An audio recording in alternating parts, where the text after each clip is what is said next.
Now, to talk about Jung, I have to at least give a certain pedigree. I first began to read Jung in 1947. I went to Zurich in February of 1953, which makes it, 52 years ago? 52 years ago. Jesus Christ.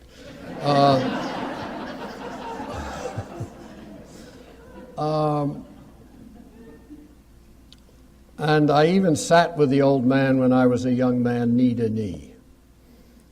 I was at his funeral. I was in the Zurich world for many years, 25 years. So that's a kind of immersion in the destructive element. And that's a motto from Conrad. You do not begin to live until you immerse yourself in the destructive element. And I was in the destructive element for a long time. And so the next step is why, that gives me a certain validation to talk on the subject. The second thing is why it's called a defense of Jung. And I think we should make clear that there are definite attacks on Jung and have been for a long, long time. And they are really in five areas or five grounds for the attack. One is that it comes from science, from the natural sciences, that his hypotheses are unfounded. In fact, all of psychoanalysis is unscientific, despite the attempts of Freud to make it a scientific work. And that science finds depth psychology and Jung in particular, mystical, confused, and that despite Jung's sincere interest in natural science and his collaboration with Wolfgang Pauli, who was a very eminent physicist. But the attack remains through decade after decade that Jung is particularly unfounded, much more of a religion than a science, not valid because it's not evidential, and there's no, what you might call, the theories that he has are not falsifiable. It's not that they can not be established, but the important thing is that they can't be falsified. The second area of the attack is not in any necessary order here, is from the Christians. And I will be reading some remarks that come from Christianity and from Christian thinkers, or at least from the right wing of Christianity, what's wrong with Jung and why it is so dangerous. And first I want to review the things and then we'll go into each of them. Well, maybe not all of them, but carefully. The third one is from the Freudians, and the Freudians, Freudian thinking and Freudian thought, both in medical psychology, clinical psychology, and in theoretical depth psychology, dominates the field still. And so the division between the biography of Jung has been understood in terms of the 6 years that he worked with Freud, and his biography has been understood, or his work has been understood in terms of those 6 years, although both he and Freud had a prior career to when they met, and both he and Freud had a subsequent career after they split. But the way it has understood by the Freudians is that Jung was one of 5 or 6 pupils who was very close to Freud, was the anointed prince, and along with others, they all left the father, they split, and that has never been, in a sense, understood or forgiven. And there's a great deal of writing on that ever since, and that's one of the deep reasons for Jung's constantly being criticized from, not necessarily from Freudians themselves, although that's there, but from a certain attitude that stems from Freud and dominates places like New York City, the New York Times, New York Review of Books, the universities there, the certain mental attitude of depth psychological personal rationalism.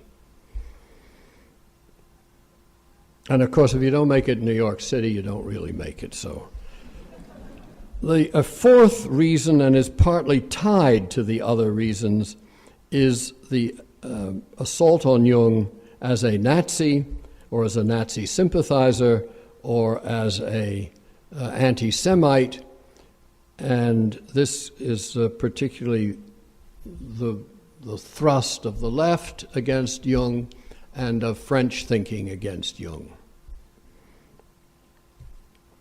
So those four are crucial, and we will talk about the Christian one today, and we will talk about the Jewish and the Nazi one I think tomorrow. I have the 6 periods that we're doing this laid out in an academic manner.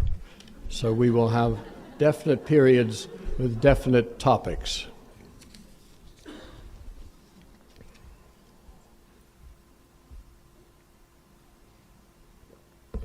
One of the curious things is that Jung, where it's most visible right now, is in the biography of Jung by Deirdre Baer. It's a yellow paperback of 880 pages, something like that. Extraordinarily researched, extraordinarily detailed, very beautifully written. And that book has been slammed. And the interesting thing is that this biography, which is the most complete of the books that have been written about, there have been quite a few biographies. What's interesting about this is that it is not the book that is reviewed and attacked, but Jung is attacked. In other words, the reviewers don't do a job on the book, very few of them. They do a job on the subject of the book. Now, back in the 1940s,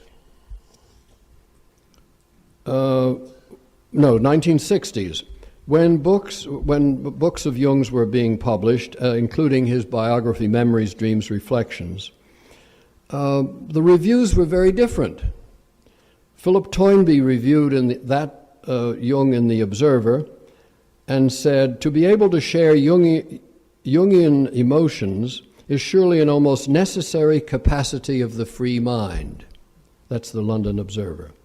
J.B. Priestley, a well-known writer, in the Sunday Telegraph, he was on a giant scale. He was a master physician of the soul, one of Western man's great liberators. These were reviews which referred to Jung 30, 40 years ago.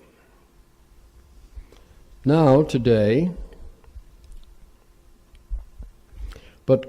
these are some comments that have come from the New York Times, the New Criterion, the Washington Post, and also the Observer, the Independent, and the Guardian in England. And they say such things as, Baer's Jung is woolly and suspect, fluffy and daffy, the Madame Blavatsky of psychotherapy, guru to new ageists, an old man obsessed by UFOs and diagnosed as suffering from a lifelong catastrophic disillusionment that he was only a person. He's assessed as a social phenomenon worth only an essay rather than this huge book, and is perhaps not worth taking seriously at all. So they don't discuss the book, they discuss Jung. Jung is still some kind of red flag. Jung is still someone in need of defense.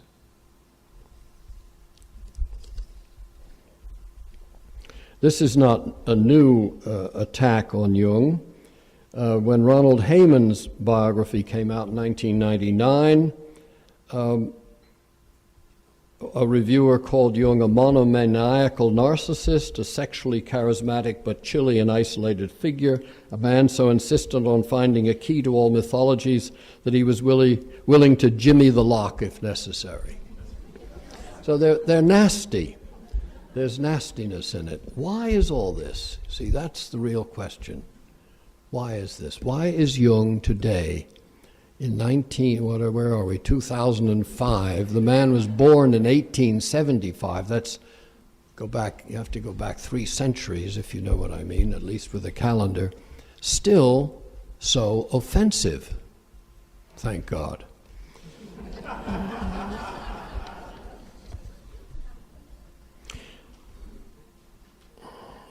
And one review in the Washington Post says, "Is Carl Jung worth taking seriously?" And after nearly 900 densely packed pages, his review says, most readers will still be left wondering. Now, a very good defender of Jung, Anne Shearer, points out that the reason for these attacks on Jung in regard to Baer's biography is because Baer doesn't do enough of a job. Baer spends 850 pages intensely researched about Jung the man, whereas Jung the man considered his own Jung the man not a very interesting man, but that his thought was important, and she's not up to his thought. And so you read the book, but you don't know why you're reading about this man in such detail, because his relevance to the world, his relevance to science, his relevance to the psyche, his relevance to all the fields that he touched doesn't come out enough, because it takes quite a trip of a mind to try to keep up with his.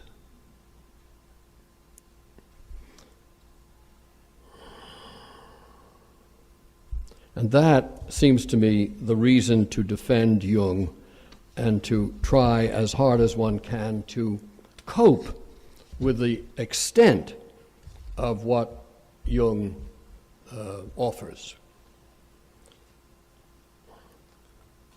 That is, the intellectual capaciousness, huge capacity and range of inquiry. And none of us are up to that. Most of us who follow Jung pick up one or another raisin out of the dough and try to make a whole loaf of it. But today we're going to try and embrace or extend as much as we can. We should understand just the quantity of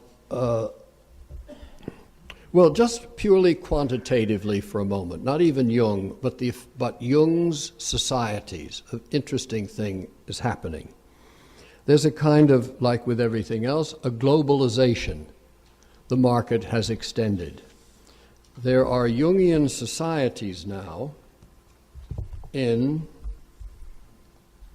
there are Jungian societies in all kinds of places, Chicago, Germany, Denmark, Dallas, Georgia, Georgia in the South, and so on. But there are now new Jungian societies forming in Argentina, Belgrade. These are societies where Jungian analysts are grouping and forming societies.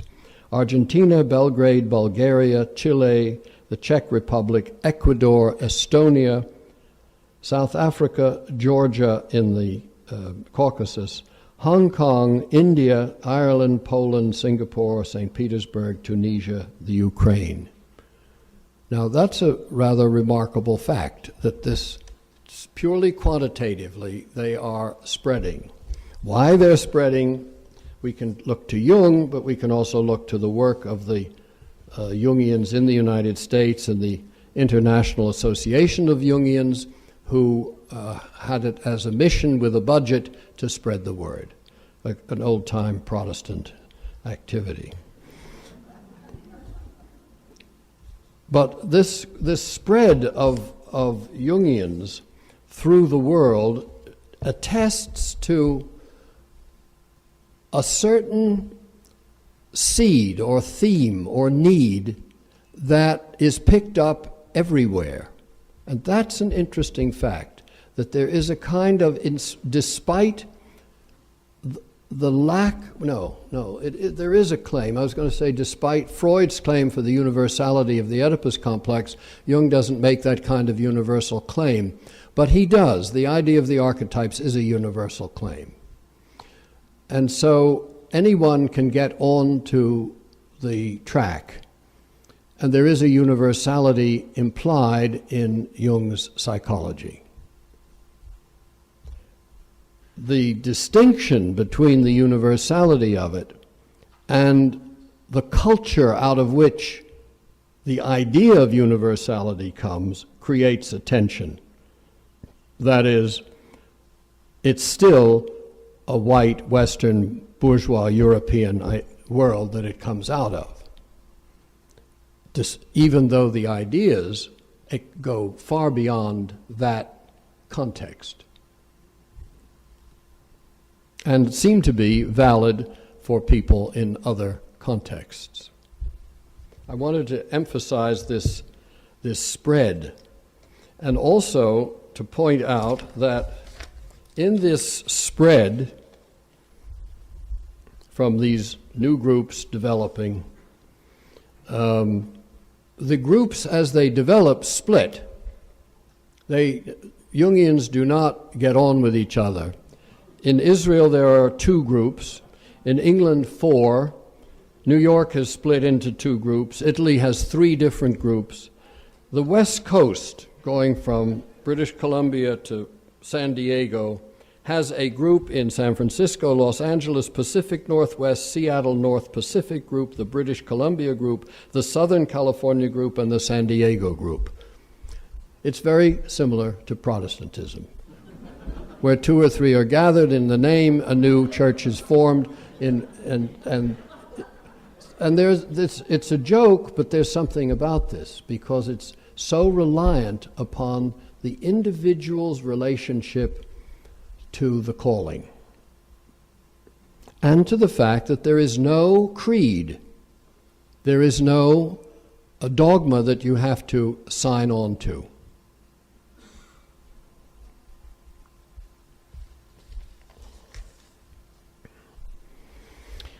Now, the second part of this expansion, let's call it the quantity of the work of Jung. This is probably something you may not know. This is informational to begin with. We're not yet at that high level, I promise.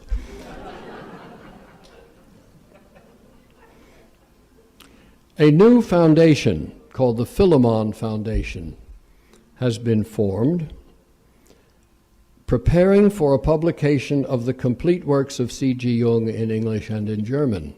A new complete works of C.G. Jung.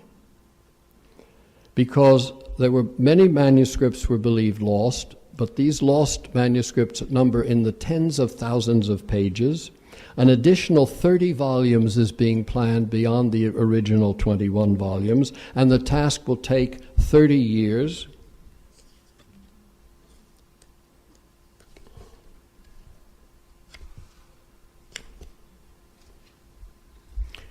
And so the understanding of Jung is still very incomplete, according to these editors, because his thought rests on a textual corpus that is glaringly incomplete and has serious flaws.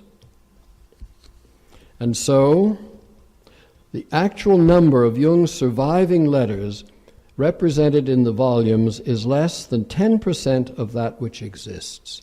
In other words, Jung's letters, many of Jung's letters have been published, including those with Freud and so on and so forth, but what is actually published of Jung's correspondence, and Jung was a great correspondent and thought or practiced the exchange of ideas through letters, was his almost favorite way, especially in late life, is only 10% of the letters that exist. So there is a serious theoretical, psychological, and historical vacuum, thus robbing the reading public of appreciating the enormous value Jung placed on his correspondence as a means of dialogue with colleagues, students, and the general public, and a vehicle for the clarification of his ideas and for his reflections.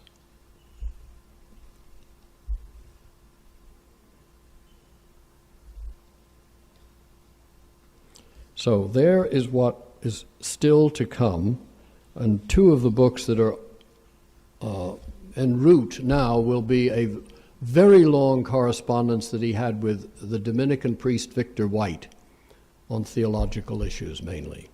And that was very rich and very long and very complete before the two of them split and were, according to, well, that's why and so on is not our concern, but they didn't get on finally.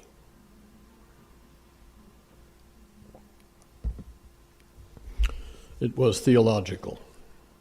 White couldn't accept Jung's theology, and Jung couldn't conform to White's theology.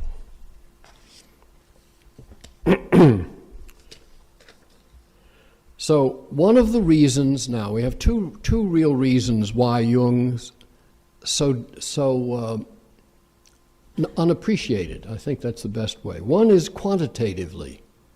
There's one has to have an enormous capacity to grasp this huge man and movement of ideas. That's the quantity. But there's something else which has to do with his personality. He was of an extremely difficult person in that he, as he wrote in his biography, he had a personality number 1 and a personality number 2.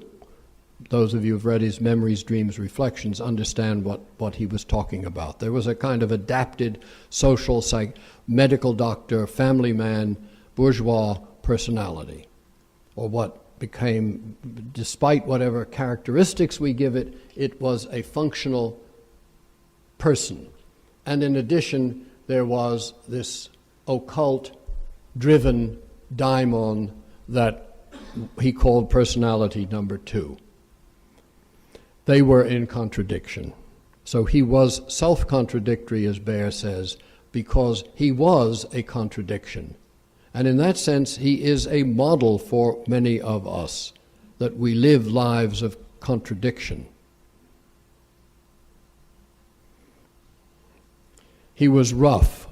There was a roughness, a ruthlessness, and in the Swiss language and in the German language there is a roughness as well, especially in Swiss. And that comes out in his expressions, in his immediate reactions. And he had a very powerful effect on people, both charismatic effect and terrorizing effect and dominating effect. He had a rage, he had anger, so all of these things made it easier to put him in a box than to take the whole thing on. When you have a difficult person, it's easier to put a difficult person in a box and call him schizophrenic or schizoid, which he was called schizoid. A lot he was called schizoid. His breakdown between 1912 and 1919, which is recounted in Memories, Dreams, Reflections, has been diagnosed by people as a schizoid breakdown. So it's easier to put a man in a box than to take into account the complexities that you have to deal with. And one of the boxes is diagnostic, another one is Nazi, another one is mystic. You see what I mean? To deal with the person in his richness is what he demands of people dealing of themselves, and what he presents in his own work, the fullness of his variety. But it isn't usual for most people to take on the whole show, as it is with all of us. You don't take on the whole show of any difficult member of your family. You try to put them in a box of one kind or another. But people are difficult. So he was too big for containment in any of the frames. And when you read his visions that he had towards the end of his life, when he had heart attacks, he was in the hospital, and when he saw himself floating off of his bed and so on and so forth, his visions, he uses the phrase of getting outside the box a couple of times and not wanting to return to the box of the daily world. So Jung as a complex figure in our time requires a kind of understanding that we haven't got and don't have from the Jungians. That's a very important point. The Jungians in general, pick up one or another piece, and they pick up the self and go into Oriental religion or Christian religion, or they pick up the types and go into the Myers-Briggs, or they get infatuated with synchronicity, or images and symbols and sand play, and they go into particular directions. But the whole loaf is still left there. So one needs to confront his intellectual curiosity and his radical departure into new fields.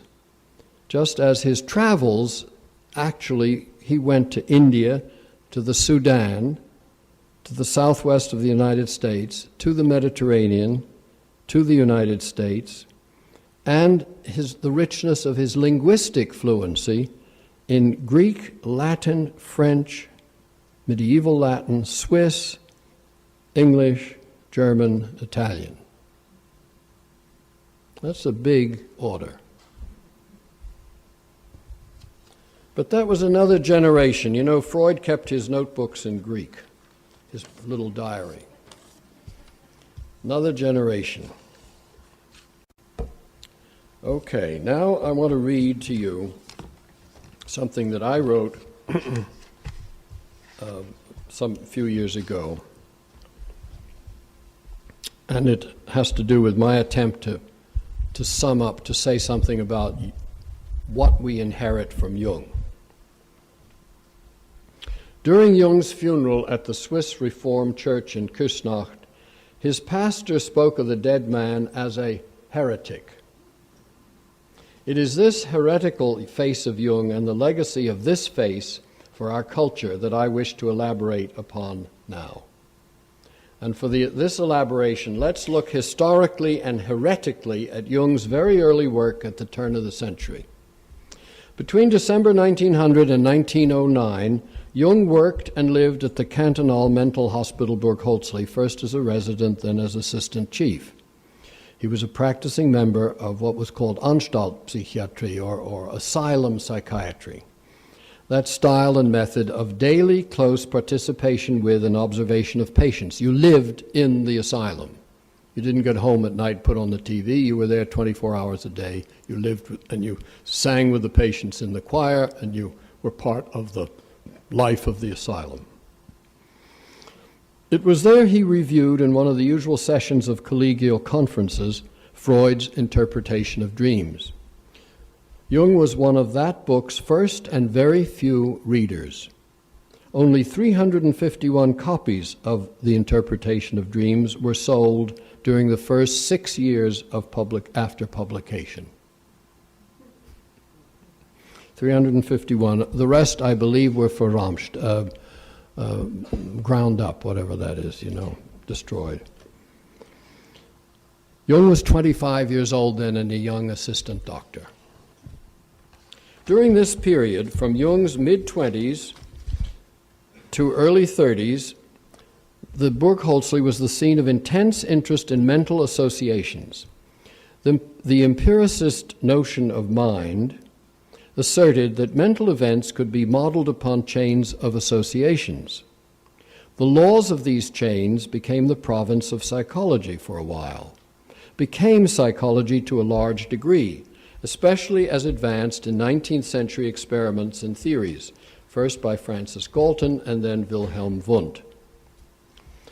Thomas Brown of Edinburgh, even earlier in the century, had already investigated individual differences in associations. Different people associate differently.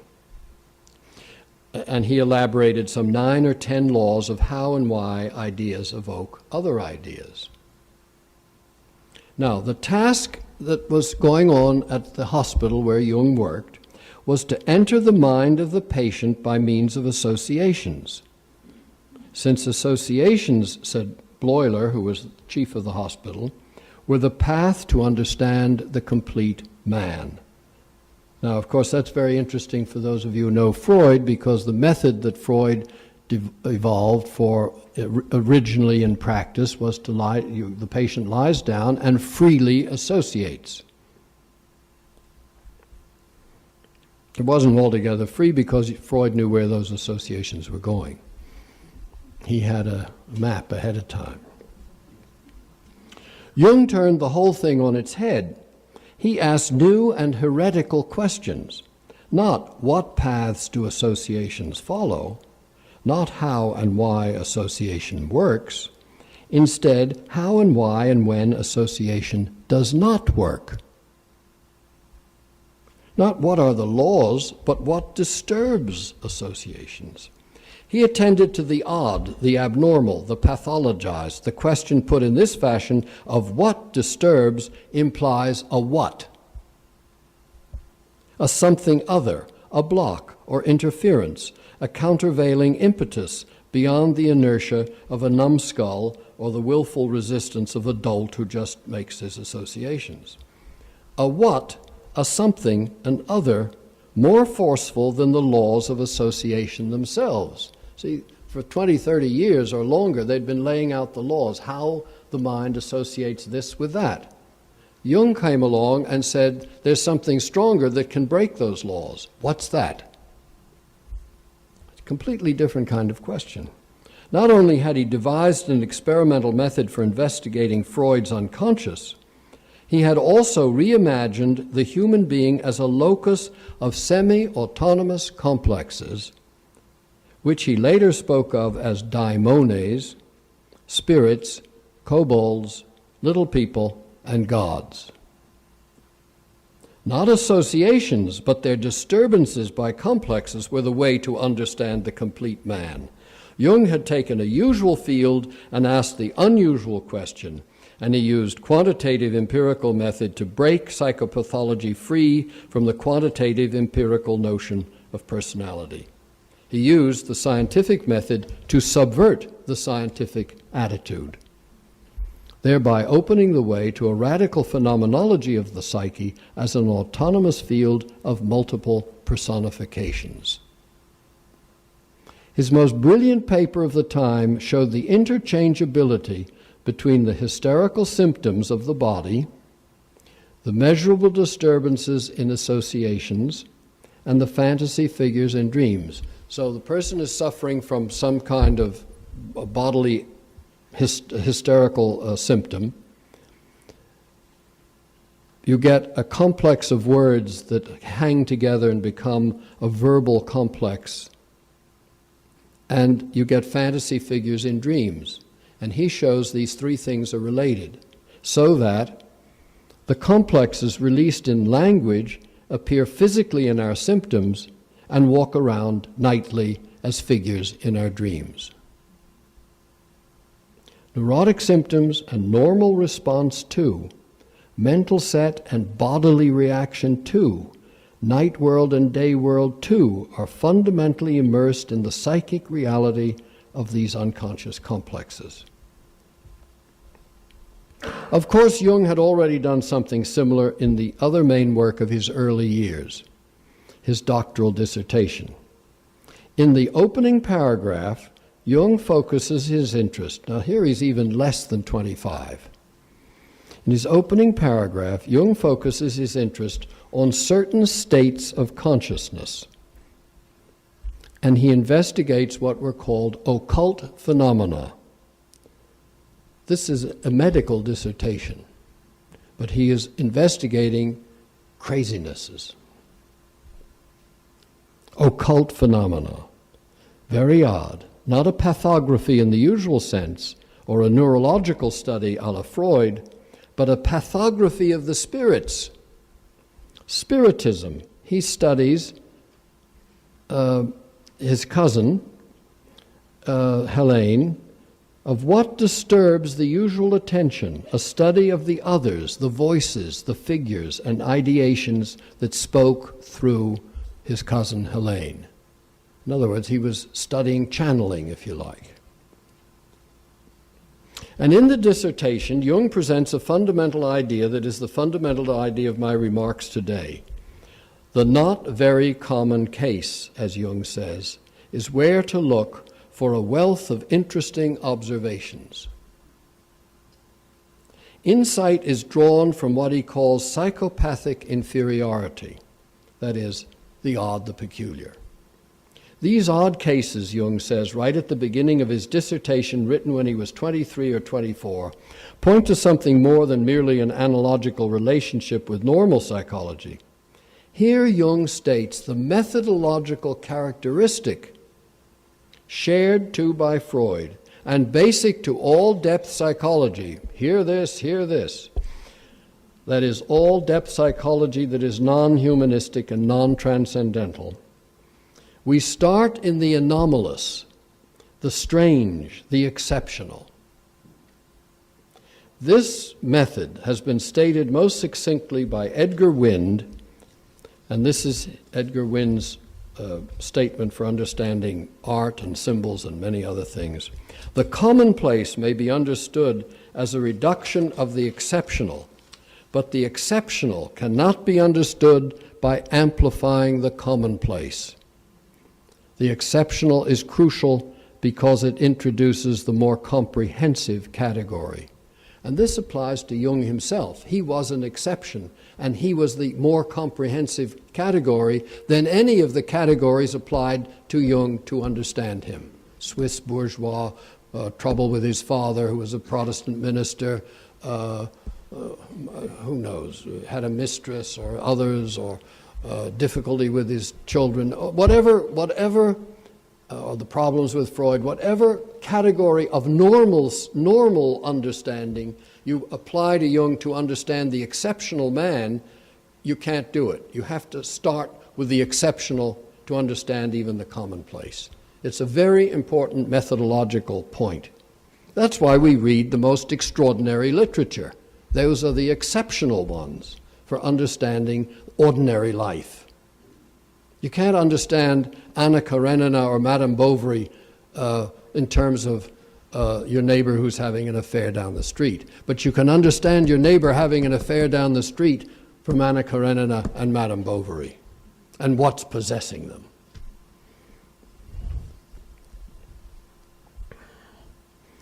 So, of course, occultism and spiritism were popular subjects at the beginning of the century. So were association experiments. But Jung gave spiritism a heretical turn, not by reducing it medically, that is, to the personality of his cousin, her disorder and its treatments, and attempting to cure away the other voices and figures. The heretical turn was rather in taking the others more seriously and giving background to their ideations and their words, giving substance to them, their intentions and traits with literary and historical analogies. You see the difference there? You back it up with literary and historical or mythical analogies rather than diagnosing it down into a diagnostic schema. He met, again, his radical eye was on these daimones and their relative autonomy. He met the radical independence of the others with of these others' voices, disturbances, complexes, with the radical independence of his own ideas. Rather than reducing them to his mental constructs, he expanded his mental constructs in their behalf. That's crucial. He starts with the symptom, not with the person bothered by the symptom. Maybe there's a question or two that someone might have before I go elsewhere. And would you use the mic when you have your question so other people can hear it? Yeah, this question has to do with the way in which Jung used the exceptional in terms of the scientific method. Did he use these exceptions that he found out there, whether they ranged from alchemy to Zen Buddhists to American Indians to all kinds of pathological cases, and then use an inductive method to construct a theory of the psyche? Or did he have an intuitive idea of the psyche and look at these exceptions as substantiations? I think it went both ways. I don't think it's an either or. I think that's what we learn in the study of philosophy. There's the inductive method and the deductive method and so on. But in fact, I think you play back and forth all the time between phenomena as they appear, resonating with or evoking an idea, and then the idea being confirmed by looking for it further out there, and then that sort of thing. I don't think you start off with if you start off with a system and then look for evidence of it, you'll always find it, and you'll be confirmed in your paranoia. So it really is a game back and forth, seems to me. Yes? Yeah, go to the mic and take a few questions. Let's see what I got.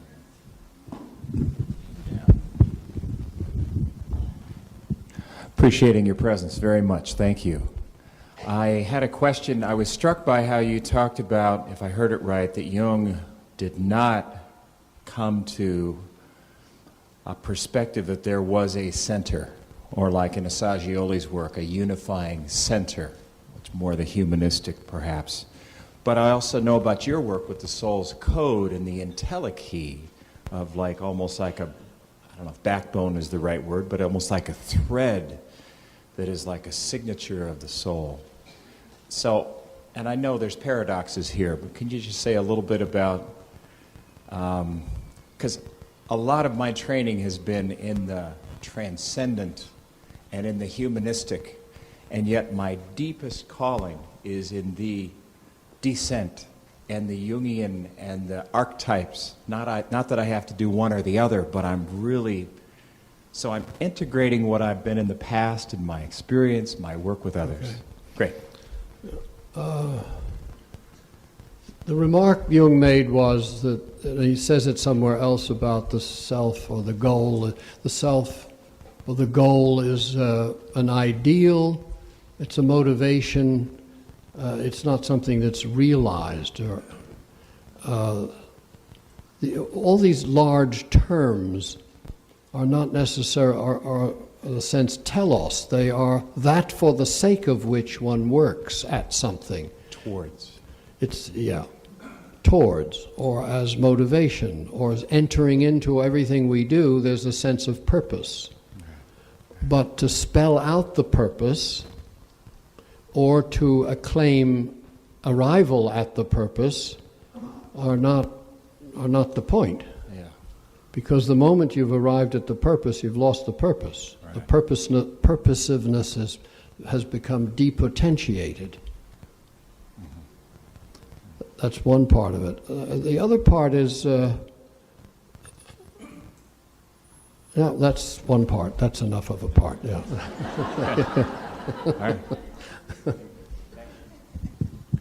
Sir, did I understand, as I understood you, my partner, who seems to have a whole village of parts which don't agree with each other, and I never know who it is I'm talking to, maybe more individuated than myself, who claims to be integrated. Quite possibly. That was your. I said something about the innate idiosyncrasy. Oh. And differentiation. Yes. Yeah. So getting it all together may be one way of living, but not the only way of living. Besides, one of the curious things about when you have it all together, somehow the bag breaks. And that's the good news. Yeah. Thanks. And everything falls out, Yeah. So there is no developmental single being that it finally appears. Well, some when integrated when you have met it, send me a postcard. Clear.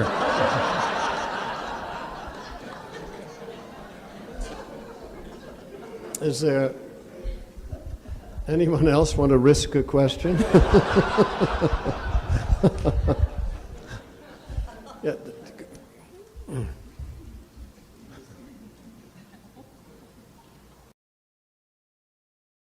Have any comments on the implications of the recent findings of MRI scans of brains and PET scan studies of brains concerning neurophysiology and personality theory in psychology?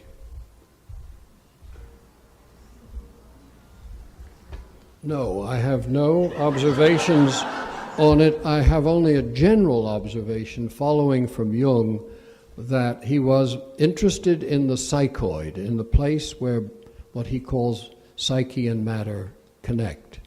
But he eschewed again and again in vis-a-vis Bleuler and then vis-a-vis Neumann and vis-a-vis others not to biologize the psyche, that is, to physiologize the psyche. I think that's important. Whereas he was interested in the toxic or physiological aspect of schizophrenia very early in his life, he was very cautious about any reduction of psyche to physiology. Well, of course, that was the point of the question, but what I'm curious about is your personal attitude toward any tendency toward reductionism and strictly biologizing the psyche. I think it's one of the major satanic forces in the world today. The what's called evolutionary psychology and genetic psychology. In other words, the attempts to very sophisticated people who do this genetic point out how enormously different and enormously varied even simple genetic one-on-one things are. So that's how I feel about it as well. Anything else? And we will then proceed. I wonder if I could have another chair up here and a willing person to sit in that chair. You want to sit in that chair? Please, would you bring a chair up and sit with me up here?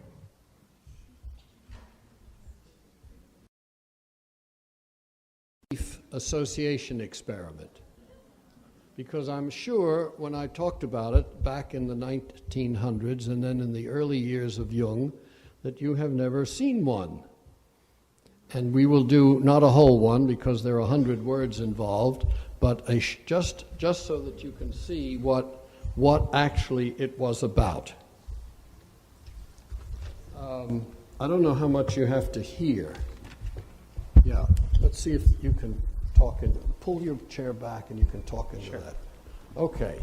Now I'm the experimenter, and this man is the willing subject. It's like one of those magic things that you get into at Las Vegas. And I have a stopwatch.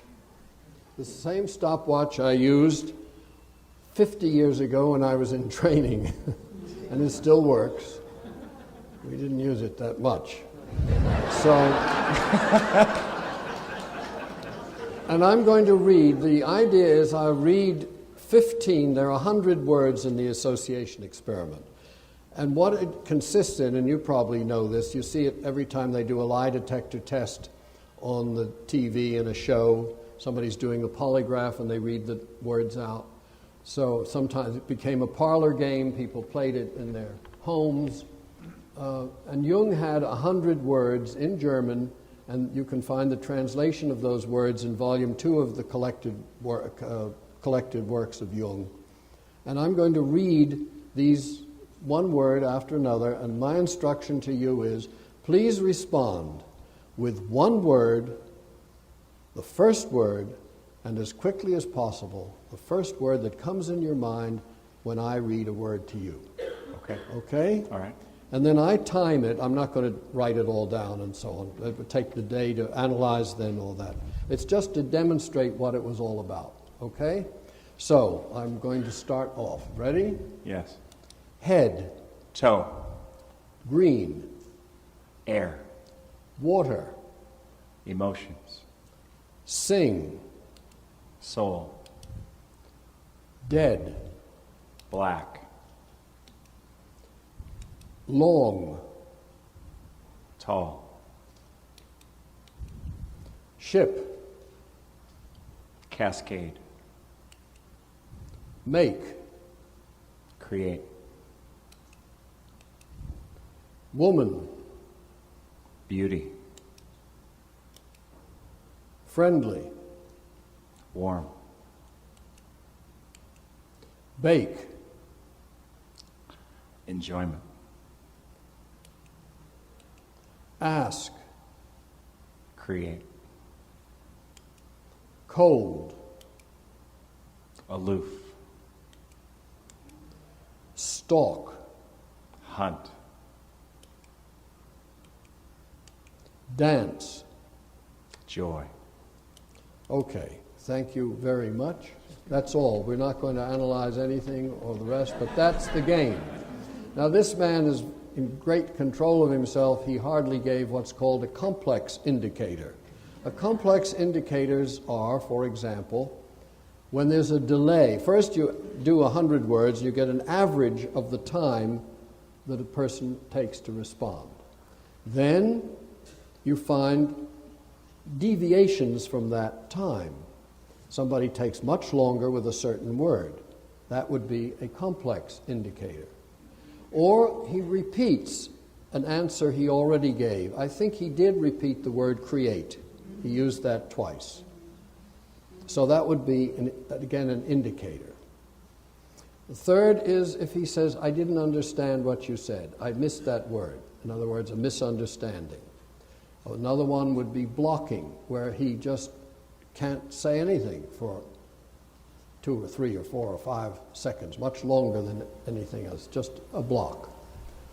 And another one is giving an earlier response to a word like create that he'd already given.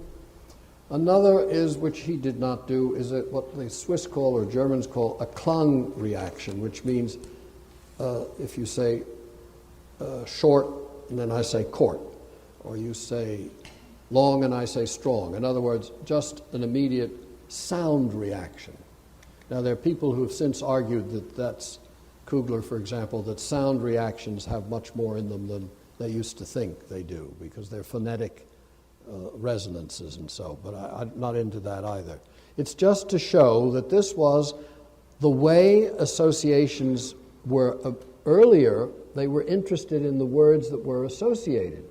But what Jung did was try to get hold, through this experiment, of where the places one was blocked, where one had a complex in the response. And this was an empirical way of establishing that. Then you would analyze those words, both the stimulus word and the response word, to get a cluster of words which came around a certain sort of meaning, a bunch of words that seemed to cluster like a poem does. A poem clusters certain words, and you get a sense, I think, an image, but Jung didn't speak of it at that time as an image. He spoke of it as that time as a complex. So this was the way, the empirical way of entering into the psyche to evoke and give evidence for the idea of a complex. Any question about this little event we just witnessed?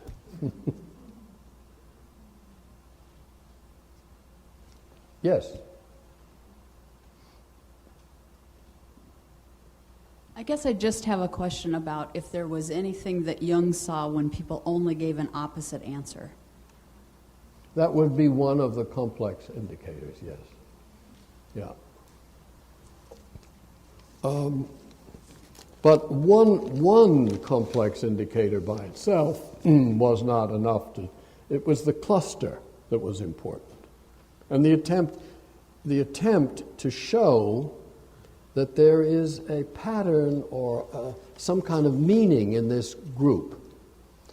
And a long time ago, Patricia Berry's thesis on the empirical basis of Jungian experiment, she tried in her thesis, and I think it's in the library here, to show that these were aesthetic judgments, not scientific judgments. A very interesting idea.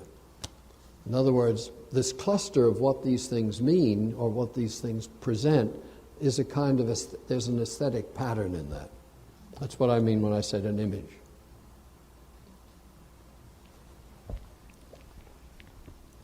So it's perhaps an empirical basis, and perhaps there's more to it if one looks at it differently. Okay.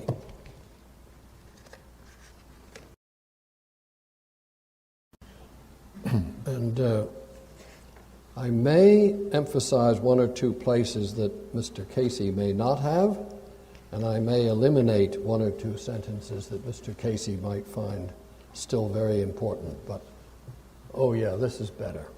Okay? Thank you. Jung and the postmodern condition. This seems at first glance a most unlikely and unpromising topic, especially if one focuses, I propose to do, on his conception of images.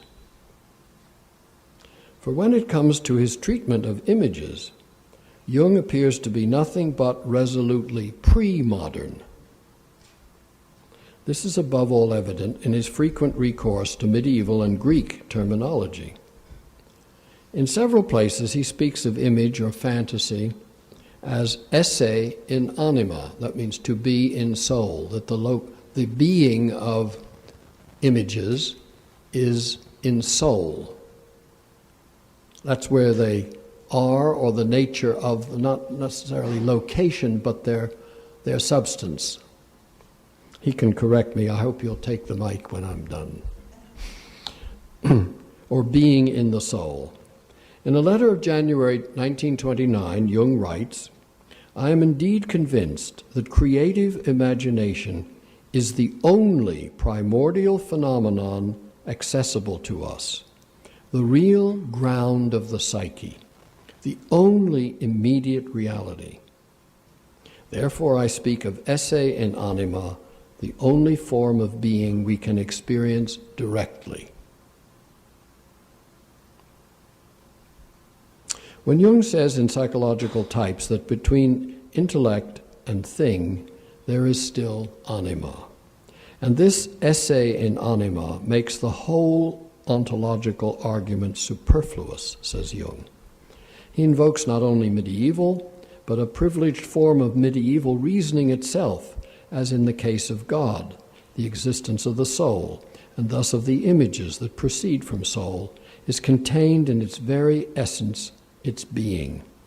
As if to clinch this point by a still further reversion, this time to pre-modern Greek world, Jung says in a letter of December 1949, that I firmly believe that psyche is an ousia, that is, a substance or an essence. This is very pre-modern. Today we've got rid of what postmodernism has got rid of ideas of substance or being or any of these essential thing-like, stuff-like words. Since it is a root premise of Jung's that image is psyche, quote, soul is not only expressed in images, but exists in them. Soul exists in images. It follows ineluctably that images are also substances, psychic substances, possessing psychic reality, whose recognition, says Jung, is the most important achievement of modern psychology. Did you get that? The most important achievement of modern psychology is the recognition that the soul is images. Psyche is images. From this last statement, it would seem that modern psychology is limited to rediscover what the Greeks and medievals already knew and better described. There are other ways as well in which Jung presents himself as pre-modern, quite apart from his constant recourse to the archaic factor in human beings, their phylogenetic heritage. His railing against language, for example, would seem to dissociate him from the extreme sensitivity to the linguisticality that Gadamer, along with the French structuralists, has argued is indispensable to grasping what is distinctly human. What that is that a good deal of contemporary thought, that is, thought of the last 40 years, has emphasized that what is essentially human is the language world that we live in and conditions our other worlds. Because the context of being human is linguisticality. Now Jung says, our civilization proclaims, now Jung seems to be fighting language. Our civilization, proclaims Jung, is largely founded on a superstitious belief in words. Words can take the place of men and things, and of images, vis-a-vis images. The mere use of words is futile. To this we are inclined to respond, yes, but. And before we have answered, Jung will have intervened to add a crucial qualification. It's not a matter of separating off all words from images, but precisely what he calls nebulous power words. What kind of words are these? These are metaphysical words, as Jung goes on to specify. Now, as you know, I'm always attacking these big words like self and so on as a power word. And so it's the metaphysics that's involved in that, a transcendent, cloudy, obscurantist language. So Jung says, I quite deliberately bring everything that purports to be metaphysical into the daylight of psychological understanding and do my best to prevent people from believing in nebulous power words. Now, with this last pronouncement, we're suddenly in a quite different ballgame. If Jung's suspicion of language vis-a-vis images is a suspicion of specifically metaphysical language, he is in league with Heidegger and Derrida in their assiduous efforts to deconstruct metaphysics, and this means the language of metaphysics. Words such as being and God and what are some more? Substance, truth, these heavy-duty words that we love to throw around and become very powerful, and yet, when looked at, dissolve in your hands. And thus means the language of metaphysics, from the ground up or the clouds down. This is a very characteristic postmodern enterprise, and it goes hand in hand with a turn to phenomenology as the most meaningful alternative to metaphysics. So Jung is able to write, psychology cannot establish any metaphysical truths, nor does it try to. It is concerned solely with the phenomenology of the psyche. This is really extremely important, distinguishing what presents itself, what is there, and the inferences we draw from that and elaborate into large words, or where the thing gets sucked up into the mouth, into a large mouth like truth. Jung also concurs with the postmodernist philosophers' rejection of the totalizing tendency of metaphysics, especially insofar as this tendency is applied to the psyche. And he said, this is a quote from Jung, the phenomenology of the psyche is so colorful, so variegated in form and meaning, that we cannot possibly reflect all its riches in one mirror. Nor in our description of it can we ever embrace the whole, but we must be content to shed light only on single parts of the total phenomena.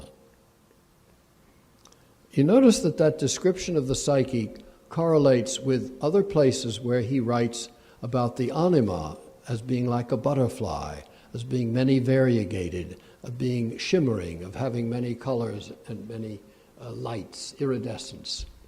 So he's also saying here that psyche, the way of grasping or getting in touch with or comprehending, responding to psyche is with or through his idea of anima. Still more importantly for our purpose, this recourse to the polyformity of phenomenology, in flight from the monism of metaphysics, a move which Jung shares with such other 20th century thinkers as Husserl, Cassirer, and Wittgenstein, has direct implications for understanding images. Jung remarks in a letter of September 1935 that body is as metaphysical as spirit, and that psychic experience is the only immediate experience. See, that word body is another one of those metaphysical words that we throw around and we think we know what we're talking about. Psychic experience is the only immediate experience. If so, then the only adequate approach to images, which provide the primary content of psychic experience, will be phenomenology, which is designed precisely to describe immediate experience in detail. Indeed, Jung goes so far as to say that, strictly speaking, there can be only phenomenology in psychology today. That's a quote from Jung. Which is to say, there can only be a phenomenology of images in a genuinely psychological investigation. And this is what we should expect to be the case if psyche is in fact image. Jung is focusing our attention on conspicuously pre-modern language, which forces us to draw a crucial distinction between modern and postmodern conceptions of the image.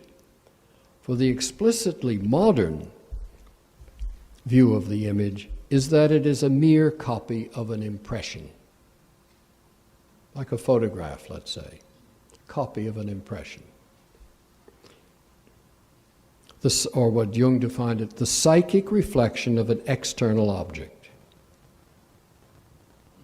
It's just this reductive approach that prevailed in Western philosophy and psychology from the 17th until the late 19th century, and that cannot possibly do anything like justice to Jung's axiom that psyche consists essentially of images. See, that would imply that the images that the psyche has, all the dream material that we have in our images, only came from outside impressions.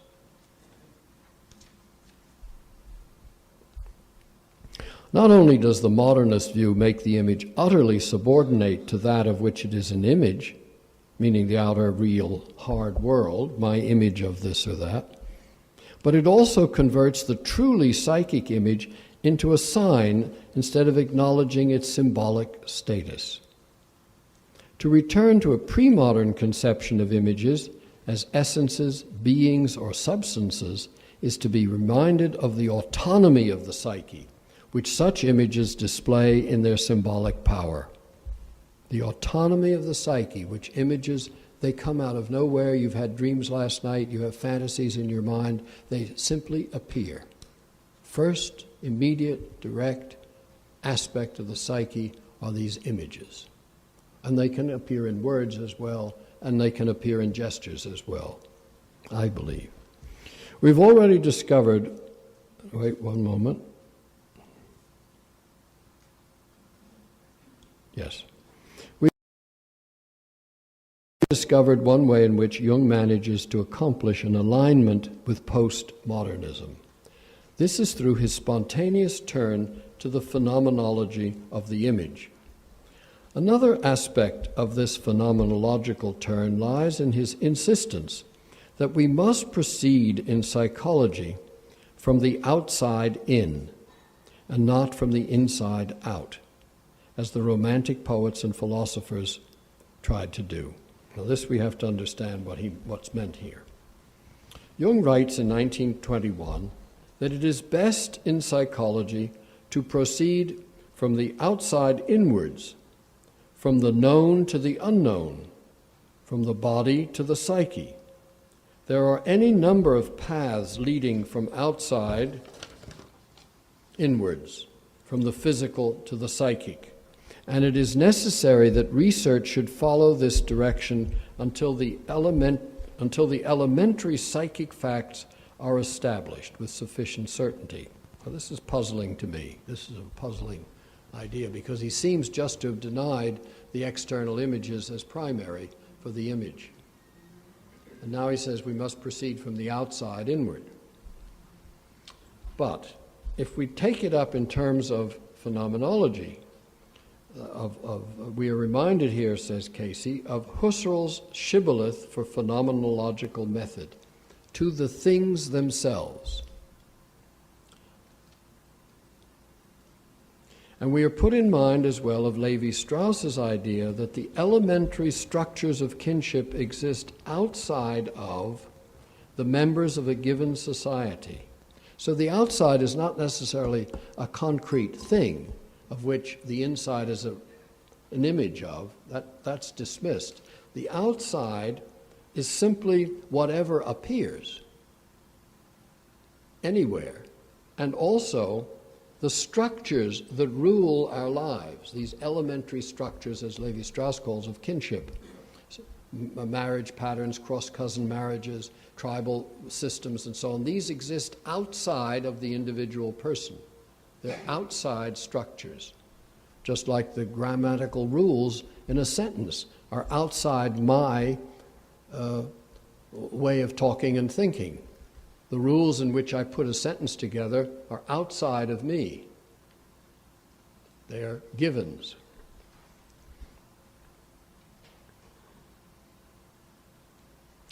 The objectivity is as impersonal as primordial images themselves. The structures of structuralism and the images of analytical psychology alike precede and pre-structure the human persons. Did you get that? The structures and the images of analytical psychology alike precede and pre-structure the human persons. This would be the same as saying that the human person is inside a set of structures, archetypes, complexes, powers, daimones, whatever we call them, linguistic formula, signs. The outside of such structures and such images is a very different outside from that which figures in the early modern notion of sensory experience and its imitation in image signs. It belongs to a world that is the source of symbols, just as it is the origin of the psyche itself, of the objective psyche, as Jung came to call it. To think in this postmodernist direction is not to eliminate the significance of the human subject, even though it is to curtail the presumed power of the humanistic subject and its nucleus, the ego. Jung even declares that the objective psyche is the greatest of all cosmic wonders and is the sine qua non of the world as an object. To say this is not to return to a romantic inflation of self. It is to remain resolutely postmodern, and now with a final twist.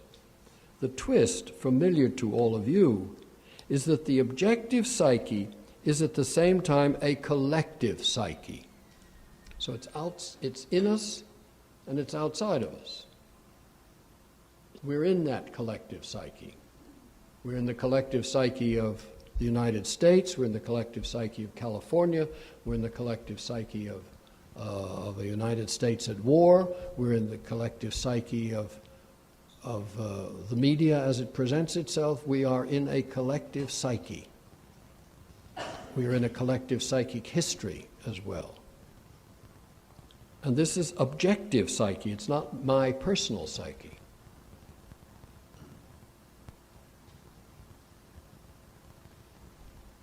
The twist, familiar to all of you, is that the objective psyche is at the same time a collective psyche, at once pre-personal and pluripersonal, or more exactly, omnipersonal. It affects all of us. What is perhaps less familiar is that the operative premise of structural linguistics, a premise familiar, a premise to which not only Levi-Strauss but also Jacobson, Barthes, Merleau-Ponty, and Derrida subscribe, is equally collective in character. So you see, this puts Jung into the same place or the same trend that has been going on in deconstruction and in linguistic symbolism, structural linguistics.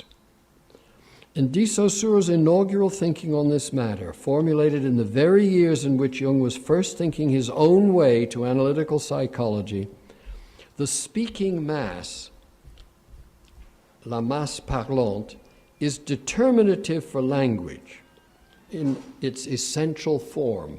Language is no more a matter of an individual speech act. Language is not my speaking.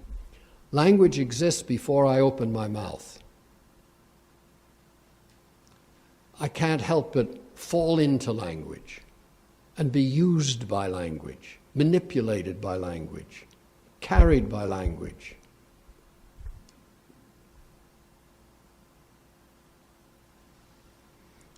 Language is no more a matter of an individual speech act than primordial images are affairs of the isolated person. Each proceeds from a level of the psyche that is profoundly impersonal, collective, Jung's preferred term, institutionalized in de Saussure's answering notion.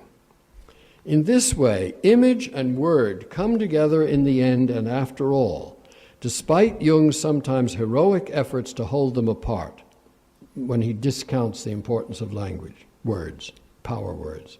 But they come together at a level of human being that has been given full recognition only in postmodernist thought. Jung and de Saussure are not alone in their insistence on the collective basis of image and word which earlier modernists failed to acknowledge. They are joined by thinkers as diverse as Lévi-Brühl and Chomsky, both of whom would also assert the transpersonal foundation of imagination and language, whether in the guise of collective representations or universally collective representations like the flag, or universally shared rules of generative grammar. What matters, however, is not the history of the trend or precisely who belongs to it. What matters is the vision it embodies, a vision which gives back to images, as it gives back to words, a grounding in the spontaneous action of the psyche. That's why the use of words and how we use our words is so absolutely critical. Consciousness of our words as we use them.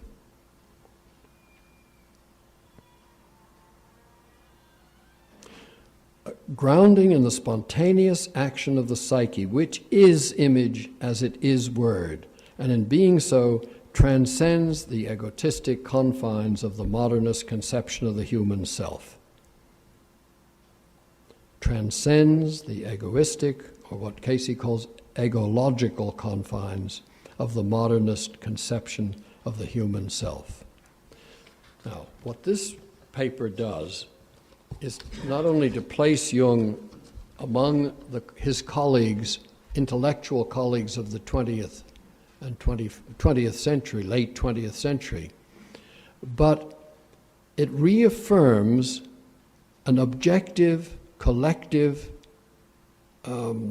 psyche, apart from your personal psyche, separate from, distinguished from, so that all your troubles, which you consider to be your personal troubles, are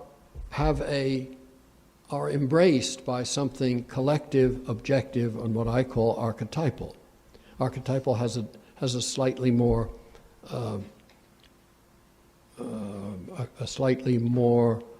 located meaning in Greek and mythical thought, but the principle is similar.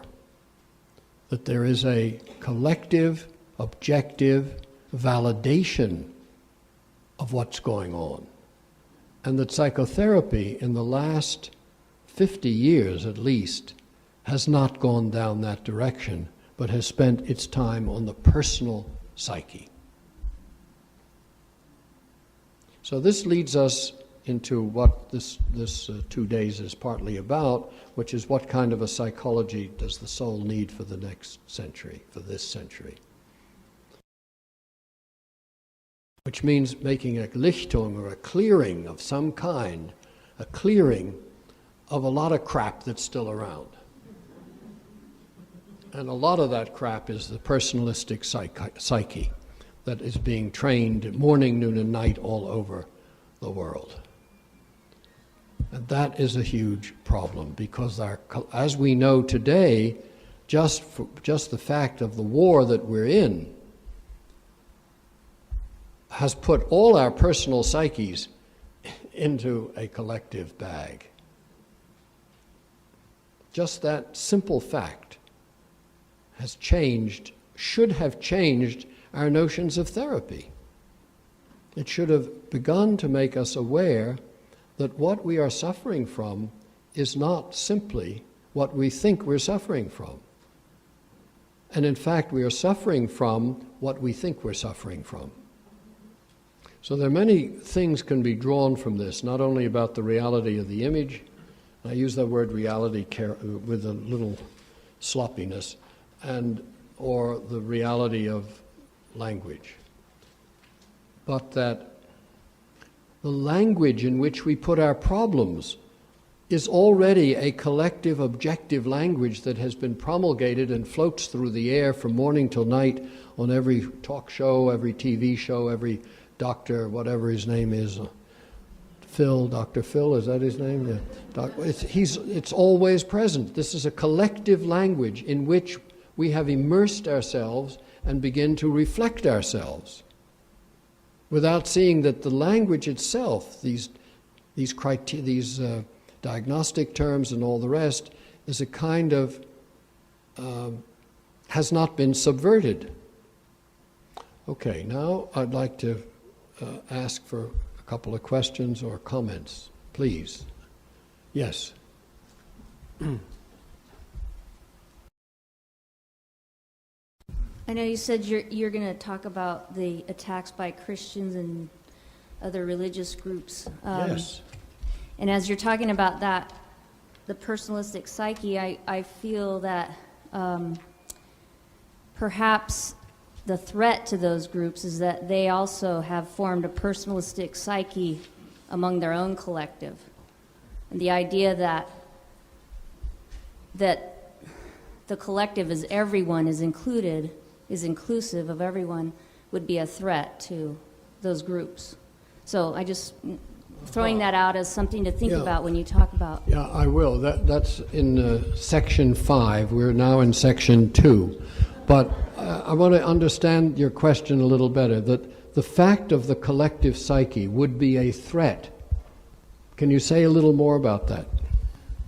If you're a group that believes that you hold the truth, you have a specific, market on the truth, and that you have the way to salvation, then something that says that you're not significant, you're not unique and individual in what you possess, and that everyone else possesses this, would be a threat to you. Mm-hmm. And that it would bring everyone else kind of in the same, the same place. A different claim to truth would be a threat, because within he or she who claims the truth through what you're saying, the Christian right, I don't know,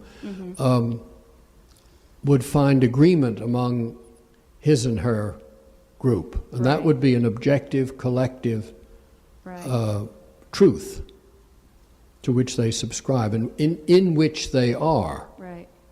And in which they are in the language. That's why one learns catechism, one learns the statements. Mm-hmm. But even among these groups, I mean, you have Catholics, you have Protestants of different denominations. Even within Catholicism, you have groups that are traditionalists and moderates, and each one has this idea that they hold the kind of the whole truth, and that others need to come to that truth to be saved, is the word. So I just think that this would be threatening, and that I was just thinking of jumping beyond us, focusing on our own individual personalistic psyches. It seems to me that these systems that we call religions are personalistic psyches in their own way. Just Okay. wondering. Thank you.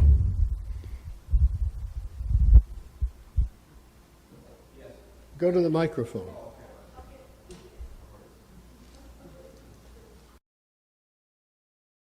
Came from above. Go to the microphone. Thank you. It's interesting.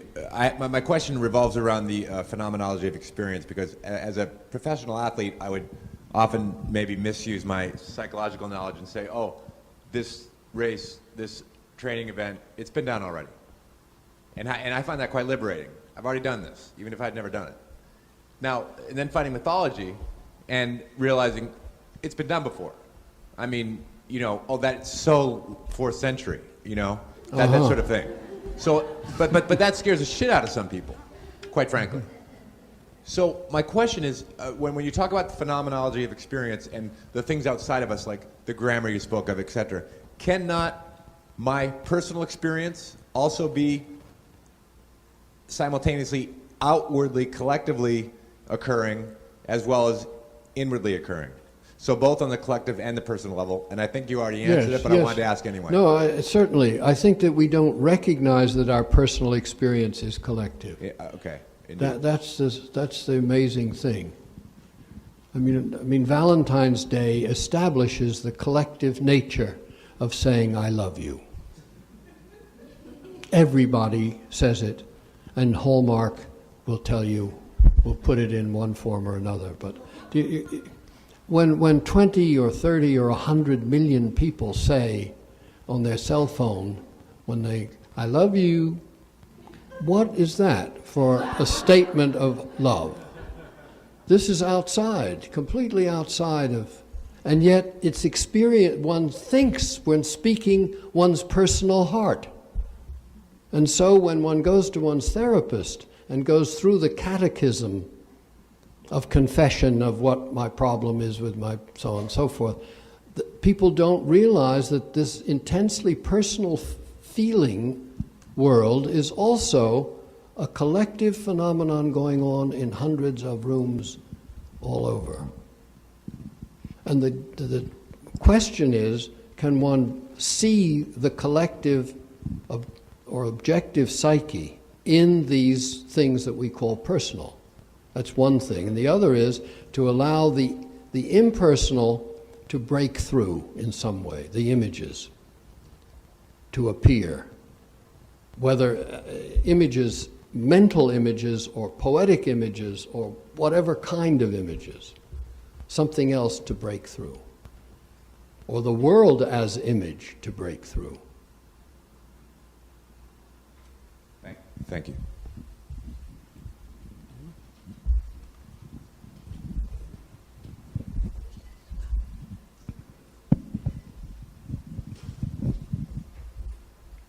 Thank you for stimulating my confusion.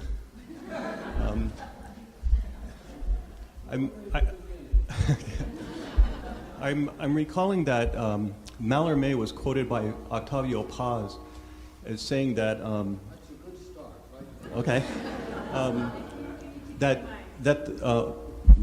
How does it? Go ahead. The poet, by doing violence to language, thereby purifies the words of the tribe. And I've thought about that a lot, and I think there's truth to it, and it's complex, and it keeps expanding or enlarging. The difficult point is that you're bringing up for me is, you know, the loss of the poetic. I mean, the loss of the multiple valence of words in the the psychic aspect, the psychological aspect of words versus literalism. And what comes up to me is how hard it is to really be poetic or move into that flow.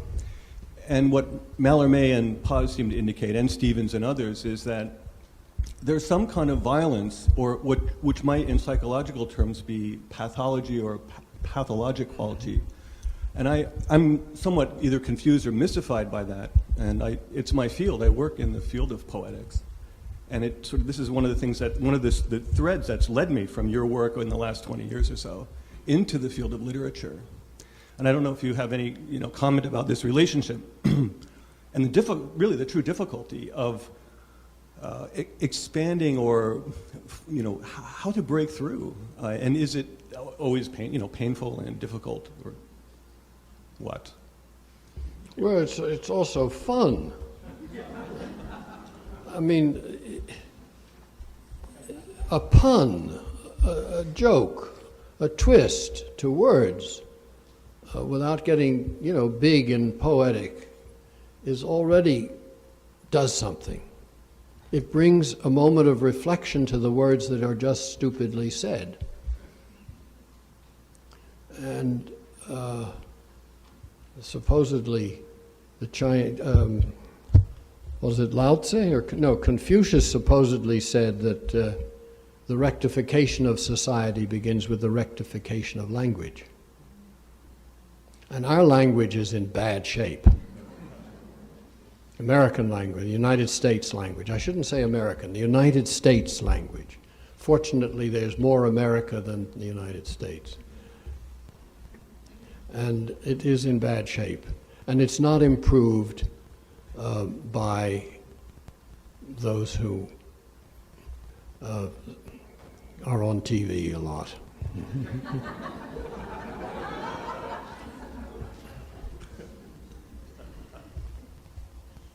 Yep, go ahead, please. I was just thinking, isn't it the role of the artist or the poet? When we talk about the collective, it somehow seems as though we're diminishing the importance of the individual, but in fact, the role of the individual is to take the collective notion that exists in this sort of primordial form and then to bring it into its fullness. So Rilke talks about this a lot as that's being the bees of the invisible, where someone like Rodin creates a hand that is more hand than the material hand is, or Cézanne creates an apple that is more apple than an apple. And so we have this function that allows us to distill the collective. And Yes. Yeah. Yeah, you're very right. Both of you are absolutely right. I just want to make a distinction between personal and individual. What I was saying, and I think what I was quoting, is not about the individual. It's about the personal, and the sense that the personal is interior. And you start with the interior, with the feeling or the thought or the opinion. I think that's, it's not the individual. The individual is the innate idiosyncrasy. And if one is close or recognizes or remembers the innate idiosyncrasy and the idea of different, which I mentioned earlier, then one is breaking language again and again, or breaking the forms, the nomothetic, as they call it. In other words, the standard, the general. But that's different from the personal, as I feel it. But maybe somebody can make that distinction better. Please. Your the Casey paper that you read, and your talk today reminds me a lot of my grandfather, who was not an educated man but was highly religious, and he talked about or he wrote about the experiment. And at first I read his stuff and I thought, no, he meant experience. And then I thought about it, and I think he was talking about that moment of the image sort of coming together in a group. I felt it when the young woman over there with the dark hair was talking about the hand, Rodin's hand. I thought, And so I think we have all of these moments, and we're sort of catching them now, and it's progressing. There's more of it, I think. I hope. Well, I wish you good luck with your optimism.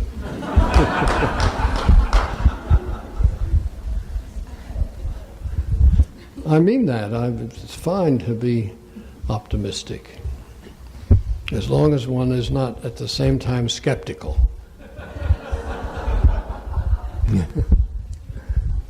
Yes, please. I wanted to bring up the fact that we were in some way talking about deliteralizing words and concretizing them into images that have no movement. And one of the things that I hear quite often is one of your buffers against is the medical model and the DSM-4, which is the Bible of the psychiatric world.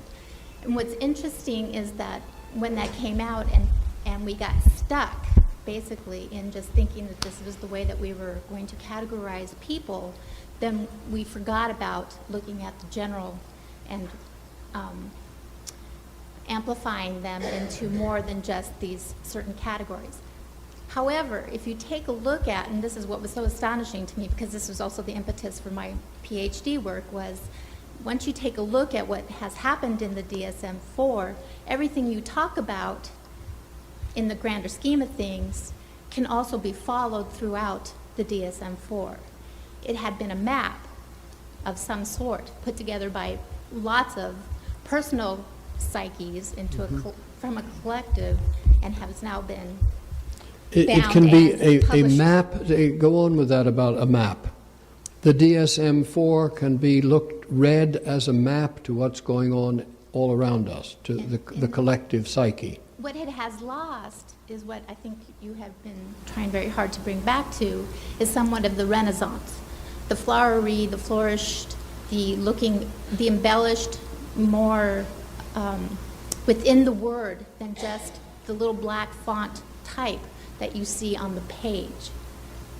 Does that make sense? So you can read the terms, the descriptions, and see them going on in the world. Is that what you're saying? Yes, I think so. Well, and more than just descriptions of what's going on in the world. You're talking about psyche in general. Where did that come from? It had to come from the psyche at some point, and it just got focused into this big bound red book. Mm-hmm. There's something I don't quite see here. That isn't how the book is. Maybe you have an unusual reading of the book, because that isn't how the book is read.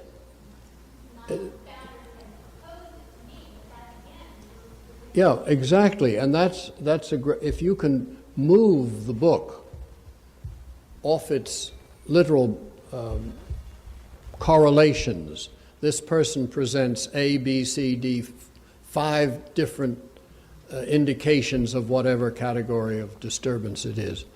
And you can move those descriptions into something else. That's a great step, no question. But then that talks about the fluidity of the language that you're open, and at some point you get stuck with only thinking that when we talk about a certain concept, that we're not looking at the fluidity within the word having that much. So good. Thank you. I think that says well. When you say collective, do you also... A little louder or closer. When you say collective, does that also include the landscape? So that, the rhythm and the sounds comes... It's not just personal and collective? Oh, yes. Oh, yes. That's just assumed? It's the cosmos, the invisible cosmos one lives within, in the sense of I say invisible in the sense that there are influences. Or just the experience? From anywhere. From the landscape, from the cities, from the buildings, from the language, from people, but we live within a collective unconscious. Got it. And the unconscious isn't only inside my head. So if we take that further, as the landscape deteriorates, then wouldn't the collective psyche be going through a similar process? Yeah.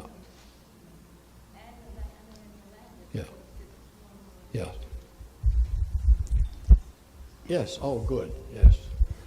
Since I was the author of that article that you quoted, I wanted to add something that has come up in the course of the afternoon, that I'd like you to comment on, and that's another dimension it seems to me that Jung leads us into, which I'd like to call the singular, which is neither the individual nor the personal, nor the eccentric, nor the odd. And the advantage of singularity is that you can have the singular in the midst of even the most commonplace experience. So we don't need to, as it were, oppose the odd or the eccentric to the ordinary or the standard, which leads to its own form, it seems to me, of unnecessary dualism, once reified. That wasn't your spirit, but still, I'd rather look for a term that has the right shimmering, we might say, or to use the word that you very nicely set forth, iridescence, and something about the singular, which allows us to capture what's surprising, or as was just said a few minutes ago, the specialness of the moment to break through monolithic thought and dualistic thought alike seems to me to give a dimension that we need to add to the mix. It's not the particular either, it's the singular, the absolutely singular experience. And you could have an absolutely singular experience of the collective, including the collective psyche. So it's by no means personalized. It cuts through like an enormous, as it were, lightning bolt across all that we would otherwise leave to reification, literalism, and so forth. So I just wonder what your own response is to the singular. It's used, the term in ordinary speech is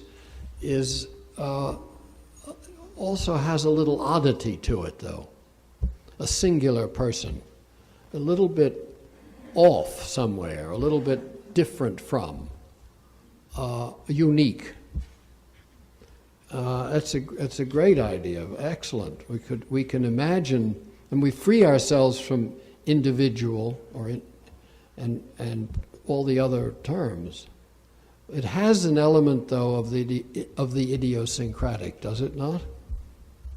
Doesn't it have to, in some way, assert difference?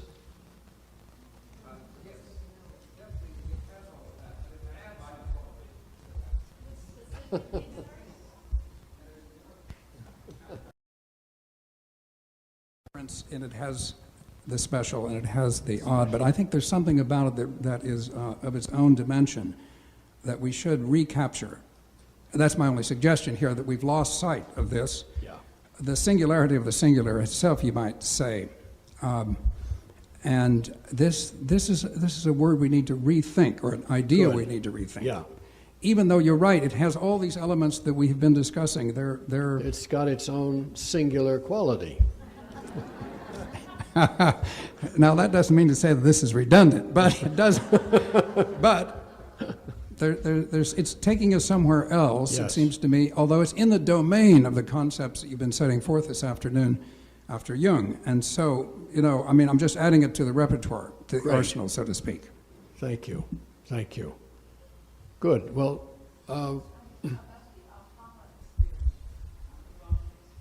the question was, what about the aha experience? That could be a moment of the singular. It's quite possible. Yeah. Mm-hmm. And I think we're going to break. We're staying within our confines, and we're going to at seven reconvene, and we're going to see a movie, and that's it. And then we're going to talk after the movie.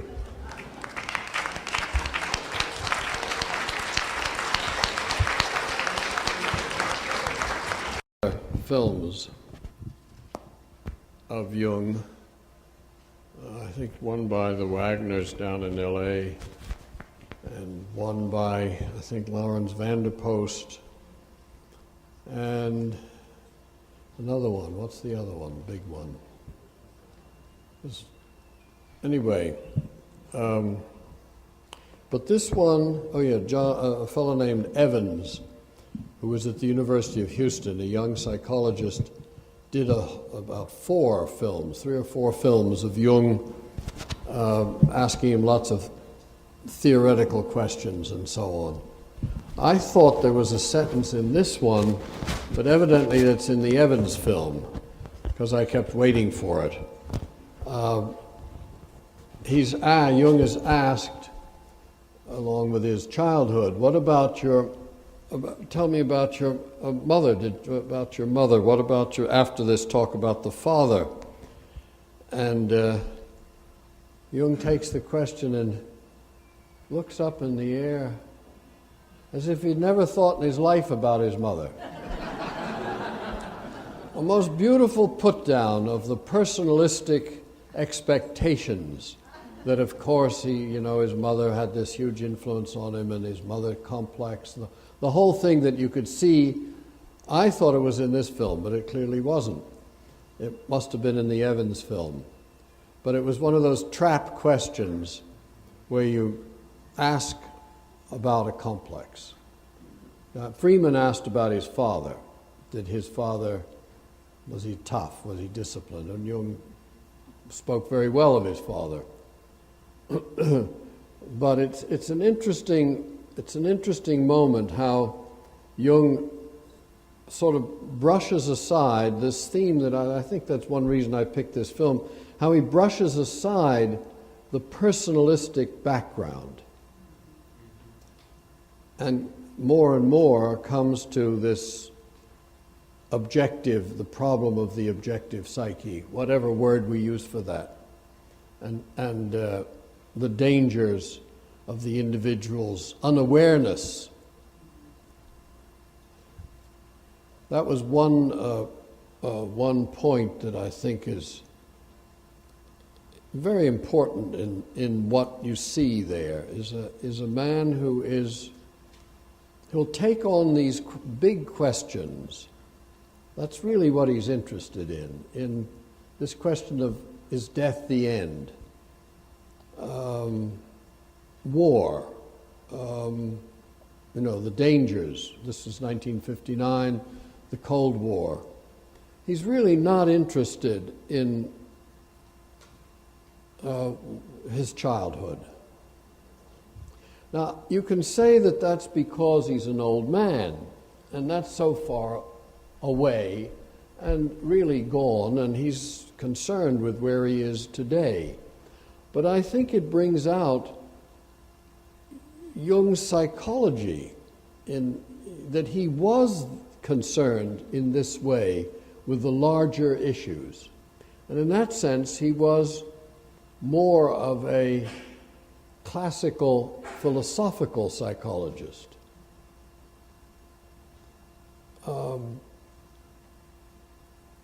Rather than what we would call today a clinical psychologist. Now, it wasn't that he didn't do all those years of work in clinics and that he referred to schizophrenia in this and he had his patients and so on. But his whole notion of the clinical work was a work, as he said, in history. You notice that. He said it isn't the person only, there's meaning even his own life and his own father. When he was asked about it, well, his father was, as he said, he was brought up in the Middle Ages. So he had this sense all the time that what is at work in people is history. Now, this is very difficult in the United States. Henry Ford said, history is bunk. Think about that. There's a line in Carl Sandburg, the past is a bucket of ashes. We're not really interested in history. And yet our ancestry, the ancestry of the civilization is what we are. We are results of something. We are products of something. And I feel that Jung makes that point, even if he makes it as an old man. It seems to me an underlying idea in his work. Remember that he wanted to be originally not a physician, a doctor, but an archaeologist. That was what he felt was his calling. Now that's a very deep idea of history. I mean, that's digging up way back and imagining. See, archaeology is a work of imagination because you find a little broken something or other and you reconstruct a city. And these marvelous ruins, these marvelous inventions of archaeology, are ways of working with fragments into glories. And I think Jung still remains a kind of archaeologist in his medical work, in his work with the patient. I'm thinking maybe it's oversimplified just to say that he was asked about his parents, not his mother or his father. The word was parents, as I recall. He chose to speak of his father and chose to ignore any mention of his mother. Now, I would call that one of the blockings that you would notice in your word association. So it would be a moment of awareness of a complex in his own scheme of things. So that because of that complex, which makes the personal very real, he avoids it by escaping into the collective. So I don't know that he's so interested in the collective.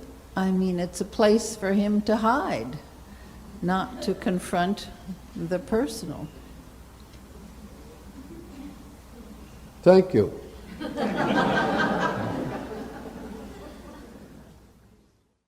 I was really struck by his answer when asked what he remembered of his childhood, that his first memory was when he was 11 years old, and that his first memory was of being differentiated and of coming out of a mist. That's what really struck me.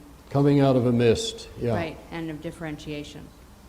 Of a sense that That's how he described it, was his first memory of being 11 years old was that he differentiated, that he recognized that he was a separate self. Yes.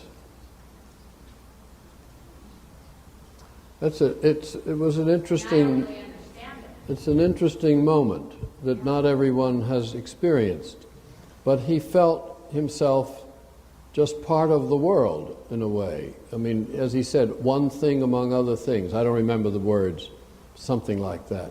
And then suddenly he felt or saw or sensed, I am me, I am I, or whatever. No, I understand that. Yeah. I don't understand that that could actually have been his first memory. It was really mean that that was his first. I don't think that that was his first memory. Oh, all right. Yeah. Mm-hmm. And I'm not sure that he was asked about his parents. You said the word was parents. I thought he was asked about his father, but he was? Yeah.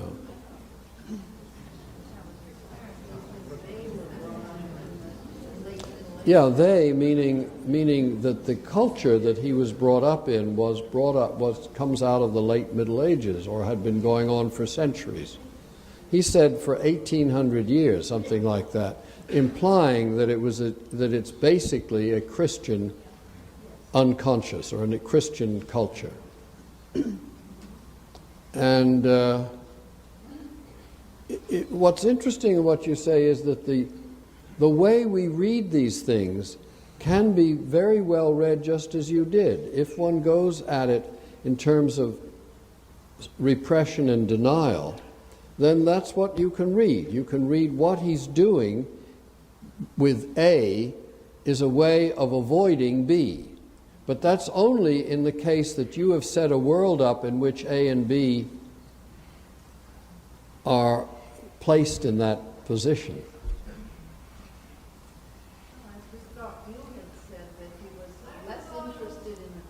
Yes, he is less interested in the personal. Yeah. Which devalues the person. Yes, less interested in the personal, gives it less value, indeed.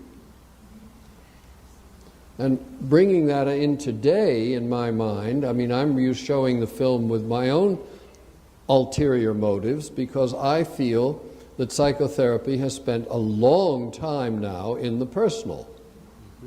And that this was a reconfirmation of other aspects that are terribly important in the movement of the psyche. Yes, please, my friend. Dr. Jung mentioned about two-thirds of the way through the presentation that for him, he mentioned the dominant. And that reminded me of a quote from Mysterium Connectionis that has always fascinated me. He says, any renewal not deeply rooted in the best spiritual traditions is ephemeral. Is a what? Is ephemeral. Ephemeral. But the dominant that grows from historical roots acts like a living being within the ego-bound man. He does not possess it. It possesses him. Would you speak to that in the context of that issue you addressed earlier? The personal is always within the collective. That it has always fascinated me. He does not possess it. It possesses him. It possesses him.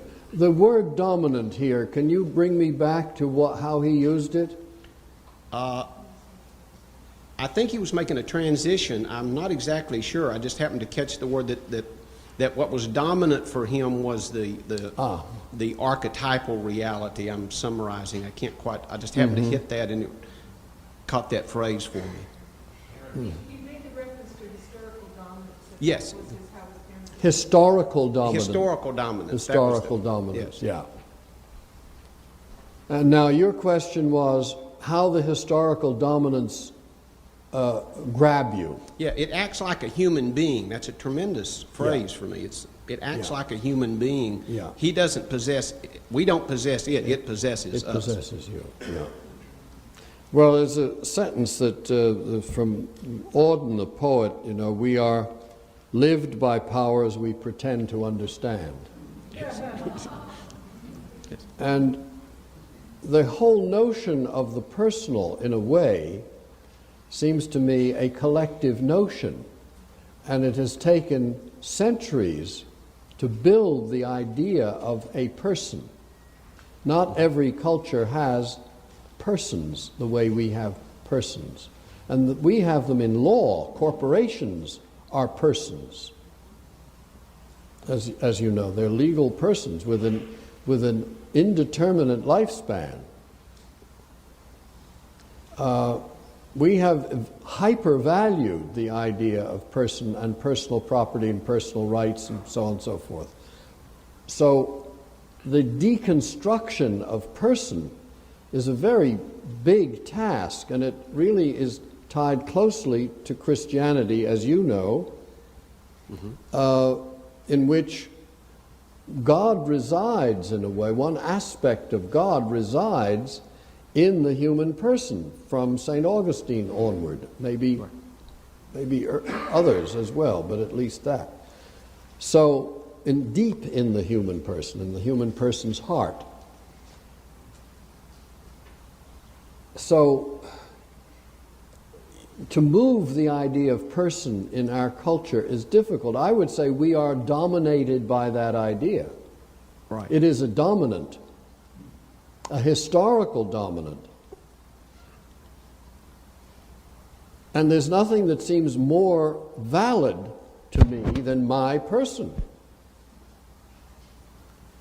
And yet, can I realize that this idea of person is itself a collective dominant, A, and B, that it's grabbed me. I'm a victim of it. Correct. I'm understanding my life in terms of my person, and I'm missing so much because of that. I'm wrapped up in my person, whereas history has done things to me that I'm not even, I don't sense, or that's the best I can do with that. But do you want to go on with it, please? Does that make sense to you? The whole idea of English common law and then American law especially is the idea of absolute individual responsibility, and that also dominates the personal psychology. Yes. You are held responsible. Yes. Totally, unless you can be qualified as insane. And totally responsible, therefore, for my suffering in some way. Would you agree to that? Yes. So I must work on myself. Yes, yes. And that self is an interior thing that you act out. You find it, you sense it, you consolidate it, and then you are responsible for it totally in all of your actions in the world. And Jung seems to be saying here, that is not really true. You don't possess this. This possesses us. And that turns the whole idea of law and psychology, the way it's practiced in America, totally upside down. And it really opens also the doors to realizing the social or communal or whatever we want to call it, economic, those other factors that are me. Yes. Which are called class, which are called economics, which are called education, which are called all kinds of things that we tend to ignore, I think, in the theories of psychotherapy. I agree. I agree. And assume that this interior world that we are responsible for and the suffering that we suffer there really needs to be, is the same for all. We all could, everybody, regardless of economics, location, poverty, riches, bourgeois or working class, whatever, that's a uniformly valid world that the diagnostics can cover and so forth. And this seems to me something left over from another time, or is embedded in the dominant. Yes. Yes. And if we are, possessed is a very strong word. Okay? Yeah. If we are indeed possessed by these things, right, then that...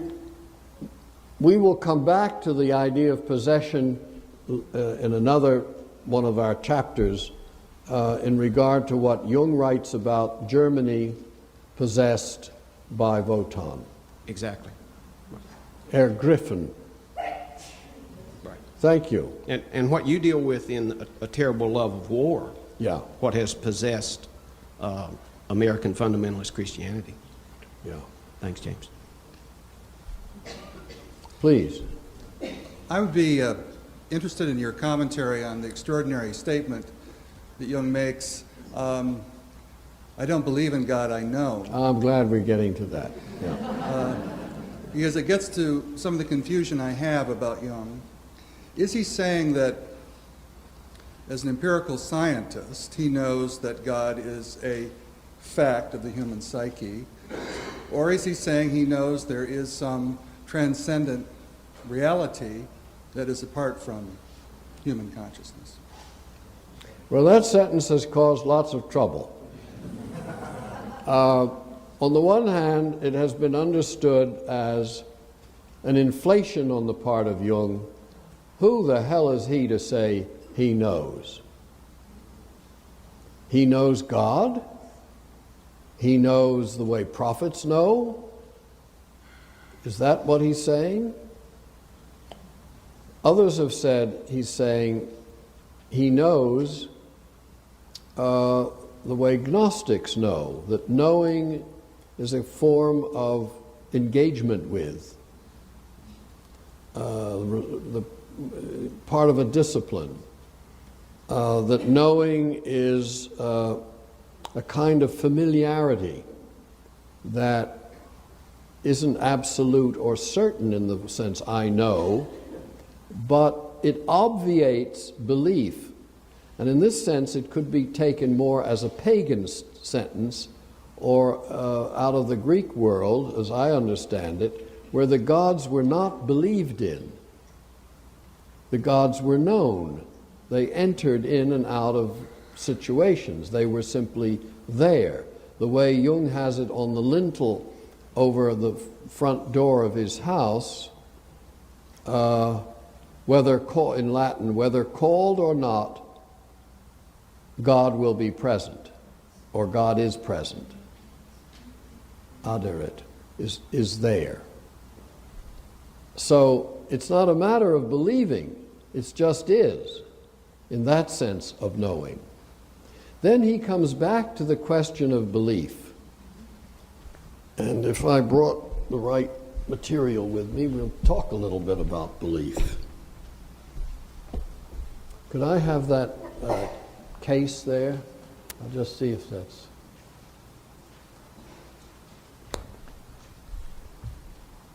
Because that was a very controversial piece there. Did it not surprise you when he said, I don't believe I know?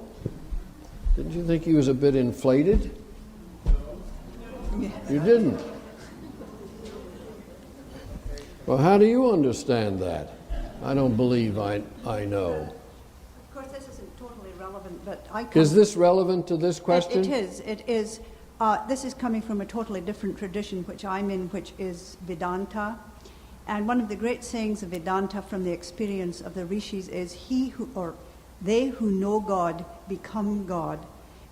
Knowledge in that sense is not something that you're doing from your brain. You're doing it from the very marrow of your bones. And that's what I think Jung is about. It's going into that inner core of what we really are, and that is what you experience as God, and you are that. So that, from our tradition, there's no problem with that statement of Jung whatsoever. From the Judeo-Christian side, there's a whole lot of difficulty. Well, there's a lot of difficulty from any side when you say, I know God, and that identifies me with God. It's not just saying it, it's being it. Well, whether one is it or not cannot be confirmed. We have no evidence for that. But the sentence can become what's called paranoid megalomania also. I know you don't like that, but we have to realize that delusion and belief are almost, if not completely, inseparable. Very difficult to distinguish delusion and belief. And I'm not trying to say Vedanta is off track or something like that, not at all. One just has to realize where one is in one's history. And we are in this history, like it or not. And therefore, we have to accept the limitations of that history without saying you can't study Vedanta. Of course you can, and learn a great deal from it. I only want to remind us that any statement of this sort has to be tempered from what we also know through skepticism. That is, we also have to temper it. But I want to go on with this one about belief, because it's really an interesting question.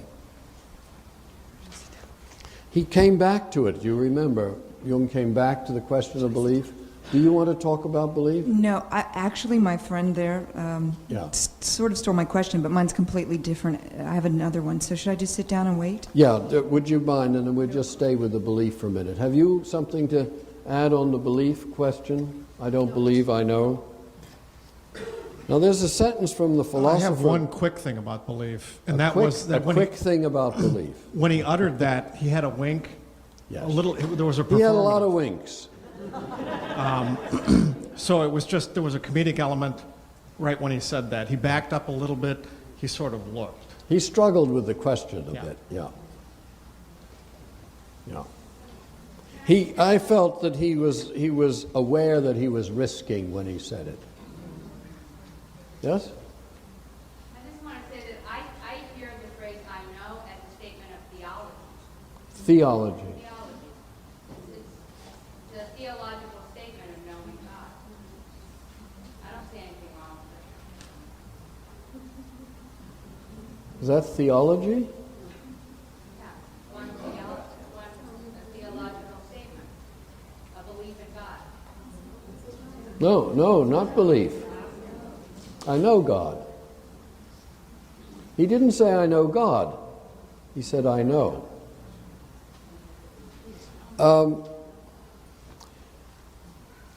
Edmund Husserl, who Professor Casey mentioned a bit ago,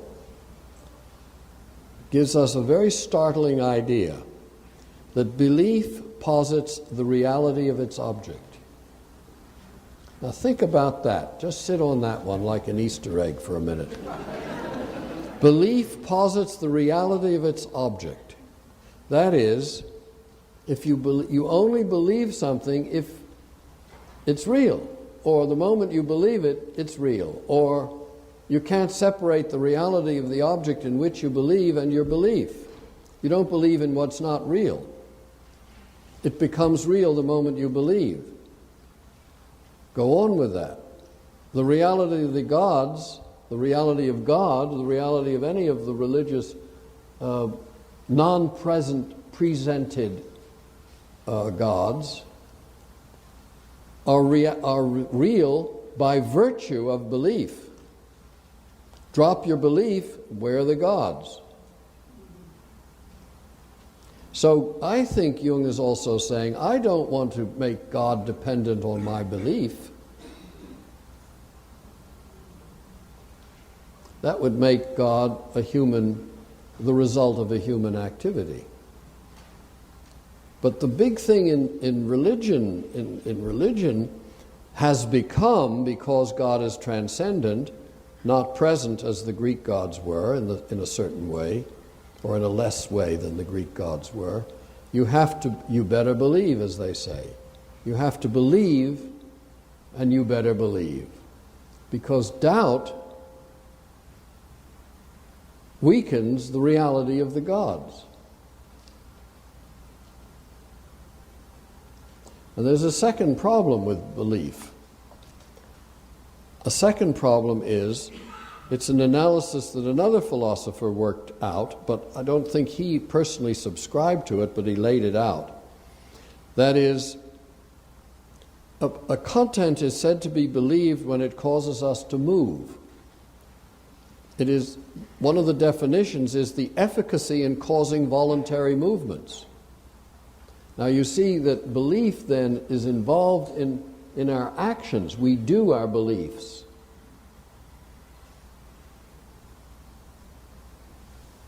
And that's a big danger. Regardless of whom or what you believe in, belief as a psychological phenomenon urges action. We act our beliefs and do because we believe.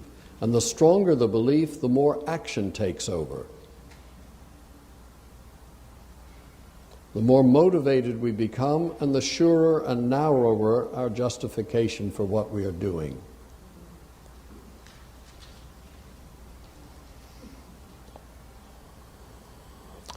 So when he says that, it seems to me he's trying, especially in the second, when he comes back to it the second time, he seems to me to be avoiding the pitfalls of belief. And he says that he doesn't want to talk about belief. He doesn't believe, he doesn't want to get into belief.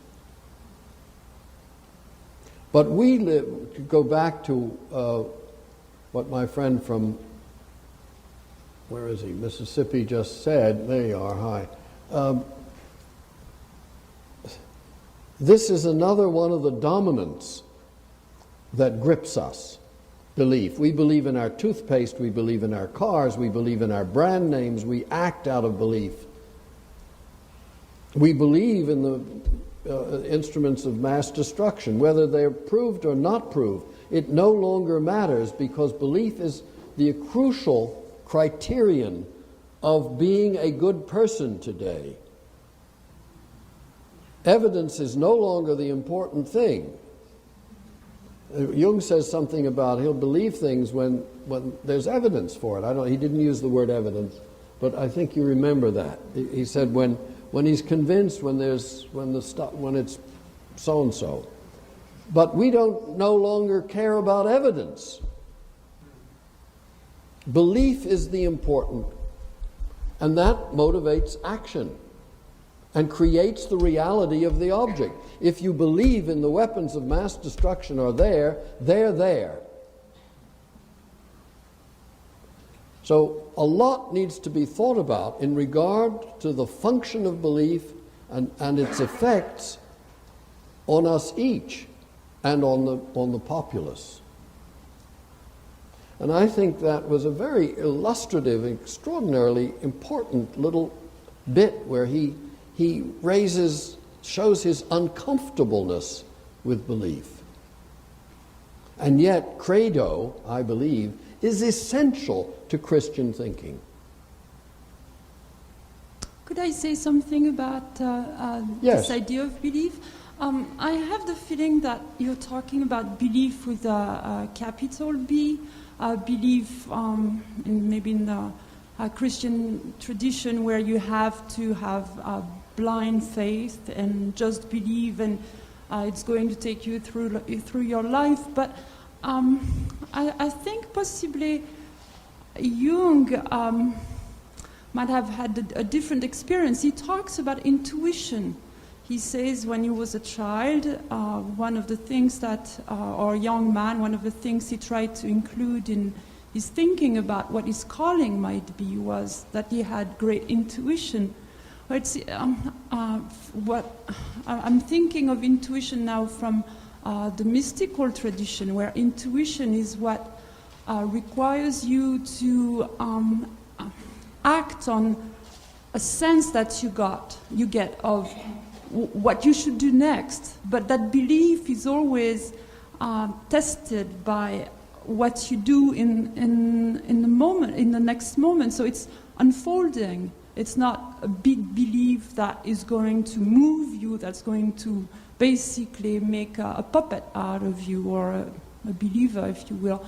It's something that challenges you at every moment to act on a sense that you get of something that that has its origin not necessarily in a large faith, but in a way you channel your understanding of the world. And I'm wondering if, although it doesn't address it later, if that didn't inform the way he went about. I think that's a very good point, that there is the moment of stepping forward, which is, in a sense, what Santayana calls, or following him, what he calls animal faith.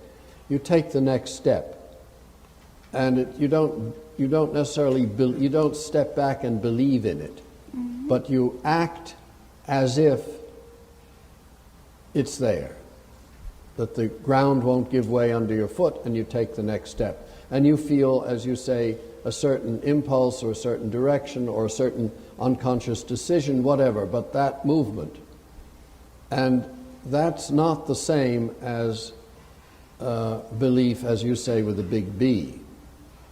But when you make the next move of literalism, of you believe that this step is not a hazard or a challenge or a uncertainty, but it's the right move to make, then I think you're moved from the little b to the big B.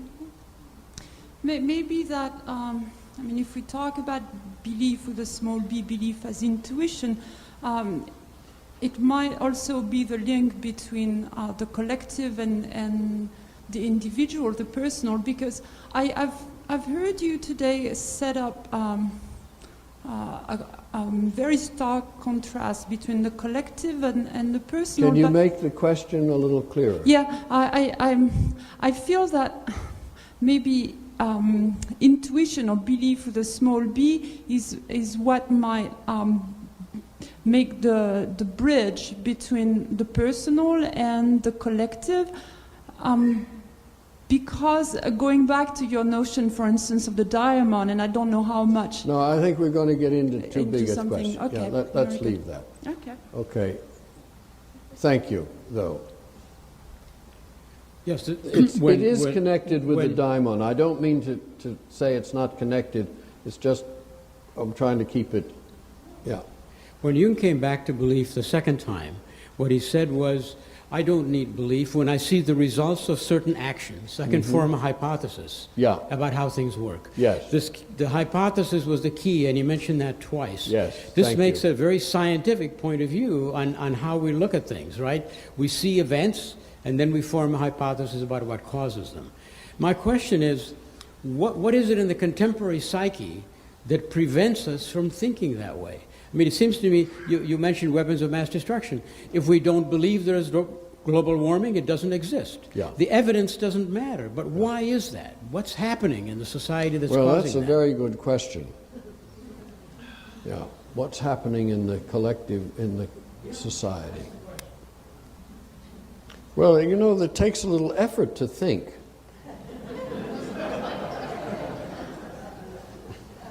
And I think that's a question we should keep in our mind for the whole time. What is going on in the society? I don't know what's going on in the society, but there's no question about the fact that we'd rather believe than anything else.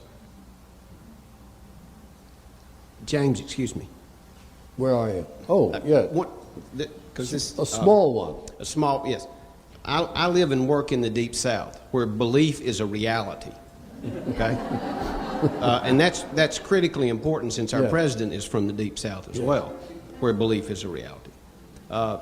There's a bumper sticker that's very popular that says, "God said it, I believe it, that settles it." And that will act in direct contradiction to obvious evidence, and has. Yes. Yeah. And that's delusionality. Yeah. Please. I was just thinking that here is Jung in his 80s, a many-minded man, and an interviewer asks him on camera, "Do you believe in God?" And he gives a two-word answer, and then we attempt to draw meaning from that. And I think that the meaning that we draw is going to say a lot more about us than about what was really going on for him in that moment. I am thinking back to something that you referred to earlier, which was that Jung was averse to, what did you call it, nebulous power words. Yeah. And that he said that psychology could not provide metaphysical truth. So in view of that, what might that say about what he was thinking when confronted with that question? Yeah, that's very good. Psychology cannot provide metaphysical truth. He probably also was avoiding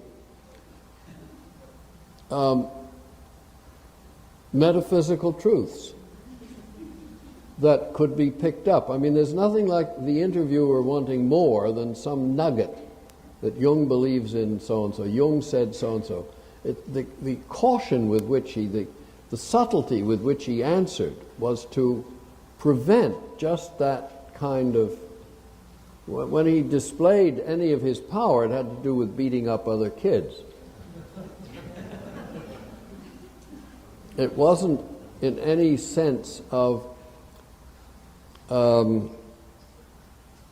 positing life after death or of any power words. And now, had he said, "Yes, I believe in God," that would have been a huge metaphysical statement.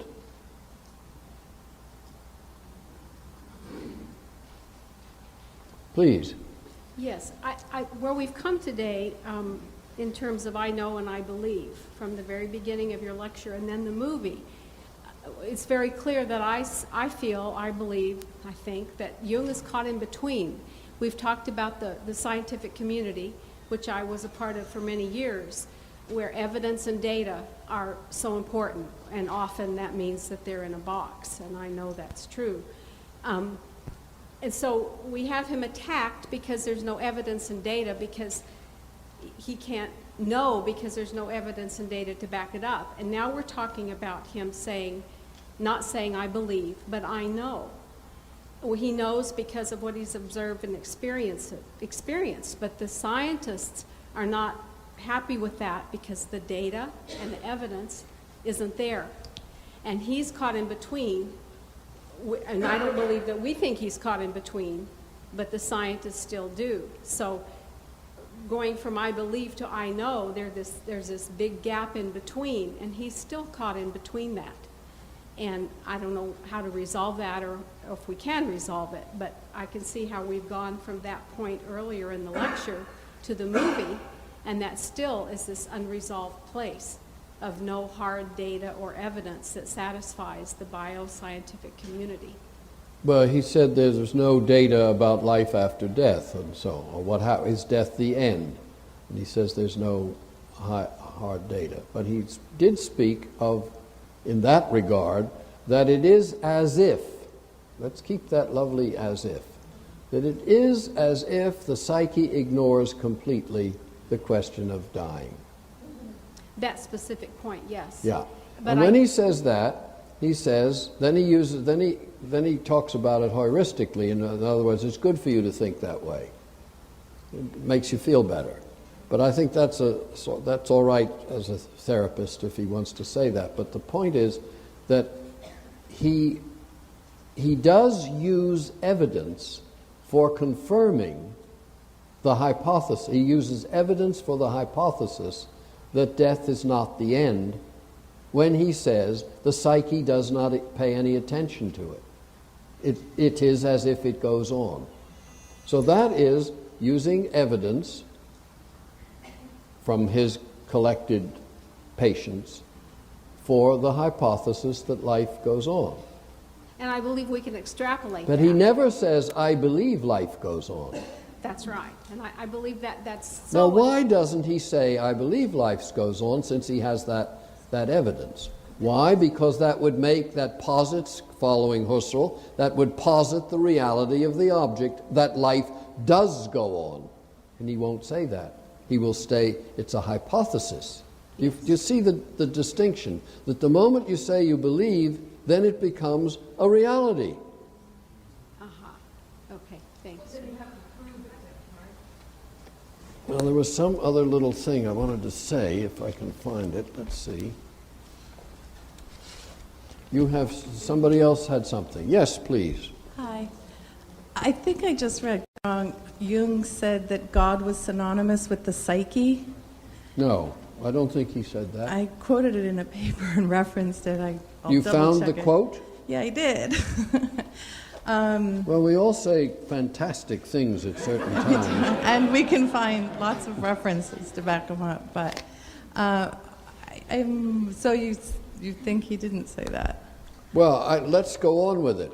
All right. Well, what did you do with that sentence? I put it in a thesis. Fine, but then what did you do with it? What was... Well, I was making a case for psychology being a new religion. Being a new religion. And basically using a lot of the soul's code and the anima mundi and individuation of the universe itself and where we're at right now. It goes on and on. It's much too long. But what I wanted to say is my feeling was... I won't comment. Oh, thank you. Was when he said, I believe, I know versus I believe, I thought that, talking linguistics, I'm being careful here. He was saying, I've observed the psyche, and therefore I have observed and I've known the psyche, and so I've known what I understand to be God. So when he says, I know God, it may not be what somebody in Mississippi perceives as God, but more of the, going back to religare, careful observation, that kind of religion. I've carefully observed my understanding of what God is. Okay. That's sort of a question. But. Well, it is a question. It is a question of whether, first of all, whether psyche is God, and that's a very doubtful idea, it seems to me.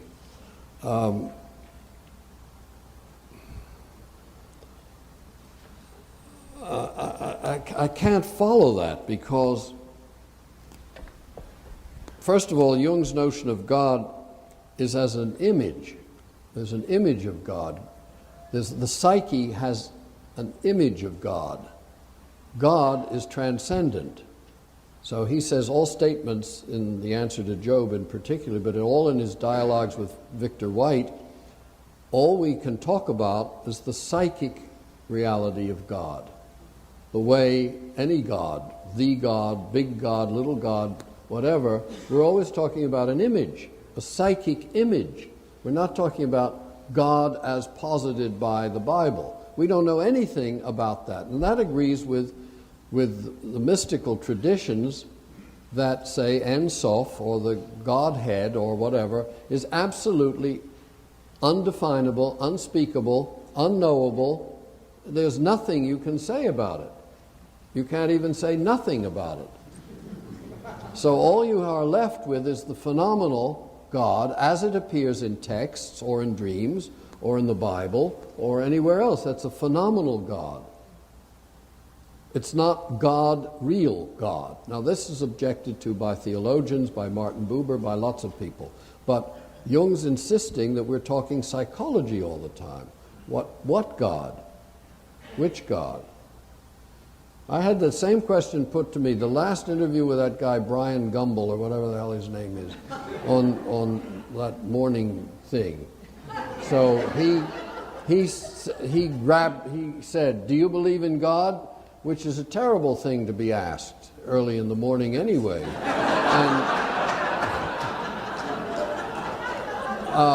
I hemmed and hawed, and you know, which God, who's God, what do you mean by God? So, and I tried to throw a question back at him. But the point is that to make that distinction between God and the God image is the crucial move that Jung makes. So all of his talks about God basically are about the image of God, the way God appears in our texts or in our visions or in any other way, but always, let's say, through the filter of the psyche.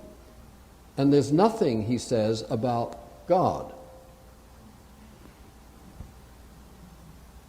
Do you get that distinction? That's important. What he does say once in a while about when he describes God, Jesus, I have a lovely little quotation of what he says. He says many things, but one of them is, whether called or not, God is always present. That's the one over his doorway at his house. And another one in a letter of 1959, so that's very late, he died in 61. This is the name by which I designate all things which cross my willful path, all things which upset my subjective views, plans, intentions, and change the course of my life for better or worse. That's a definition that Jung gives of God. This is the name by which I designate all things which cross my willful path, all things which upset my subjective views, plans, intentions, and change the course of my life for better or for worse. So it's not a big thing. It's stumbling. It's belching. It's all kinds of oddities, omens, strangenesses, peculiar moments, intuitions, flashes, upsets. 3 days where your stomach's off. And these are the powers that you are gripped by, that take hold of you. It's a very old Greek-Roman idea that omens and things like that work through the body in little crazy ways. And you know this isn't the right day to do something. We call it a bad hair day. But this is one of the ways he means there is a greater force happening that governs my life, changes my direction, upsets my intentions. That's the important thing. Breaks into my ego subjective will. Is that a belief? Is that a belief? That's what he says, this is what I call God. He doesn't say, this is what I believe in is God.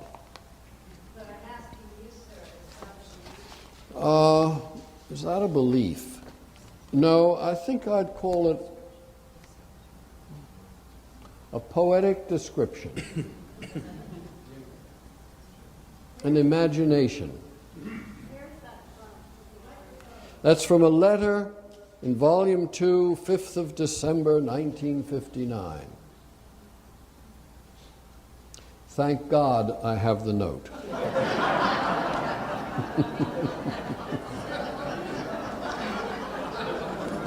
Wait, was she first, Robert? Was she first? Yeah, she was first. Thank you. I kept thinking when you were talking about belief, and the gentleman from Mississippi, I kept thinking it's always the word or the emotion that is emitted before the question, and that is even with the interviewer or whether it's the content. And it was, when you're asked a question about God, it's usually God-fearing, you know, and the obedience for people to comply seems... That's very good. I think psychologically you're onto something. There's a moment of hesitation when you're asked about God. It's a numinous question in itself. Right. Yes. And so there is a God-fearing moment. There's a trepidation. And that's a good thing if you're in the Bush White House. You see, because that's really a great way to control the masses. If I can have you God-fearing and I can keep you ignorant because I'm not going to offer you a holistic, process-oriented educational curriculum, I am going to keep you without language. I was just going to say thank God for that too. Well, if I can't... What was that curriculum again? I want to hear it. The word curriculum is very negative, but the point is, if I keep you down on the farm without language, why does that surprise you that we are asleep in thought? Yeah, and but why we does were asleep before 2000. Pardon me? We were asleep before the year 2000. I think we've been asleep since people lost the ability to see perhaps the metaphor and the soul, and people being threatened by certain books in people's imagination because they take it so literally. Because people need, that you had said something about belief, and I was thinking of branding as you were speaking about, you know, whether you have your, to fit in today. Okay. I have one other thing, a quote that I thought was really good. The quote is okay. The quote was what he was saying. He said that we are, this was asked, when the interviewer asked, what do you see about World War III? And he didn't say, I see World War III or not. He says, it is the trees or the woods. And I think that was extremely poetic. And what I think I hear also was that we were the origins of all the coming evil. And that is the unlived life, I think. So. Please. Yeah. I was thinking about that passage in the film in relation to the preface and answer to Job, where Jung talks about if people believed that the Rhine flowed in the opposite direction, that would be a psychic fact. So it seems to me that that quote is saying something about how belief functions as a psychic or a psychological dominant in an unconscious way. And the move to where he says, I know, is always the hard Socratic task of making what is unconscious more conscious. Now, if that's the case, we get to the question of evidence that has been talked about, which he raises.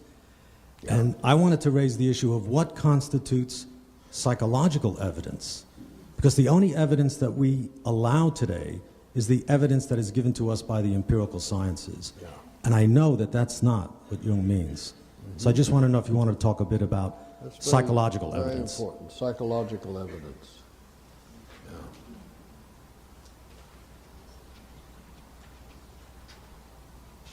Well, go back to the film for my first thought on that was the psychological evidence he brought for not life after death, but continuing. He brought evidently evidence from his practice or from people's dreams or from somewhere when he says the psyche doesn't seem to pay any attention to the end, to death. That would be psychological evidence. Where does it come from? From fantasy or from dreams? But that's still too literal for me. I would think psychological evidence is something that we distill, to use alchemical language, that we distill from any kind of literal statement. That we can distill it from what you just said about belief there a moment ago. I've lost the trend, but the thread. But it seems to me that psychological evidence is something that we gather from another kind of presentation. It's a second step.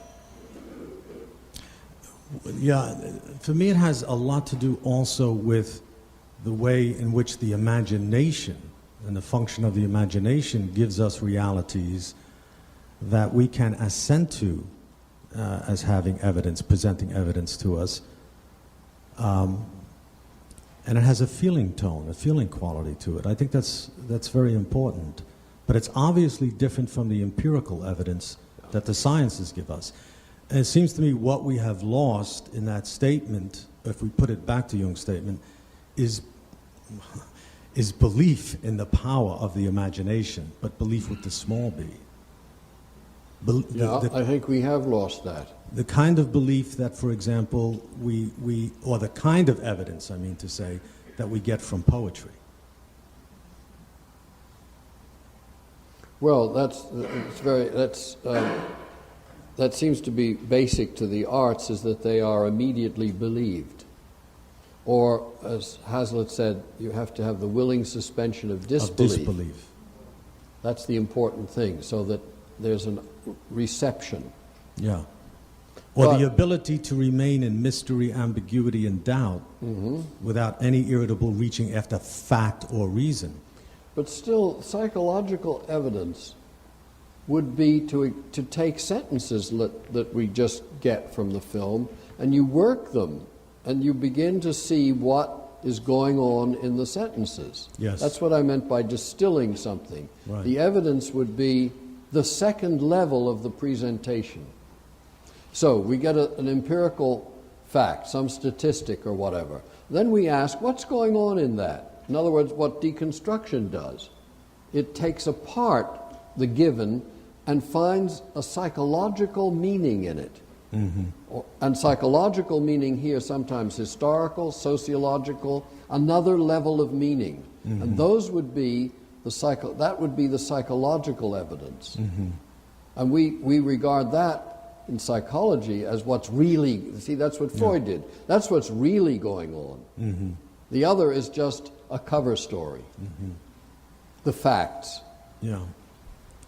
But you wouldn't side with what you just said about Freud's position there. I mean, I don't think that's the kind of psychological evidence that Jung is talking about. No, because Freud's psychological evidence was preformed. Yes. He already knew what it was going to be. I mean, in Jung's, and it was also factual in his mind. Yeah.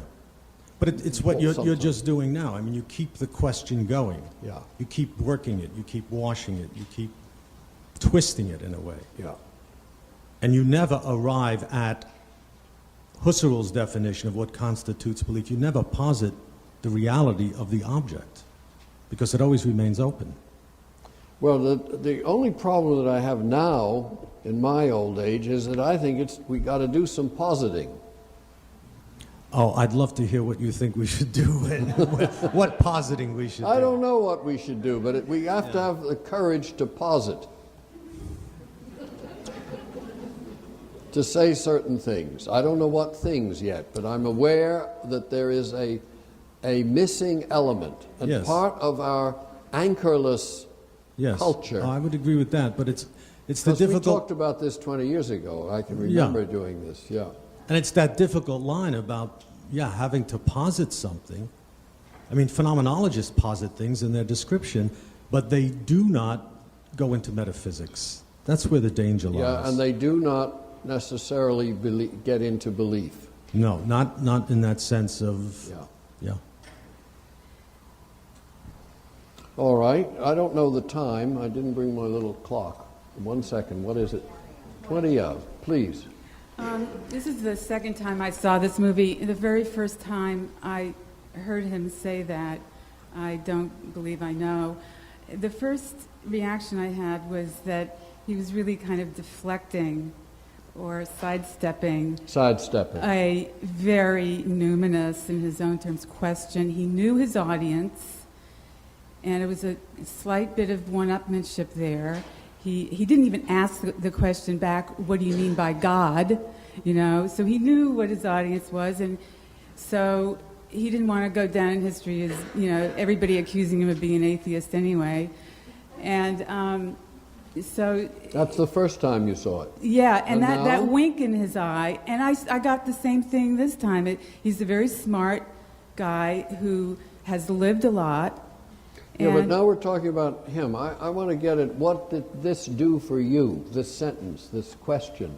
Well, it brought up all of the stuff that I knew about his, he had this psychological breakdown that he worked his way out of with... So you're taking what he said in terms of his person? Yes. His personal history? Yes. From which you've read in biographies or so on? Yes, and that whole 2 words, I know, means that. My experience. So, but more than that, and I dig that a lot, but more than that, I really do believe that he was very politically savvy at that moment, and he sidestepped and one-upped something, and that's a valid insight. Something that a lot of people, we've been skirting around all night. I just had to say that. Mm-hmm. All right. I think you were next, and then I'll come back. Yes? Well, for me, this is an interesting moment because it seems to have the potential to make both believers uncomfortable and also scientists, empirical, clinical psychologists uncomfortable. Because if he's saying he believes in God, whatever that means, then the people that are criticizing from the scientific community are going to write him off and say he doesn't know what he's talking about. And the people that are on the believer side are going to say, who does he think he is? That's how you brought us into this. Like he's equating it. He even said earlier in the conversation that when he had that experience at 11, he said, I had this experience that I am who am. Those are words from Genesis, I believe that, Exodus. So there, right there is a problem for both of these worlds. For me, I took from his saying that my own life experience of being, going through difficulties, which he must have gone through and then was broken down as a person, then somehow came back. It's just, that he has a knowing from that experience. That's just what, right. Yeah. So that's what his that's what I know That's means. what I took as him meaning because of reflections on things that happen in my life or seeing what has happened to other people who have had serious difficulties in their life and what happens when they come out of that. So it's not... So you're reconfirming what was said a moment ago, that based on his sentence, I know, reflects his personal experience of what he would call God. That he went through such things, he was now an old man, somebody else said he was broken down and he came back, and I mean what you both are saying. I guess what I'm saying a little more, I think, than that I think that because of other people I've also read, and I would probably characterize some of those people as mystics, that what he was talking about, I've seen expressed in experiences of many people of his stature and his depths coming out of that place and so saying... you're hearing So the it's I not know just- as a statement that he knows God because of what he's been through. Right, and God is not a word, as people have said here, is a word that's loaded in our culture, and I don't think he meant God in the way that typically is used in our culture. And I just want to quickly say that I wonder if you said something earlier that struck me very much, and that is that the clinical community or the people who have followed in Jung's work have focused more on the personal story. And it made me think again in terms of religion, the privatized spirituality, that the trend in the Catholic Church and the Protestant religion about my individual salvation. And if it's been going on in the clinical community, then we've had it reinforced in all these major areas of our society, so that that whole idea of social consciousness is also not being nurtured in the, this other religion that's evolved through, going from confession to your therapist, that kind of trend. So that hasn't helped, and I agree with you, and I think that'd be great if there was more work on looking at the social question, the collective question. The social is one part of it, the historical is another part of it. Because the social comes out of the historical, or the social is infiltrated by the historical. Yes, please. I just like... Oh, I'll get you in a minute. Yeah. One of Jung's things, I'm not a great scholar of Jung, but I've read a few of his things, and one thing that particularly interested me were his seminars on the Kundalini that he gave in Switzerland in the 1930s. He's an incredibly honest man, and to be able to bite off the Kundalini in the 1930s took some degree of realization, I have to say. And he brings out there that the Indian culture of the Vedanta that I come from, these people, he said, have developed a concept of what we consider abstract ideas like God. He said to these people, God is as seeable, as hearable, as touchable, as smellable as the physical world is for us. To them, the physical world that to us is real is not really real. Very important, that's right. And he said, we in the West have not understood that. And until we do, we're going to be stuck in a mess. It's going to take us a long time to do it, but we have to do it.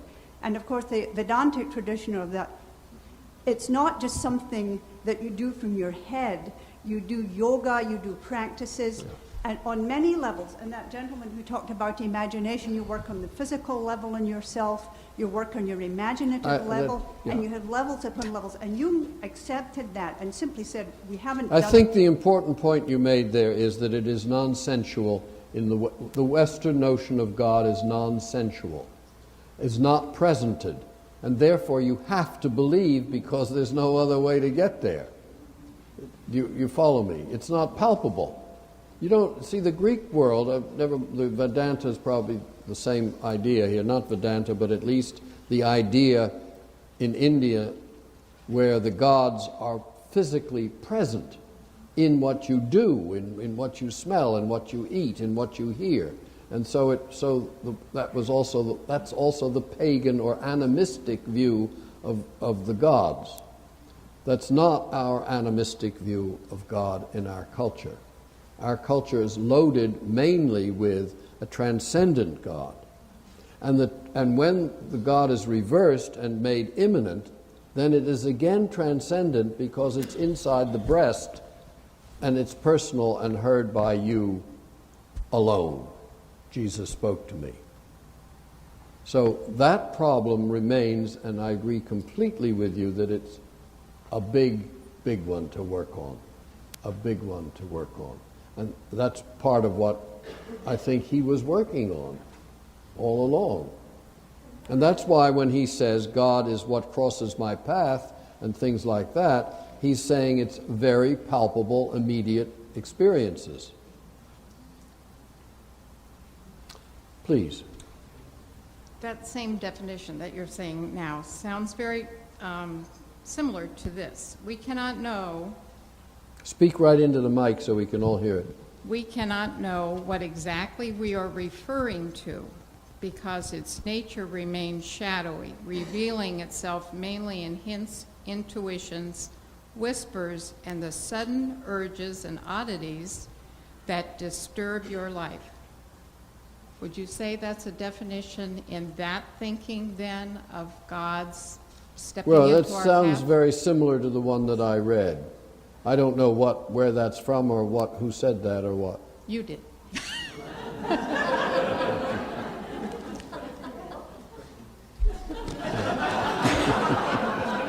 My question is... That was a trick question. Wasn't it? I haven't asked my question. My question is, I understood it when I read your book, that you were making reference to soul, to diamonds, to fate. To Daimon, yeah. Okay. Probably. Is there a link in your thinking to that being a piece of God, a sense of God, a definition by that same kind of thinking? No, because when you say God, we're again talking about some transcendent power word. Drop it. Let's talk about but these... this piece that comes into our life and steps into it. Let's just say these moments, if you want to attribute these moments to some transcendent bearded figure or to some all-purposive creator or something, you can do that, but then you're making a metaphysical move. No, I want to see how that connects, because I sense a connection with a daemon. But Yeah. that is what we are carrying when we come here. Okay.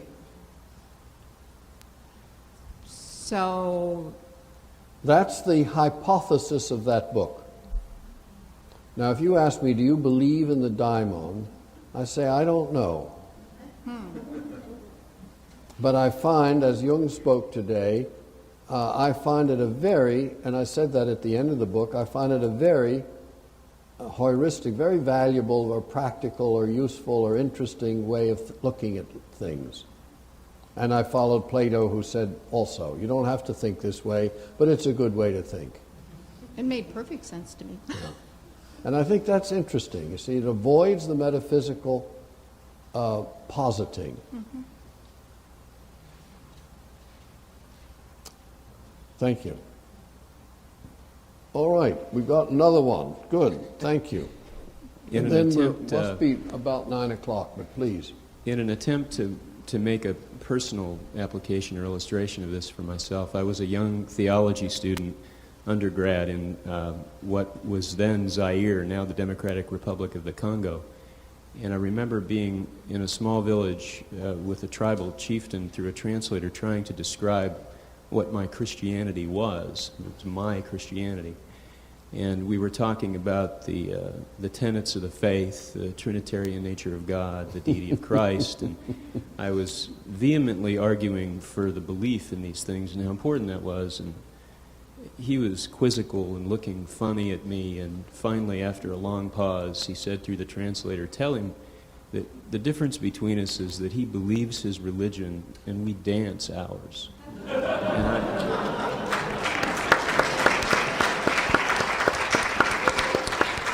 And the time is now? 5 of. What? 5 minutes to 9. 5 minutes to 9. Well, we can have one quick question, quick. So we're going to be on time. Thank you. Mine follows his pretty well. When I hear the statement, I believe, because I know it reminded me suddenly of the image that is in Memories, Dreams, and Reflections when he's standing with the Pueblo Indian, and he comments that the man knows that these people know their place in the world more so than any other people he's interacted with, something to that effect. And the definition you gave earlier that he had in 59, the what I call God, all things across my willful path, blah, blah, blah, oddities, omens. Get to the question. My question is that my sense in reading your work in the past has been that there's a slight aversion to the study and, well, what I would really like to hear you speak to is the value of the indigenous perspective, since if we are historically dominated, then that is our universal collective nature that we all share. And I have felt so many times as though I have wished to hear more about that from you. I don't know if there's going to be time tonight or tomorrow, but maybe What in is the it you future. wish you heard more about? I want to hear you elaborate on the importance of that and what. Of what's the that? Well, Indigenous culture?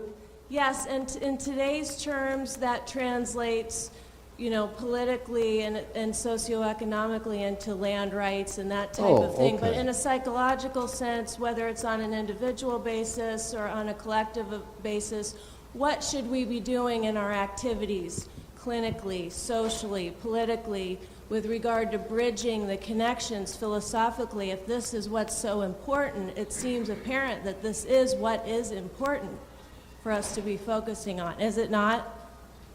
Good, we got there. You warmed up. You got a takes me little a while, passion but I'll at get last. there eventually. Yes, of course it's important. The first step is making the clearing, realizing our own stupidity before we start talking about how much better they are. They are better, if you want, or they have these virtues that we've lost and so on. But we can never grasp other things and other people till we've seen really our own glasses and how loaded we are in our belief systems. Otherwise, we simply adopt other people's ideas, virtues, ceremonies, systems, but we still remain 2,000 years of Western Christianity in what we're doing. But even with Christianity, if we go into Aramaic Christianity, then we have the same origins. And if we put a focus on that and have You intellectual... cannot skip over your shadow. And your shadow is a mess. And the mess is our actual Christianity, not Aramaic Christianity. It's the Christianity that we got from Paul and Peter and all the boys ever since, and up to Mr. Gibson.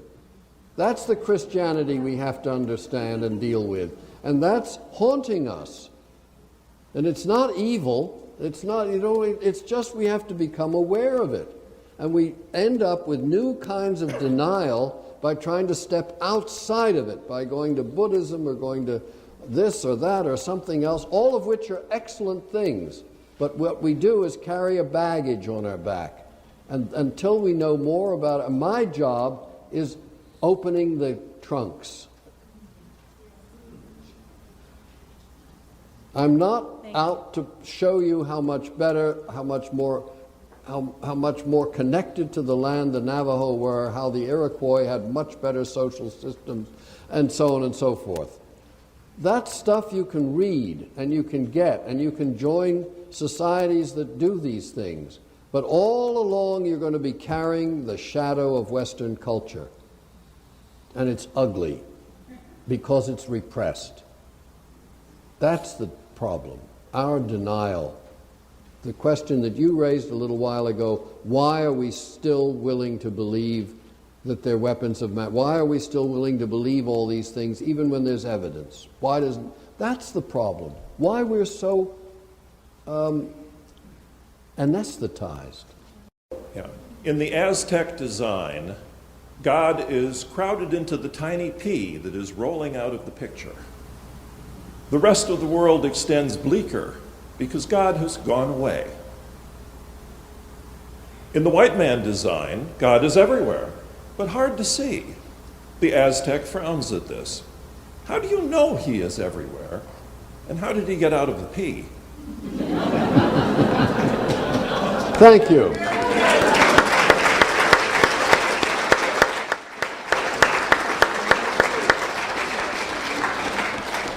Well, now we have a couple of sessions One now, and then one after the break, and then we have lunch. And then we have the 6th session at the end. The first thing that I want to talk about is a little bit that didn't get quite talked about last evening before we go into the defense, the attacks on Jung. And that has to do with what came up last night about the personal and about the role of the mother, and about one of the attacks on Jung is that he was a philanderer, that he was promiscuous, that he was surrounded by women, that he slept with various people, and one of the defenses that Shamdasani, that is the man who's organizing this completely new collection of his letters and of retranslating the works of the Philemon Foundation, states very clearly that this is part of the attack on Jung and is not really part of the biography of Jung. But whether it is or isn't, the interesting thing is that this elaborate relation with women of all kinds, from all the many pupils that he had, from his doctor's dissertation with his cousin Heli, to his elaboration of the anima, to what has now become what I feel is the feminization of therapy. Now, this whole question has many angles to it, but first of all, the first part, it's complicated because the first part has to do with Jung's himself being a tough bastard who was very male in his aggression, in his sharpness, in his penetration, in his curiosity, in his search, in his non-receptivity, you might say. He was open at a deep level, but I don't know how open he was at a top level. This is rather important. In other words, he was very open to the collective unconscious, or to the currents of the time, or the zeitgeist, or the ideas that were around or just beginning to bud in the mind of the world. There he was open. When he was doing his therapy, he was the one who did a lot of the talking. He was not one of these safe environment situations where everything goes and so on. You sat knee to knee with him, and the man was big, strong, and as he said, he'd knocked a lot of kids out when he was younger. So there was a little bit of awe, shock and awe in the being with him. Now, this is important because it's as if there was something at the same time. He favored many, many women, and many of his pupils and followers and those who carried on his work were women. Now, in his early dissertation with the cousin, it's a kind of significant thing. I talked about it in terms of the oddness of the idea that he was interested in, but there's something else there. That this was, in a way, the very beginning of the role of the anima in Jung's work. Because after all, it is Jung who devised and circumscribed a very important idea for psychology, for culture, for the arts, for all kinds of things. And he was accused. There was a book written about this medium, this cousin, who had a tough life after they separated. She had been in love with him. He was a early 20s. She was in her late teens. and she had these trances and channeling, and he reported all this in the dissertation, and it is published in volume 1 of the collected works. A book, a sort of fictionalized account of their relationship, was written by a distant relative of this cousin. And I reviewed that book some years back at length. And it's important because in it you see the sense that this cousin, not the cousin, the woman who wrote the biography of the cousin, is accusing Jung of abusing the woman. That is, using her for his ideas. And that thought permeates depth psychology. Freud's early cases, Anna O, Lily Pappenheimer, I don't remember all their names, there were several women, Charcot, who discovered the symptoms of hysteria in the Paris clinic. There were these young women, some of them were actresses, who pretended the postures that were needed for Charcot's diagnoses. In other words, that whole thing, which is supposedly empirical, was fake. It was acted, a great deal of it. It was written up later by Axel Munthe, who was one of the medical students at the place. Anyway, the idea that women were being abused in the sense of used, not abused in the way we talk about it today. They weren't smacked. They were being used for the ideas of these patriarchal men. And there seems to have been, or seems to have been, something essential in the discovery of the feminine and of the anima that came out of all that. And so that what we're left with now, 100 years later, is that we try to understand Jung's early life and these relationships with women in terms of the categories of today, that is, non-equality, use, submission or oppression of women.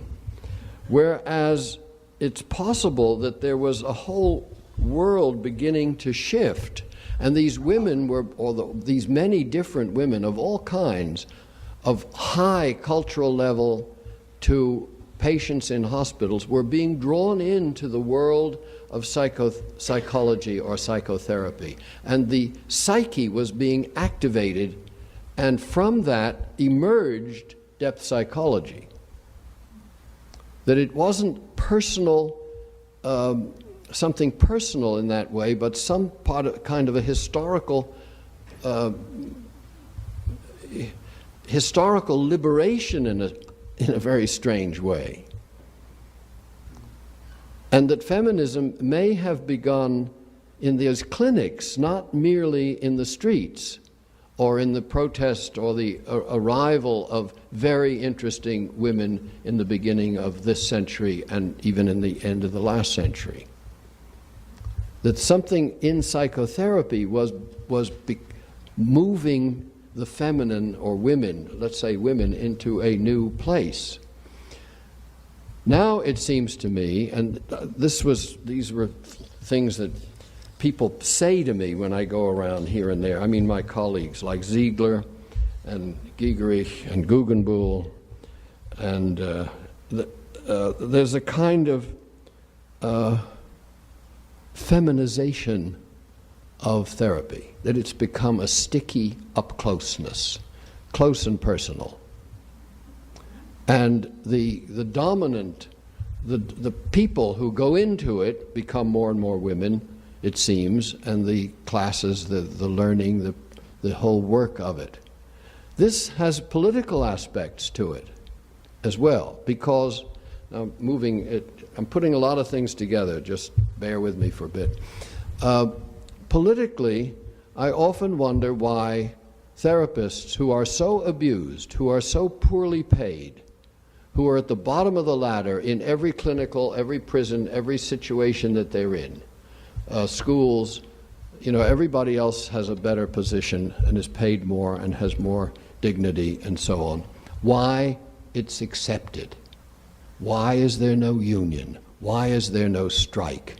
Why don't we all walk out? And if we walked out, the whole social structure would crumble in a week, because this is what's keeping everything from falling apart and going mad. But there's never any thought of a union or of a strike.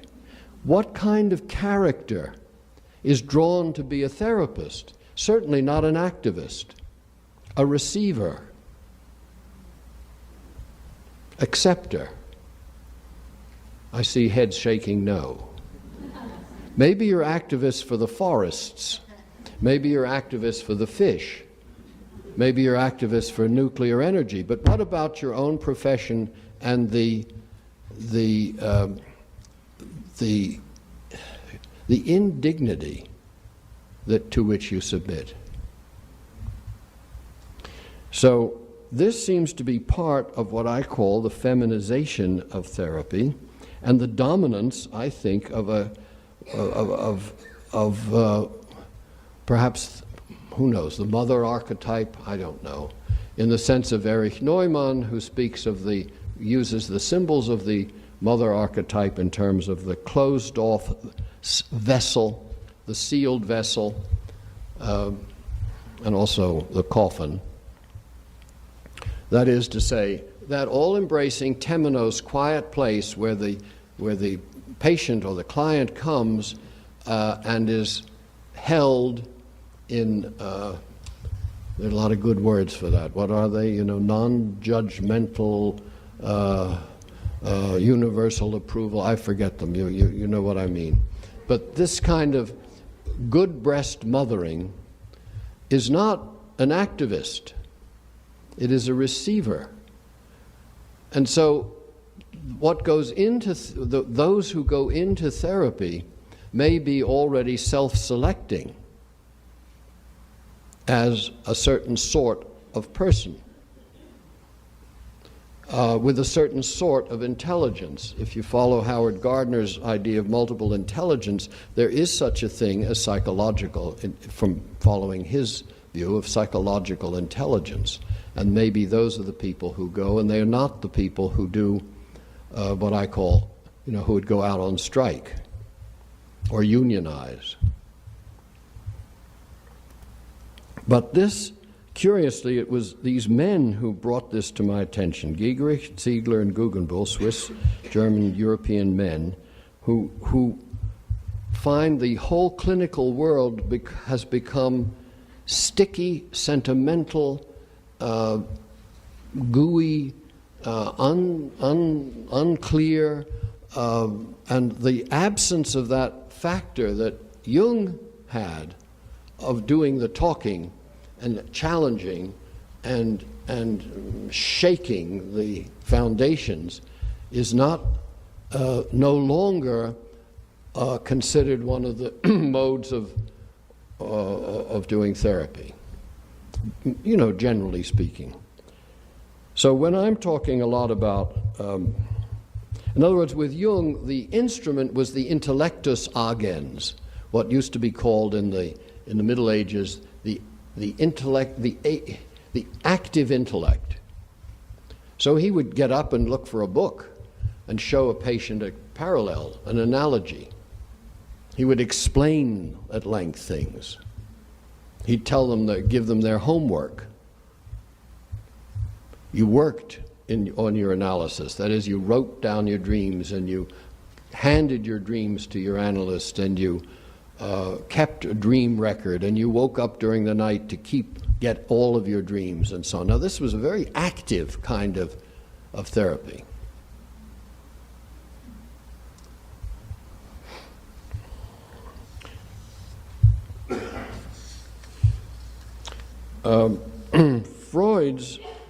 Freud's was not in that same way active. Freud talks about withholding as the art or the principal activity of the therapist. And I remember one seminar with Jung where it was actually von Franz who asked him, when do you intervene? When does intervention, in other words, when the patient is telling whatever it is, when do you intervene with your insight? So that's the question. That's the moment of action. We're bringing in the intellectus agens. And he, you know, as he did in the film, you know, it's this and it's that, and it could be, because there's no general answer to that. That would be an intuitive response. And I would imagine that with Jung, there was always intervention.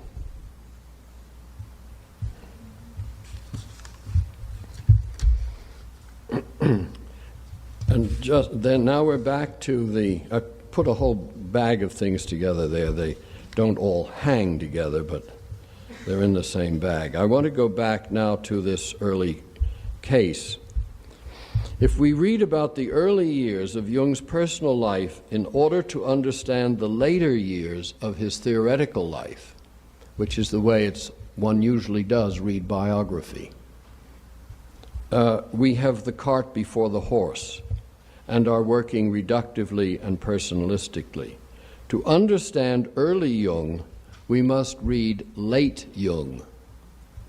To understand events of 1896, we must turn to his writing of 1946. In other words, only after the idea of the anima was crystallized can we look back and see what was going on with the cousin, rather than saying his idea of the anima developed from his work with his cousin.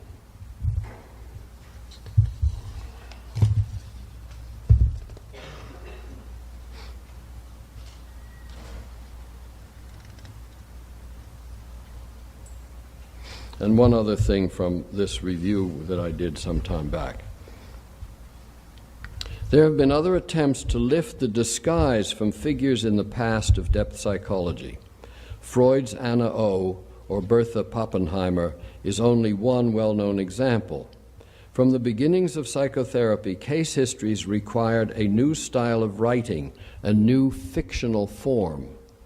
Jung's disguise of Helene into SW, as he called her in his dissertation, is neither an assault on her character nor a distortion of facts, as the reviewer, as the book claimed. It is rather a mode of fictionalizing required by the new field that had to develop a new form of writing about psychological persons. As Freud said at the beginning of his first major case presentation, this kind of writing is close to the roman à clef. It is curious to see that this woman who wrote the book about her cousin attempts to set the factual record straight, makes use of even a more fictionalized mode, because she fictionalized the biography of this woman, of Helene. She wrote it as if Helene was talking about her life. So in order to set the facts straight, she starts another fiction. This says something about psychological writing. It is not scientific or historical, but legendary. Or better, it is most scientifically historical, that is, ethically honest and objectively accurate. That's what I consider to be scientific, ethically honest and objectively accurate, when it takes full account of the personifying myth-making imagination. Somehow, we in depth psychology have to learn that the psyche, as Jung says, mythologizes. And in doing so, it continually factualizes fictions, that is, literalizing fictions, and fictionalizes facts.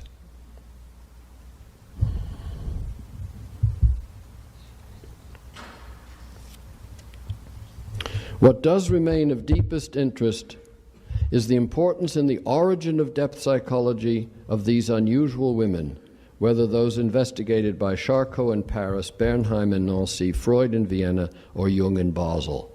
It was they who embodied psychic reality, and it was this fascination with the magic of psychic reality, as embodied by these young girls, that bespeaks the anima that was emerging via these pioneers of medical psychology into our age of psychotherapy.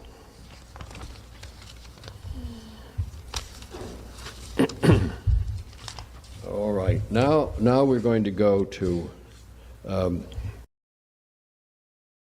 we'll entertain a question or two on this theme, on this particular theme, if you have something. Yes, go to the mic. Thank you. It strikes me that we have this egalitarian impulse in our... A what impulse? An egalitarian impulse Mm-hmm. in our culture, and we tend to, if we're talking about, say, Jung and these women, we're talking about them as though they are equals, and they're supposed to be this sort of equal exchange. And I think we miss the fact that we have a man who is infinitely more learned, more insightful, and he's given these women this opportunity to participate in psychological history. He's given importance to their individual psyches and a place in history. And I think that we forget about that kind of exchange. We forget about the kind of exchange that occurred, say, in the Platonic scenarios, say, in the English boys' school tradition. And I think it's important to remember that. Thank you. Does anyone else want to say something on this theme? Yes, please. I wanted to know if you could say anything more about factualizing fiction and fictionalizing facts. So it sounds very, very intriguing, and I just wanted to know. Well, I did try to write some time back about case histories as forms of fiction.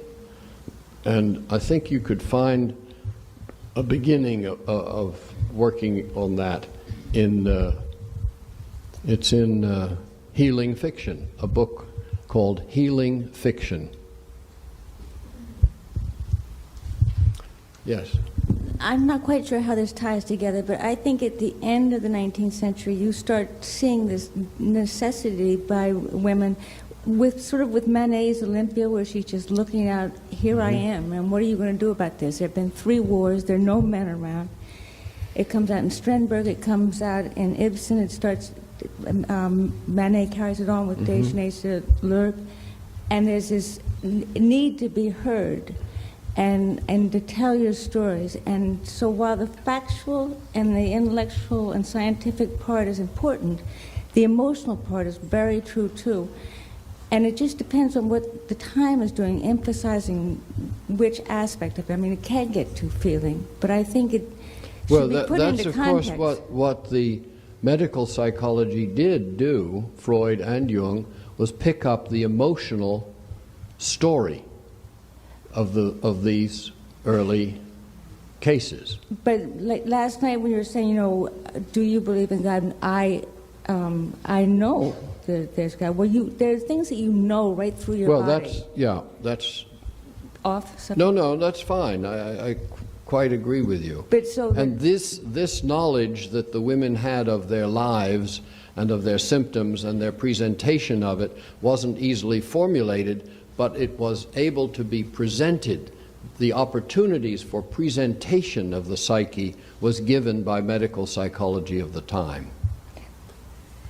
So I'm following just what you said there. Yeah, and so I think... So here I am, this is what I want to show you. And I think, the hysteria that Charcot was showing, it might have been falsified, but it sure was necessary.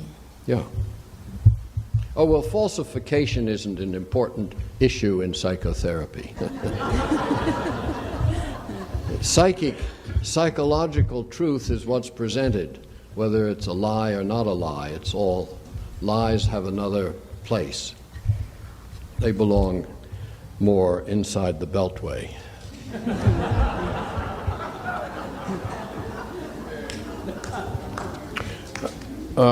Excuse me, may I ask one last question Oh, yeah. about this?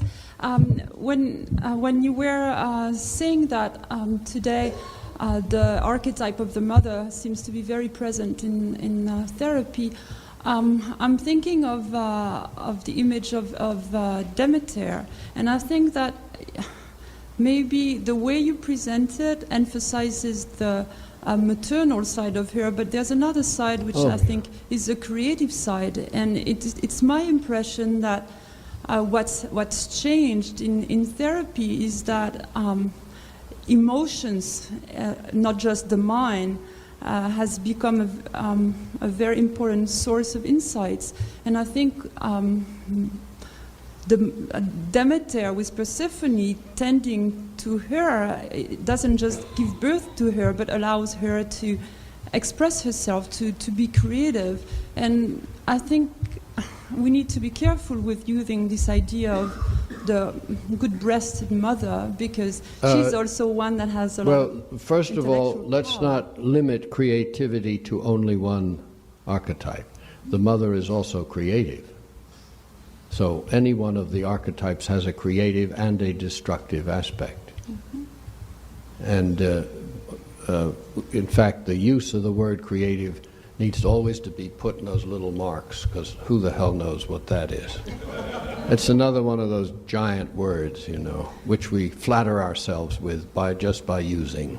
But I think GUI is the same way. Pardon? GUI is the same way. GUI is very much about the anima. Yeah. And I think we need to see the Yes, shadow. the anima is gooey, yes. But the anima is also flutters away, doesn't stick, so it's both. Right. Yeah. Everything is both. Thank you. Okay, now we're now going to take the fourth part of this, which has to do with the attacks. We've been defending Jung, but we haven't yet gone into the attacks. So that was a sideline, the one on the women in his life and the accusations. Let's begin with the science one, and I'm not going to elaborate it because I'm not competent to elaborate that one very well. But the attack that psychotherapy is not scientific is all psychotherapies. It's not just Jung. Unless they can be proven, evidence, hard evidence, and hard evidence usually means statistical evidence, that they are effective.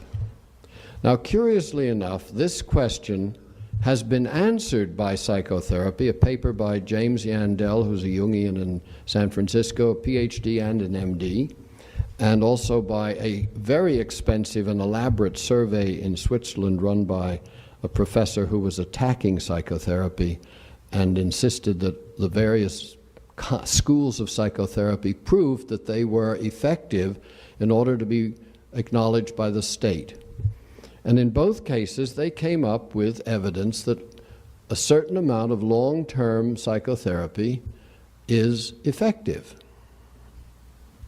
It is as effective as drugs alone, and a combination of drugs and long-term therapy are the most effective, according to these kinds of investigations.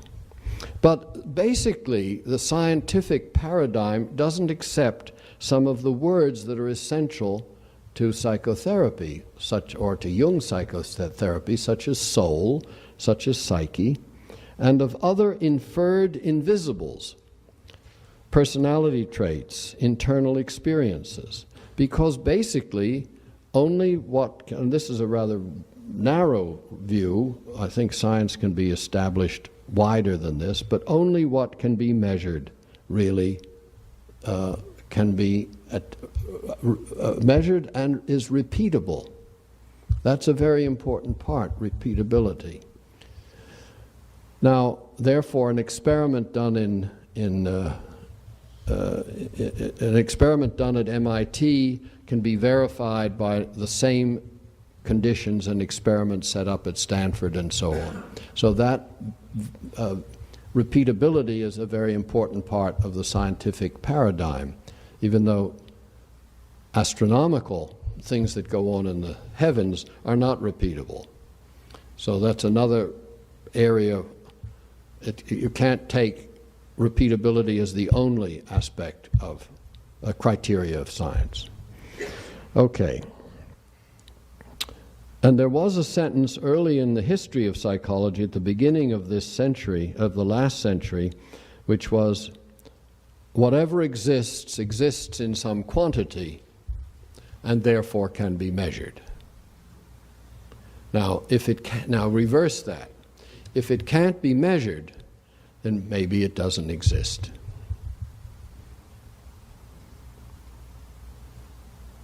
Now, actually, Jung was extremely concerned with science from the association experiment onward.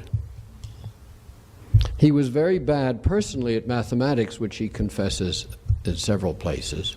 Didn't like mathematics and wasn't good at mathematics. But he was interested in what underlies science, or what is going on in science. In other words, he looked at science as a psychological phenomenon. And he had the very close relation with Wolfgang Pauli, and the letters between them had been published and edited by Beverly Zabriskie. He was interested in the UFOs as a phenomenon. Now, just because UFOs are, filled with all kinds of cracked ideas doesn't mean that it's not a phenomenon to be investigated.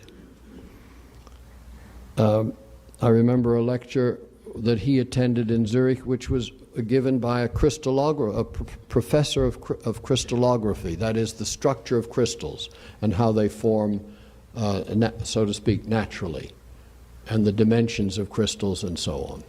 He was interested in he had a whole lot of several of his pupils, it's reported in Bayer's biography of Jung, to do mathematical or calculations on astrology, where the planets were and in whose horoscopes and so on and so forth. It all turned out to be messy. None of them were competent enough to do it right, and the question wasn't set properly. But in any event, he was trying to get what you might call mathematical or statistical basis for that. So, and late in his life, according to von Franz, what he really thought underlied both psyche and matter were numbers, prime numbers, particularly numbers 1, 2, 3, and 4. And that was something that was interesting him enormously, was both the symbolic aspect of these numbers for the psyche and the way these prime numbers worked in mathematical study or mathematical basis. Then the last area where he was interested in science was synchronicity, which is the first essay was written, the first small book on it was written in conjunction with Pauli.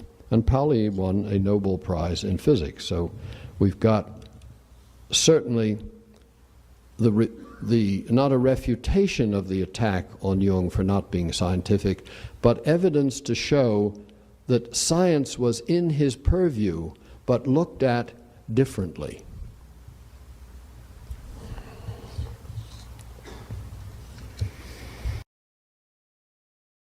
Now, the second one that I want to mention is from the religious right.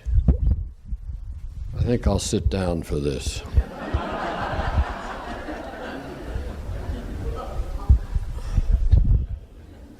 And this is a piece from email, or this came off the machine. It's written by a man named Gary H. Kah, K-A-H. That's not an Egyptian name, that's K-A-H. And it's an excerpt from Chapter 3 of Presenting Occultism as a Science, the New World Religion, by Hope International Publishing Company. And he takes on Jung. He goes through his biography.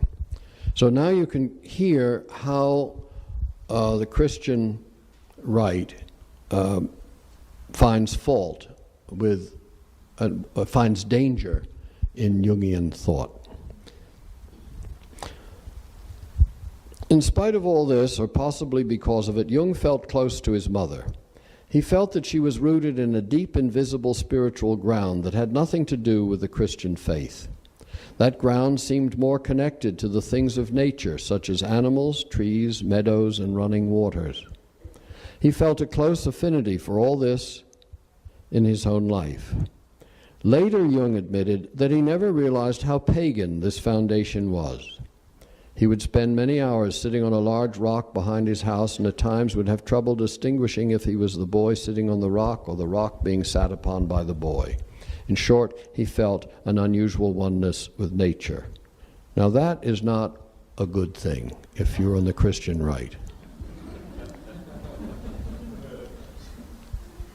One day his mother read to him from a richly illustrated children's book that contained accounts of exotic religions, including that of the Hindus.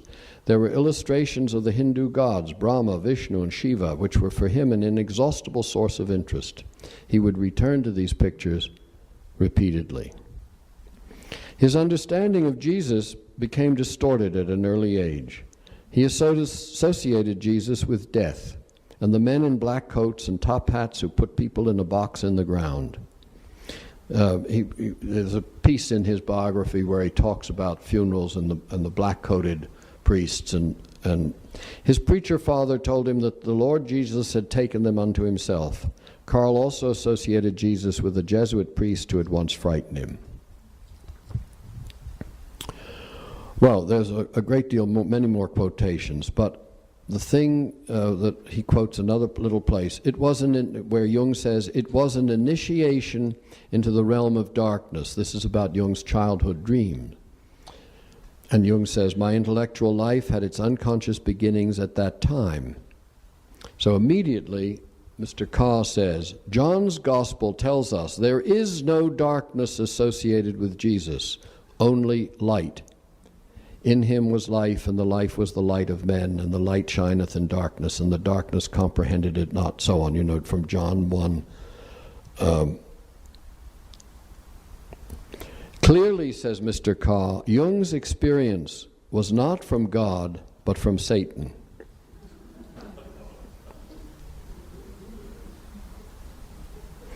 The Bible tells us that God's household is built on the foundation of the apostles and prophets, with Christ Jesus himself as the chief cornerstone. Having rejected that cornerstone, Carl Jung built his philosophy upon a faulty foundation from the beginning. Tragically, thousands of people today study, as us in this room, study his teachings with almost a religious fervor and reverence. Most major cities have Friends of Jung study groups, going by that name or some other, and Jungian analysts can be visited to help one explore one's inner depths. But the New Age movement, like Jung, bases its spiritual truth upon personal experience, not upon established fact and biblical truth. Get the fact that those two words, those two things are put together in the same phrase. Established fact and biblical truth. This could also be said about Joseph Campbell, of course. This experience is gained from going within, and so on and so forth.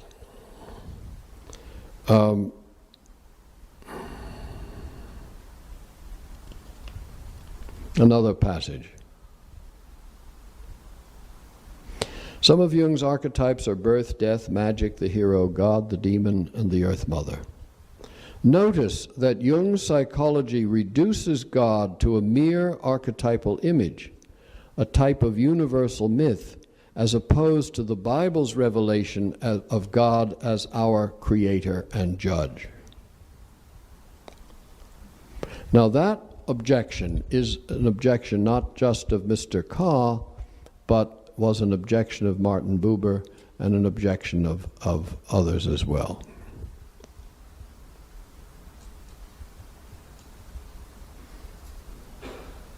Whether or not God exists is not a question that Jung tried to answer.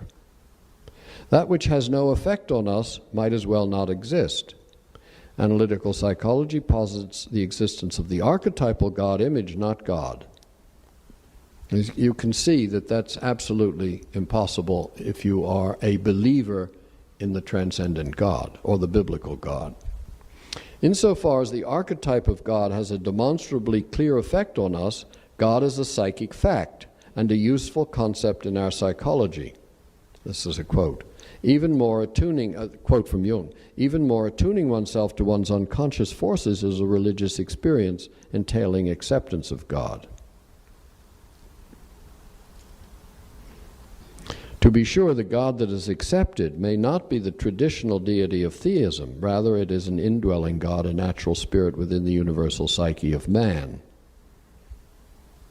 And then this leads to occultism and the fact that so many young people go off to college and find their faith challenged and shattered by this pseudo-academic atmosphere. And under the guise of psychology, occult concepts have gained acceptance as being legitimate scientific principles. Occultism is increasingly moved forward in the name of psychology and the human sciences. So there's the attack on psychology of all sorts here now, except what you might call psychology that could be confined to small models of behaviorism, that in which this is done and that results, and we regard the human being in some way as a mechanism. There's nothing occult about a mechanism. So you can see how behaviorism can suit the rationalism that's involved in this critique, or in these ways of looking at these ways of condemning psychology with soul, or what he calls occult. One more piece for Mr. Carr.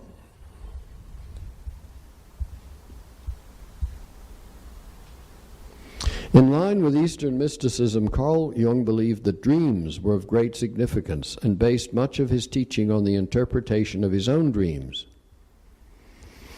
Today, Jungian analysts train their students to keep dream journals and seek guidance for their lives from those dreams. God can certainly speak through spiritual dreams, says Mr. Carr, as he did when he told Joseph to take Mary as his wife. However, to believe that every dream is a form of spiritual guidance for one's life is to stand on shaky ground indeed. Some years ago, David Miller gave me some evidence that I've quoted elsewhere of the times the word psyche is used in the New Testament, and also the way dreams are, statistically, dreams are spoken of in the New Testament. And the score is just enormously one-sided. Spirit is named, the word spirit, pneuma, one way or another, is used time after time after time. The word psyche is used very rarely. And then when it comes to dreams, dreams are regarded generally as seductions of one sort or another. There are occasions where the dream may be, as he says here, Joseph is spoken to in a dream, or Mary is told to be the wife of Joseph, and so on. But basically, the dream is discounted in the New Testament. And the reason for that is that there is one path, which is the Bible itself, and the dream, which Jung complains about so often, that once the church has accepted the dogma that the truth has been laid down and revealed once only in history, and therefore encapsulated in the New Testament, there are no changes thereafter. And dreams can bring whole new revelations. So they have to be, so to speak, suppressed in order that the one revelation remain intact. And the medium for communication is Jesus. He is the mediator. The dream is not the mediator. Remember, Freud said the dream is the via regia, the royal road to the unconscious, the mediator. The dream is the mediator but in Orthodox or conservative Christianity, Jesus is the mediator, not the dream. So you can see that the critique of Jung and of psychology wider is quite clear. It conflicts with the Bible, what he called whatever he called it, facts and the truth of the Bible.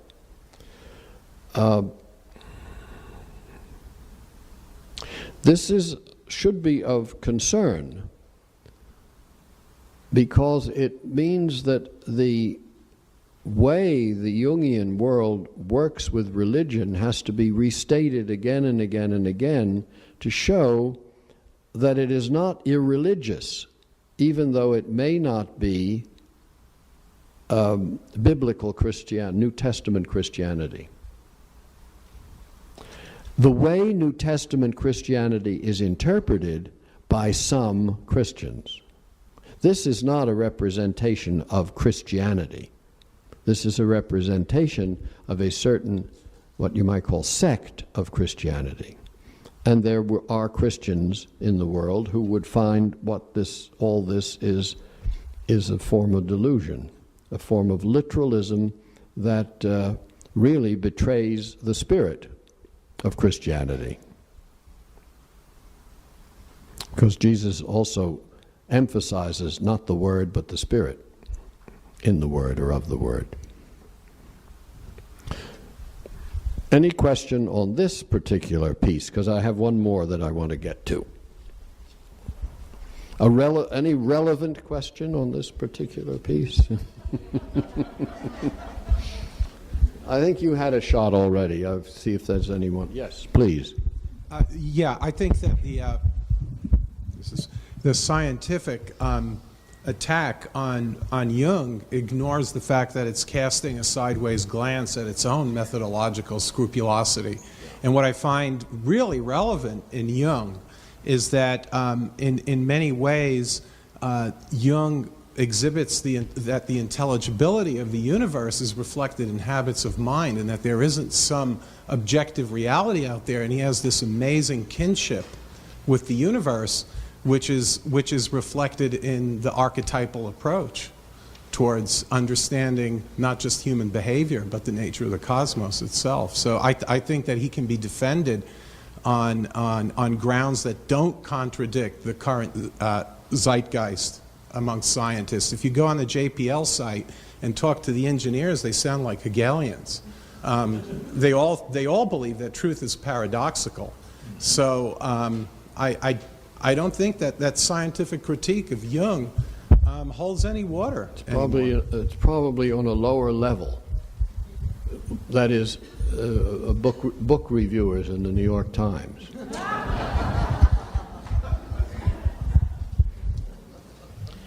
Okay, now I want to read another attack, and this is from Karl Jaspers, a philosopher, and I wrote about it already in Healing Fiction, but I want to review it here for us.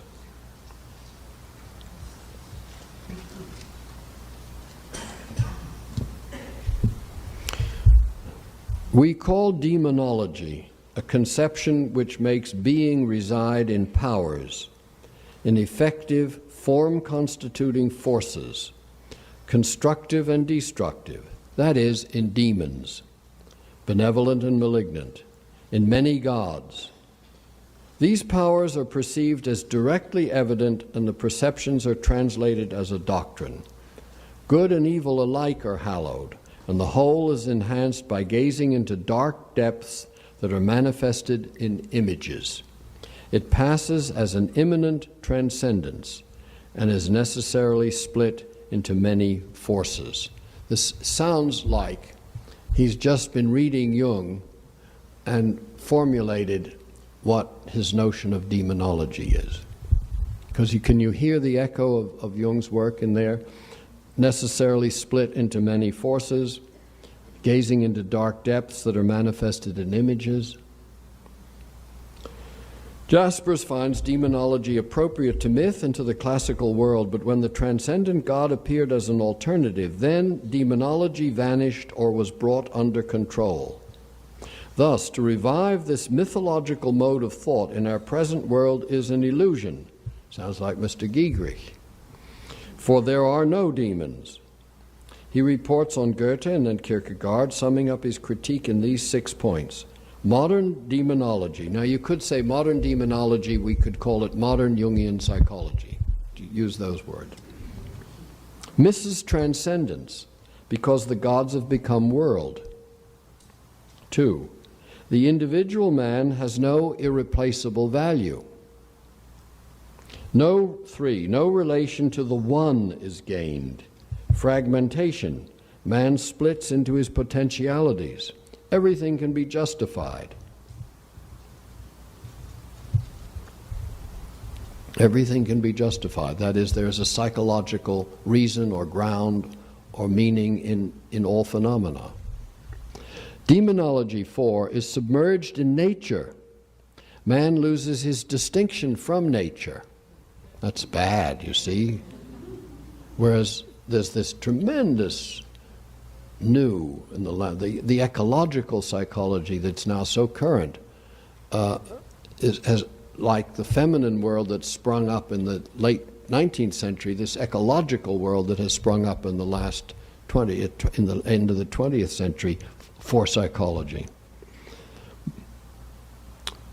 Demonology is submerged in nature. Man loses his distinction from nature. Modern demonology is purely an aesthetic attitude. Man no longer need commit himself because for every situation he has a stock of aesthetic images with their illusory grandeur. And then 6, demonology sets up an intermediary form of being that is neither empirical reality nor transcendent actuality. It's interesting, he says transcendent actuality, not transcendent metaphysics, but transcendent actuality. That's the, yeah.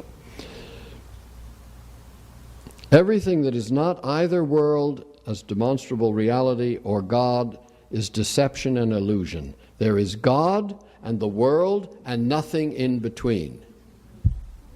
And of course, the whole work of psychology is this in between.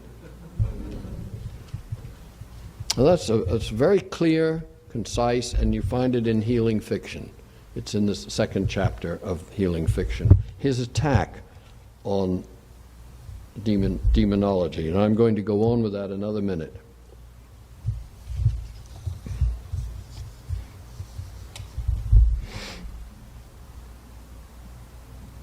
In other words, Jaspers has been making our point for us, although in reverse, by taking the transcendent position of Protestant monotheism, with nothing in between God and the world.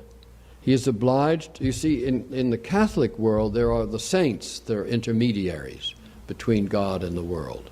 And in the world of literature, let's say Shakespeare, for example, there are all the Shakespearean characters are intermediaries between the madness of the psyche and Shakespeare, the personal man.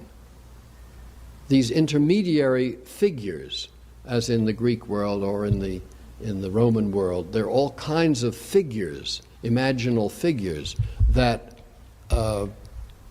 keep the abstract metaphysical power, the lightning bolt, from hitting the person. In between are the saints. In between are the figures.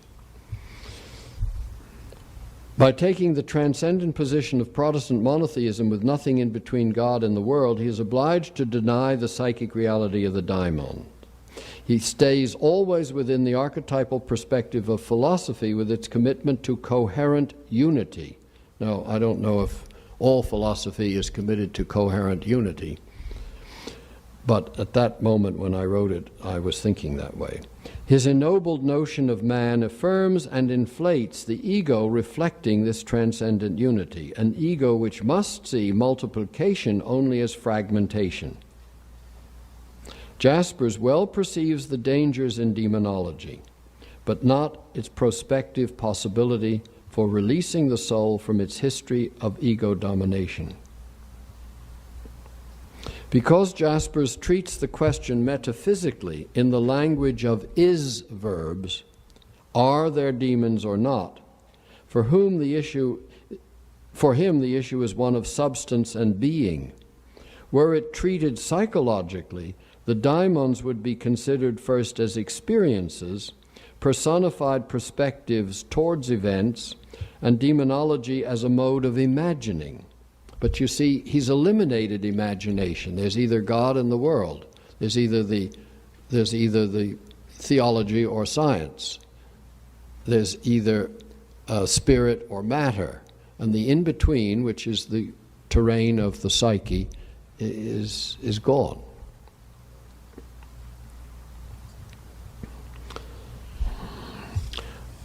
Anima is the true target of his attack. His critique of demonology is more basically an attack on psychic reality, or what Jung called esse in anima, being in soul. The anima factor that anesthetizes, that personifies, who keeps us submerged in nature and does not want to lift up to transcendence. But this anima factor, banned from his thought, and Jaspers was a major thinker, then returns in Jasper's own existence as irritability and petulance when he writes in the same essay, "This demonology is as hard to apprehend as Proteus. It is a nothingness that takes on constantly new disguises and in its multiformity makes use of all the old twists of the demonic." So it grabs him. We talked about being seized or possessed. He's grabbed. And after he's made it all so clear, he's grabbed anyway with a moment of anima petulance, and describes the anima in the very attack. Apprehended as Proteus, it is a nothingness that takes on constantly new disguises. That's the way Jung talks about anima, and in its multiformity makes use of all the old twists of the demonic.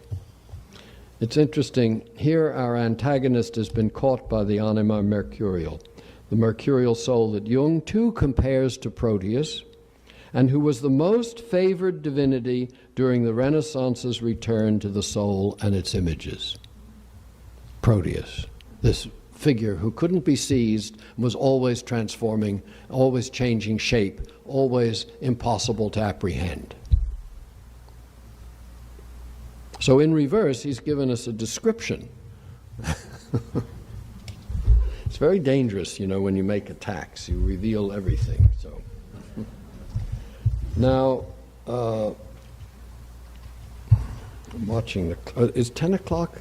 No, we go to 10:30, I think, or 10:20 or something, yeah. What? If we last that long, we'll see. Anyway, here we are.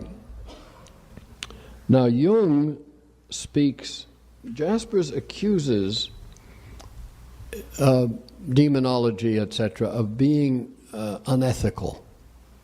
That's, again, anything goes. These are all images. There's no real good and evil. Now, Jung describes when he was working with his own psyche, with his own revelations in Memories, Dreams, Reflections in 1914, roughly, 16. I took great care to try to understand every single image, and above all, to realize them in actual life. That is what we usually neglect to do. We allow images to rise up, and maybe we wonder about them, but that is all. We do not take the trouble to draw ethical conclusions. It is equally a grave mistake that it is enough to gain some understanding of the images. Insight into them must be converted into an ethical obligation. The images place a great responsibility upon a man. So, right there, Jung is saying there is something to do, there is something to consider when you dream, when you have rich fantasy. Now, by ethical obligation, I don't think he means to judge the images as good and bad, of moralism. I think he means that you take the images you take the images as real as something what we consider to be real, the hard and obdurate reality. That is, you take them as real as you are. And therefore, there's the Swiss word they used to use all the time was an Auseinandersetzung, a confrontation, a back and forth, a dialectic, a struggle with the vision, a struggle with the image, like Jacob struggles with the angel and is wounded by it. That's the ethics, is that it becomes strong enough to change you, to hurt you, to move you, rather than applying it ethically in action. I don't think that's what I don't take it that way anyway. Maybe he did mean that. But when he says a great responsibility upon man, they become a form of weight. A responsibility comes from the word sponsa, bride, marriage. You're married to your images. They're your partners. And so they can't be deserted. They can't be played with, shuffled off. Here Jung attributes the moral moment to the responding ego, whereas I would psychologize the question further, asking why does the moral question arise at all in his mind after the encounter with images? Why does the moral question arise in his mind at all? Possibly the moral concern is the result of the encounter itself, and so enters Jung's narrative at this juncture. As these imaginal figures bring a sense of internal fate, so they bring an awareness of internal necessity and its limitations. We feel responsible to them and for them. A mutual caring envelops the relationship, or as this situation was put in antiquity, the daimones are also guardian spirits. Our images are our keepers, as we are theirs. That's the important point. If there is a relationship, then they may be our keepers, but we are also their keepers. And that comes out of the strength of the affective power of the image itself. And in that sense, that's why so-called negative images in the Renaissance were more valued than, so to speak, positive ones, because negative ones, in the sense of those that frighten you or are weird or freakish or upsetting, are the ones that you remember, you keep much closer to. The benefits of nightmares, whereas we wake up in the morning and say, oh, I had a terrible dream last night, and try to put it aside. Whereas those are the dreams that are trying really to get to you and awaken your sensitivity, or awaken you from the sleep. Okay, now I'm back to questions.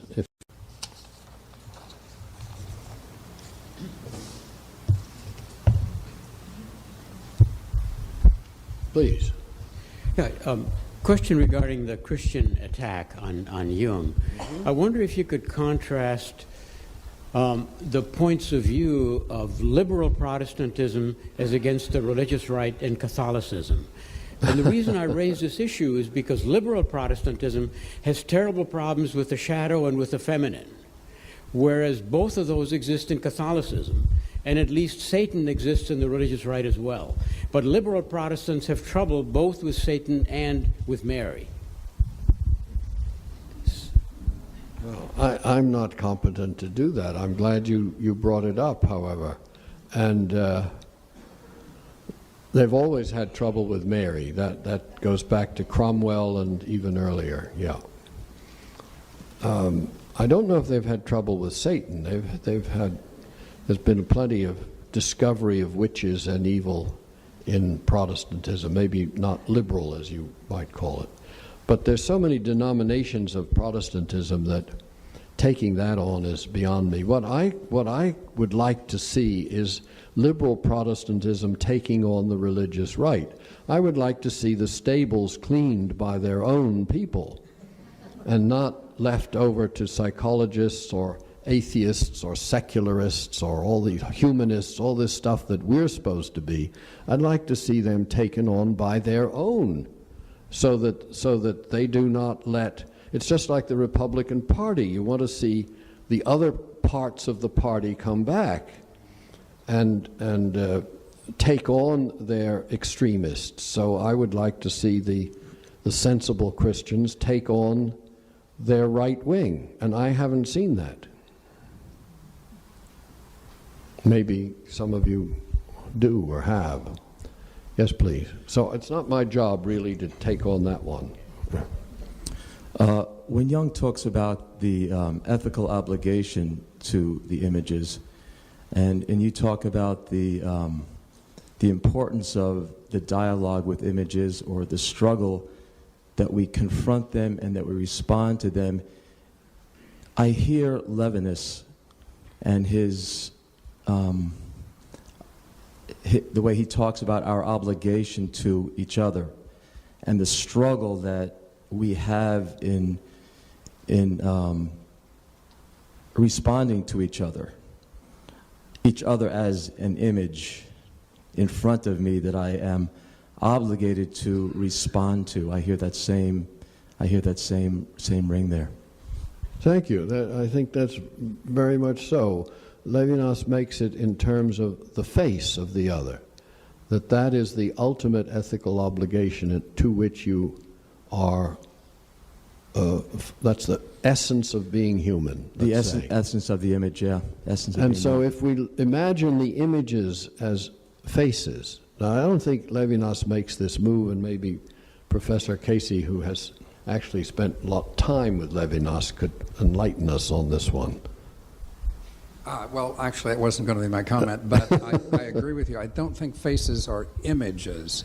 They're literally metaphysical, according to Levinas. So they come from another realm, although they completely demand, as this gentleman rightly says, our attention, our responsibility. It's the way by which the otherness of the other comes to us and calls us to be ethical uniquely in this particular physiognomy. So it's like a kind of breakthrough from the metaphysical or the ontological to us. I was going to comment on another side of this same issue of the ethical struggle. I wonder if we go back to another root of ethical, which is ethos or character. It actually even goes clear back to place, but let's just think about it as character. So the images are fully formed characters. And the character struggle, the struggle to become a character, to deal with character, and to form character, I see that as another side of what Jung was talking about when he described his first encounter with images as ethical in character. I mean, the very idea of character seems to me to have the right sense of demand in it to call out ethical forces. So I wonder if we couldn't take it that way. The ethical is character struggle. That the images, in the sense, have character, are character, yeah. Present character, forms, in the sense that they're marked in certain ways, in the sense of character as an inscribed mark. A telling sign. Features. A telling sign that draws us to the formation of a different character in responding to them. So the very idea of response that you mentioned seems to me to be part of character struggle. This at least is a way of, because it is, you're absolutely right, it's not an issue of abstract obligation or application of ethics, it's an issue of formation of character. Or drawing an ethical conclusion about what to do in the world. See, that's the way that's read at first. This character that I talked with, or this image that came in my dream, means I should go back to my wife. this means I should join this group to defend the forest, whatever. In other words, taking it as and applying it as applied morality, and I don't think that's the point here. And that's one of the mistakes I have seen Jungians make, to my mind, for years. They draw a conclusion from a dream, a moral conclusion from a dream, and apply it to their life. The dream told me to do, or the image told me to do this and that. So there's a real difference between application and what you could call in character exemplification. So in exemplification, I'm called out. That's really different from being called down, as it were, to apply an ethical formula. And also, it's the staying with it is the responsibility. That's why I use the word marriage in there. By keep related with it is already an ethical response. Application may actually desert the image. Now you've found a practical use of it, and you can let it go.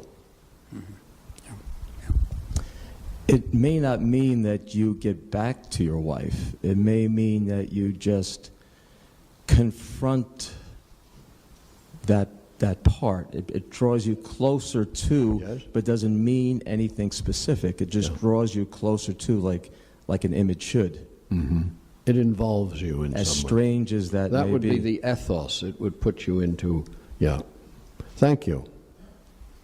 Someone else? Yes. Yes, Jung traveled a great deal in his life, and we've talked about how the religious right has come at him here. Do you think other religious fundamentalists have the same anti-Jungian propensities? I wouldn't know if they even... Are you thinking of Jewish or Muslim orthodoxies? Yeah. Or Hindu orthodoxies? Yeah. I can't answer. I mean, is there a common... It seems to be that this would be anyone who takes literal, reads the world in only one dimension, literally, and has a text. See, that's the big part of the problem, is the holy book. Oral traditions, like mythical traditions, don't have the book. And once it's in the book, just like the DSM, it becomes very difficult to move around it. Please, Joe. Well, images can be very dangerous. I mean, in terms of dominating the personality. That would be psychotics don't do very well with images. And I guess the Christian right, kind of almost takes a defense against that. But wouldn't an ethical working with images have to do with taking them up in the space of the rational mind, being able to hold it and consider it?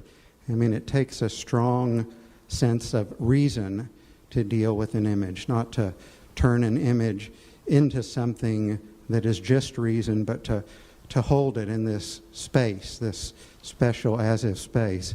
To me, that seems something of what he's saying about ethical. Yeah, I think that's very good.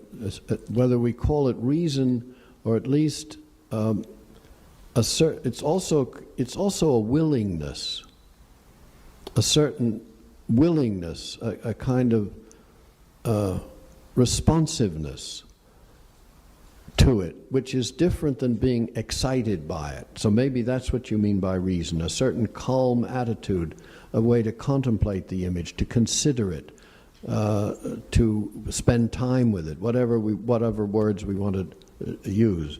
And reason is certainly one of the ways of being reasonable about it. But not reason as necessarily analytical reason. That is, looking for its cause, looking for its tearing it apart, first of all. Oh, I got that because yesterday I was doing so-and-so and I saw those I was out in the garden and these worms came around the root of that plant, and that's why I had this snake came last night in my dream, and that's why I've been talking with this. In other words, it's not that kind of reason. It's a reason that you could call a conversation, a rational conversation, that we talk with each other.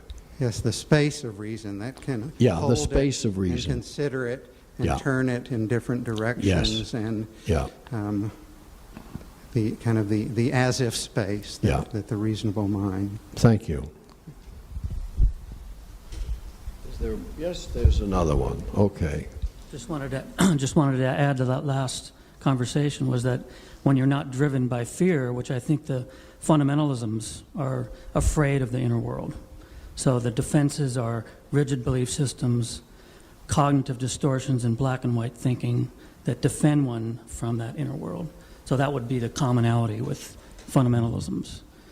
And that's rampant today. We see that. So can you add anything to that? Or? Well, some of it has to do with the idea of truth. Mm-hmm. And that's one of those very dangerous words. Once you've got hold of, or once you have been convinced something is truth, you believe in it, and then you have a great deal of difficulty separating that from a delusion. Because your existence is, you're identified with that belief then. So part of your existence then is wrapped up in it. Yes. So if it's threatened, then you're threatened. Yes. And I think that's what's going on. If that's threatened, you're threatened. Right. Yeah. And Jung spoke last night in the movie, which was profound to me, was the idea that man is dangerous because we know so little about our own psyches. And, that seemed to be the main point he was trying to make. Certainly was the point at the end, very strongly made. I mean, that's where his strongest emotion appeared and where he was less guarded in his face in reply to the questions. There was always the mercurial carefulness, but at the end, he laid it out. And here in this country, with what we have going on with politically with this right wing and all this fundamentalism on the Christian side is kind of a reflection of that turning away, I think. And also, what you said at the beginning, fear. And fear is what drives it. And that has been stated now by people from Michael Moore on to all kinds of other people, that's the fundamental emotion now in the United States. Mm-hmm. Right, and that's what's being manipulated, creating more fear. A question that I would like to ask you all is, what's the difference between the fear today and the fear in the late 50s of an atomic nuclear Tom, you remember that, where we hid under your school desks and where people built bomb shelters in their backyard. Is there a difference in fear today? We can think about it. We don't have to run in and answer it right away. But is there a difference in fear today from fear then?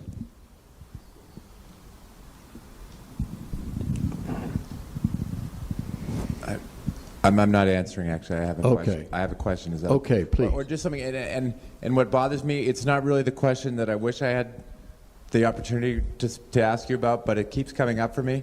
There's one thing. It just keeps coming up since yesterday. The right-wing fundamentalists, and what everything is being said is true, but there's one aspect that I feel we're missing. They got money behind them now, and there ain't no money in image. And I'm not trying to be a funny guy, but that's a huge factor. It's a huge factor in the United States. Yeah, Yes. indeed. And these groups that have always been there and have always been kind of this on the whacked out fringe.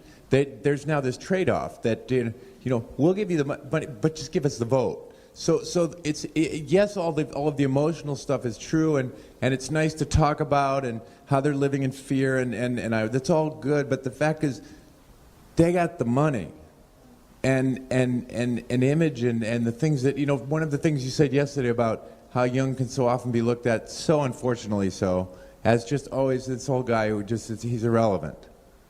He is irrelevant in our psyche of capitalism, but he's not irrelevant to us and to many. But it just keeps coming up for me, and Thank you very much. I'm kind of bummed out that that's what I got to share, because there's so many other things that I thought about last night. But that's what I got to share, because there's so many other things that I thought about last night. But No, but you that's what, touched with the very last word about the psyche of capitalism, you touched a very important point. Absolutely. And that's one of the... I was thinking during the night that what the religious right offers is excitement, commitment, campaign, activity, because we have no Marxists in this country. The left used to offer all that. And the danger today is that the right offers that, and that is fascism. When the right offers excitement, renewal, truth, all these great things, it's fascism, because we never had a Marxist movement in this country. We never had real socialists. We had Farmer Labor Union in the upper Midwest. We had various moments of it. We had it in New York with the immigrant Jews that came over from Europe. We had certain amounts of it. But what the blacklist wiped out in the early 50s with McCarthy and so on, and that permanent absence of a vigorous, fanatic, crazy left has left all the excitement, all the appeal, all the radicalism on the right. And that is a big-time danger. And now it's almost time to see. Pardon?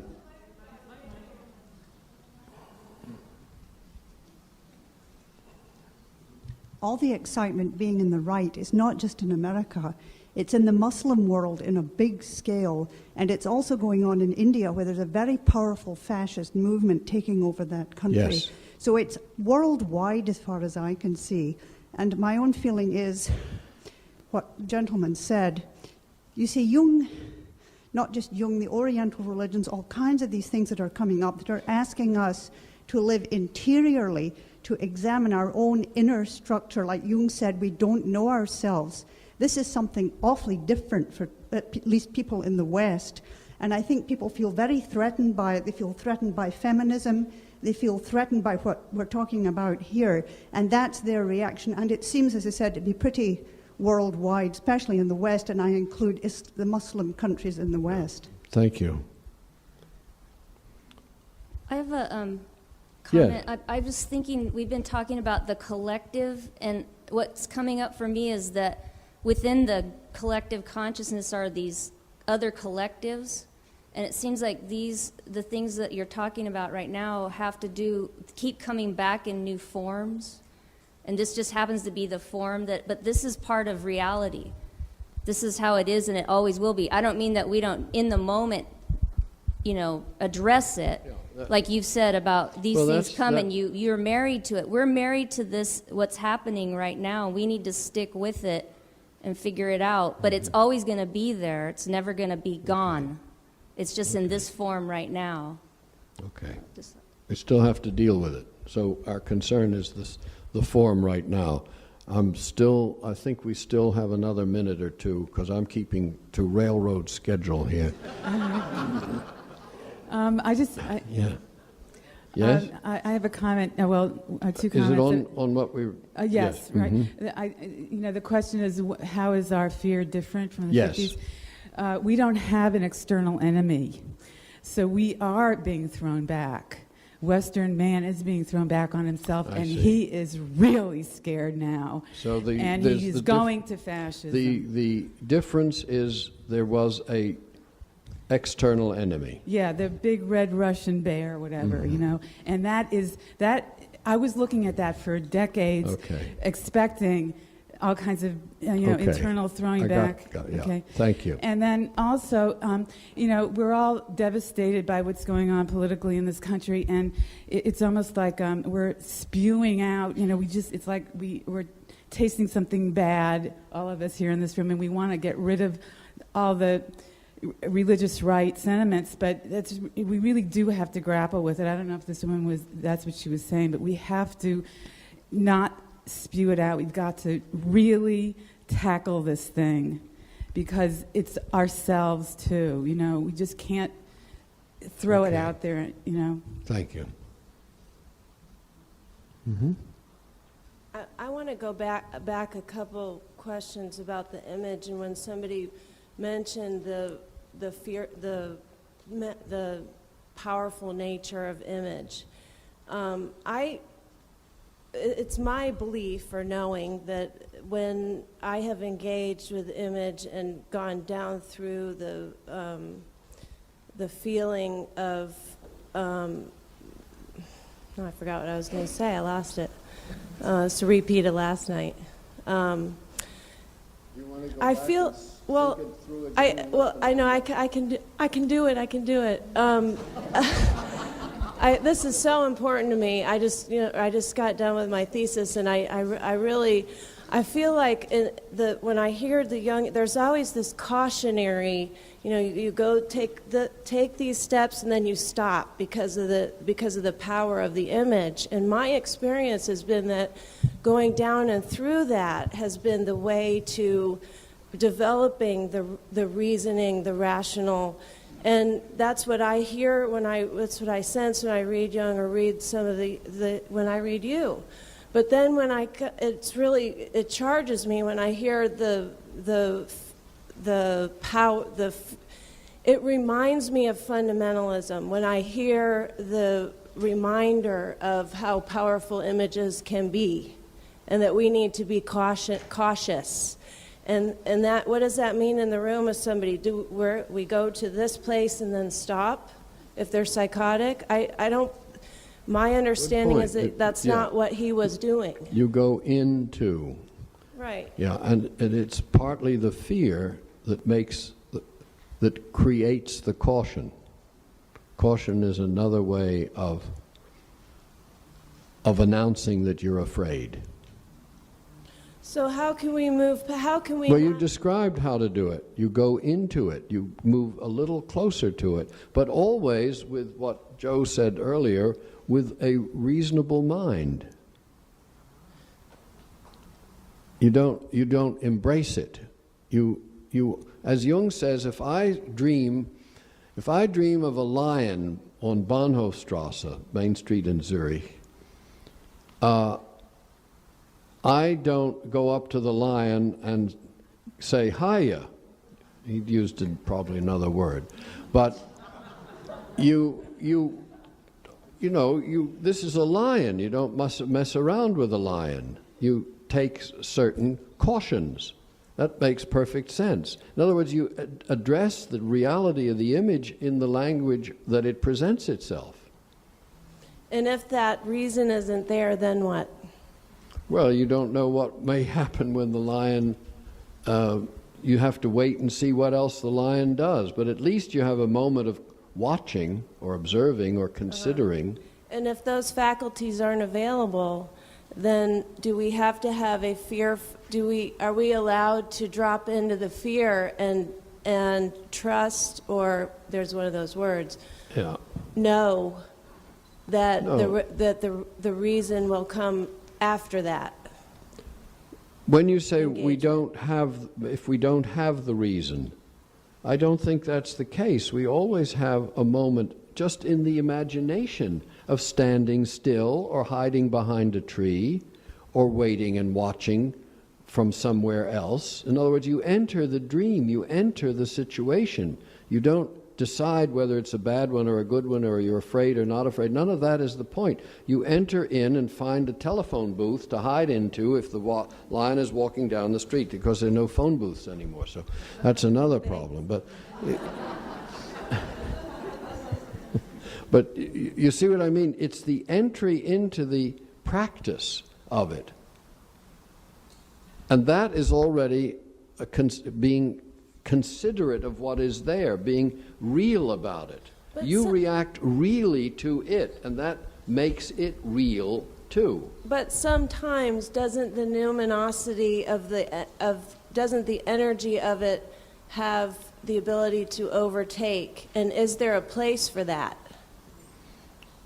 That is individual. That's individual. If we follow what Joe said, it can be psychotic overcoming, but the fear of psychotic overcoming dominates psychotherapy far too much. And I feel like there's a fundamentalist element to that fear, even in this room. Okay, thank you. We're almost ready for our break, but we have 2 questions in the break. Go ahead. I was just going to say that we identify kind of as a identifiable unit this religious right, but the religious right is actually kind of the extreme of our scientific community. You know, they turn to the Bible as a scientific textbook, and they go looking throughout the world for the sites of these biblical events. Some The fundamentalists that we kind of... And I find within education, the same kind of scientific scrutinizing that excludes all this dialogue with psyche is rampant throughout. Yeah. So that I find a commonality, in fact, a complicity between this extreme right approach and kind of the mass gatherings of teachers and administrators that are looking to render scientific. Yeah. So they're actually speaking out and consistent with a general phenomenon. Yes. Yeah. It's the red state mindset. Yeah. I was struck by your comments about the excitement that the fundamentalist kind of movement is bringing to people's lives, and I wondered if you would speak a little bit to that. When I think of that, I think of what comes to mind is the emptiness that modern consumer capitalism has made of our lives, and it's not a surprise to me in a way that people are hungry for some sense of themselves as a human being that matters in this life rather than just a means to someone else's economic ends. Of course. That's completely the case. You've described the case. All we need to do is watch the role of young men on TV, whether in sitcoms or in ads. They have no reason to do anything. They can't do anything. They're mostly fools with one-liners. They often fall down, or they can't use things, or they have to be instructed, or they're made fools of. They have no reason. A young man, the image that we see of a young man, a man in his 30s, has no reason to be here. There's nothing. And the foolishness is the absence of any purpose, any direction, any reason, any passion. And it's not just Six-Pack Joe. It's a certain middle-class world of vacation, next vacation. And where can I get one cheap? And the action, when you look for action, it's either in flaming martial action of catastrophes and cars exploding and so, or it's in cars moving fast. So you're quite right, there is no excitement. There is no excitement. And the military offers excitement, even though recruitments are still, it hasn't completely caught, but at least it offers excitement. And any kind of,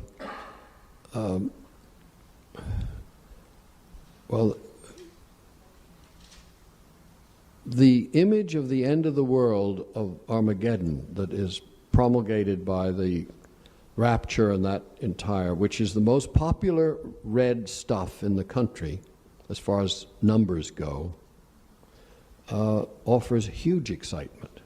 Vision. You see, the Marxists used to present vision of a utopia. You've nothing to lose but your chains. You know, the rule of the proletariat, a kind of all marching together, all kinds of visions. Just as we had vision at the beginning of the founding of the Republic, we had vision. And that all is gone. The vision thing, as George H.W. Bush called it.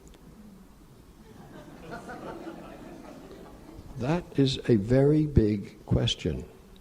And without vision, that is, without a forward-looking fantasy of some kind, fear replaces that.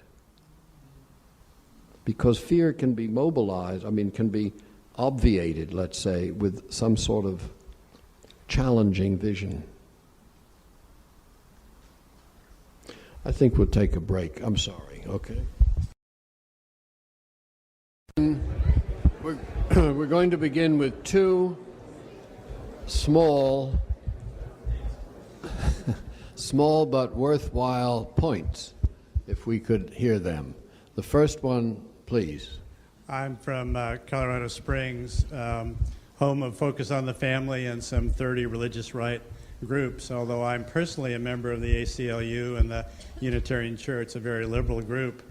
And what I sensed in the group here before the break was a rising sense of fear and anxiety of the religious right. And I just want to share my own experience, and that is my best neighbor in a very small neighborhood 2 doors down is very fundamentalist. He gives money to the most right wing of causes, yet we are very good friends. His kids take care of my house when I'm gone, as they do the neighbor to the south of him, which are 2 lesbian women. And he's equal in his thoughtfulness. And what we've found in our community is that when we dialogue, we've even organized things like dialogue dinners to meet with members of the Focus on the Family and our church. We find a tremendous commonality in our own views. And it seems to me that, to paraphrase a famous politician, what we have most to fear is fear itself, starting with our own fear of the other. Thank you. But of course you are a Unitarian, right? And that must help. A Jungian Unitarian.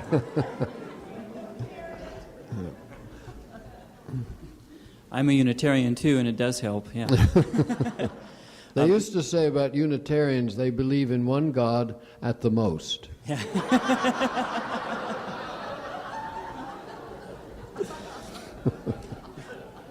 Well, my question. We've talked a lot about psyche as image, and there's a lot written about psyche as image. I wanted to hear from you your thoughts about psyche as music and how to work with music as an expression of psyche. What you point to is very important, that we tend to imagine image optically.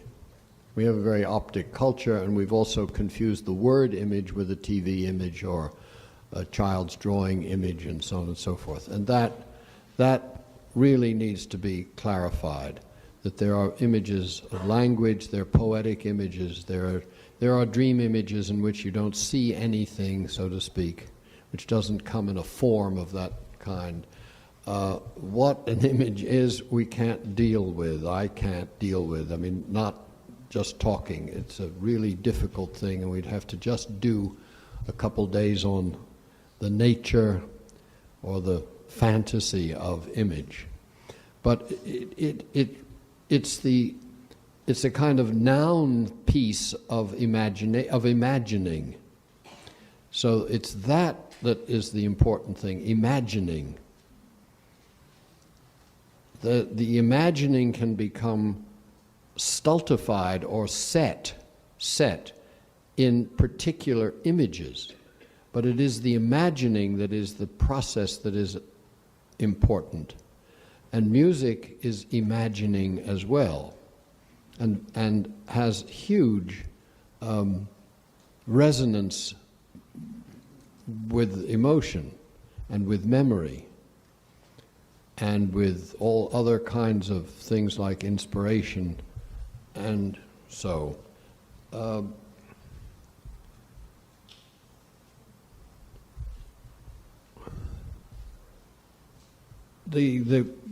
was a piece written some years ago by Tom Moore in which he speaks about musical therapy, and he doesn't mean therapy by means of music. He means listening to what's said in a musical manner, hearing the rhythms, hearing the repetitions, hearing the glissandos and the ups and the slownesses and the depths and so on and so forth, so that one is in a musical frame of mind when one is at the work. And that's an interesting way of, imagining musically, without necessarily writing music, singing music, or using music. You can even use musical metaphors.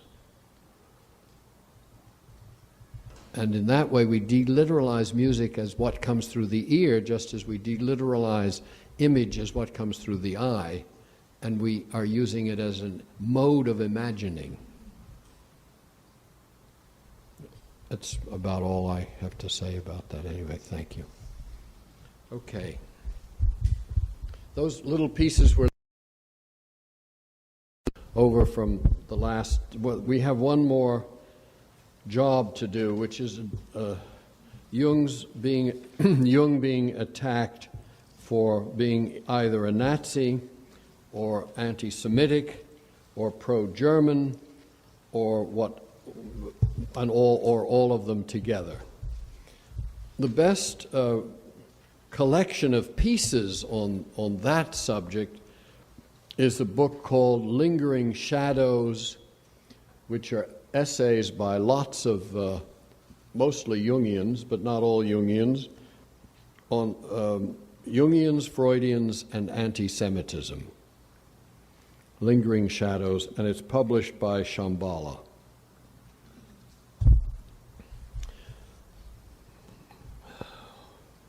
Now, to defend Jung means to take up the charge of anti-Semitism.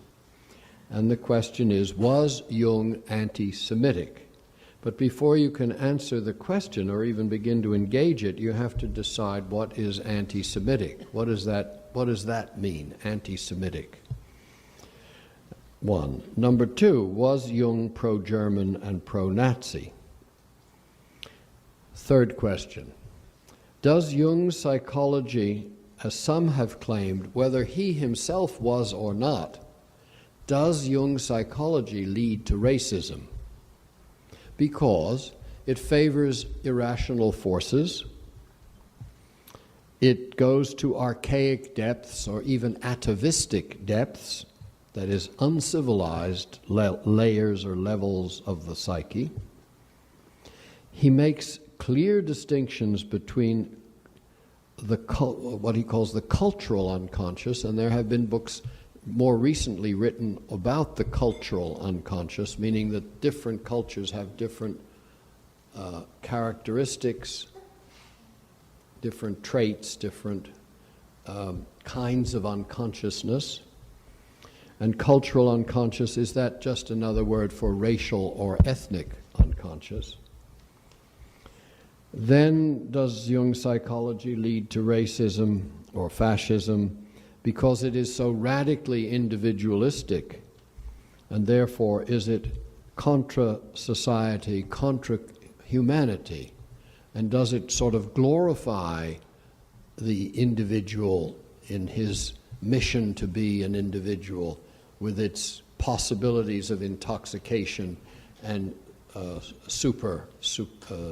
Übermensch, Superman? And further, does it lead to racism in the sense of inferior adaptation to the world because of its extreme emphasis, as some say, on introversion? So there's an inferior extroversion which creates lots of projections of the shadow and a non-engagement with the other because of the emphasis on introversion and doing the job inside yourself alone.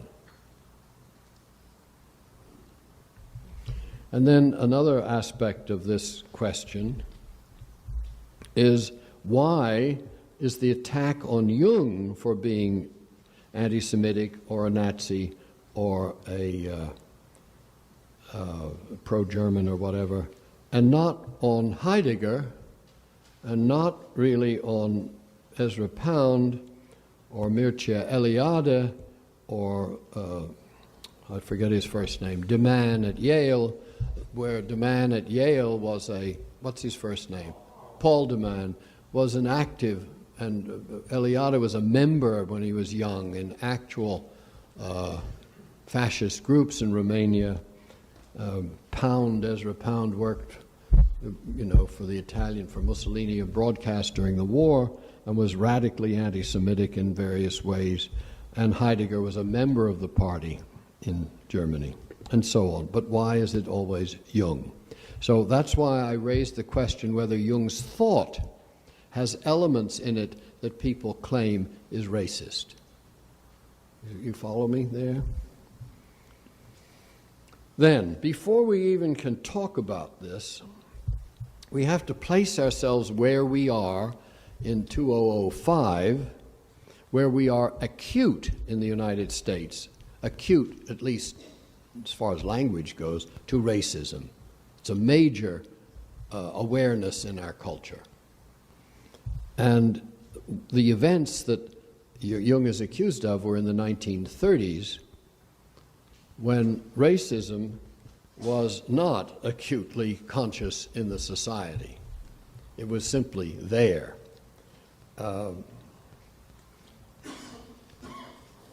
So we are judging 1930s from 75 years later. We're also looking at the 30s with a post-Holocaust mind and seeing everything in terms of that moment in history that changes all our thinking about race and the genocides and so.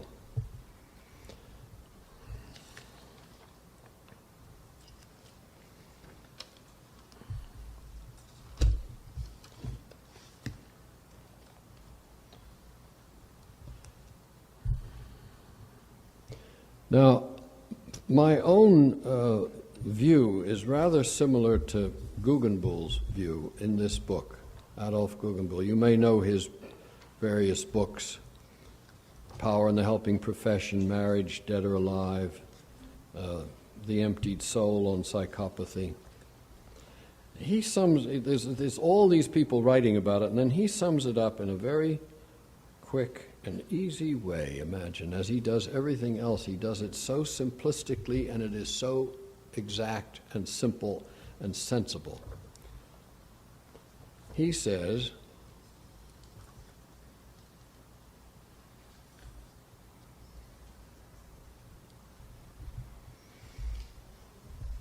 but first of all, let us turn to Jung. As far as I can see, Jung was certainly anti-Semitic, but in a less ideological, conscious, and yet deeper way than we tend to believe.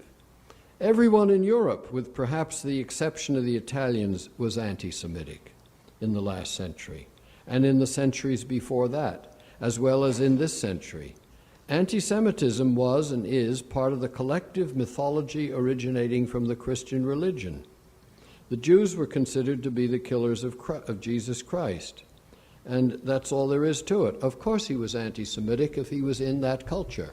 He was in Western culture. He was in Western European Christian culture.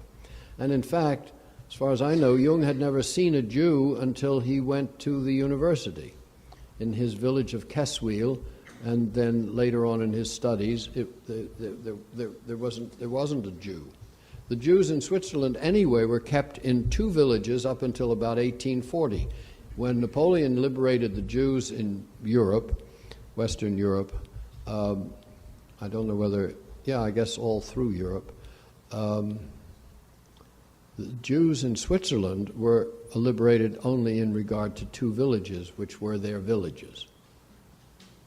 But they didn't mingle in the society. And then he makes a point, Guggenbuhl makes a point that's important. Jung was on the one hand a psychological genius, and on the other hand a very average middle-class man, a bourgeois, with all the beliefs, images, and ideas that this class possessed. Anti-Semitism was, and partially still is, the darker side of this belief system. There are many bright sides too, ideas of freedom, justice, decency, honesty, social justice, democracy, and so on. But the anti-Semitism of Jung was a sheer banality, part and parcel of the collective he belonged to. Can you understand that? That is just simply a fact.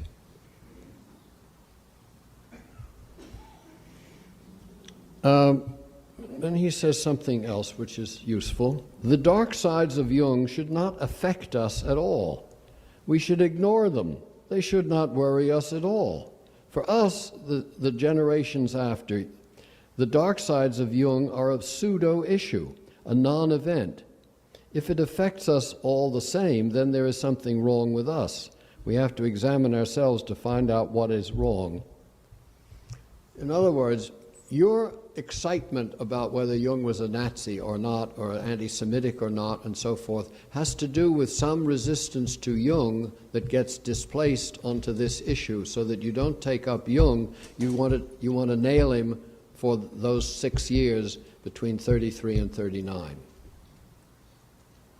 Now, let's talk about that context for a minute. The context of 36 to 39. So we can put our mindsets in another mindset. When he says it was the collective culture,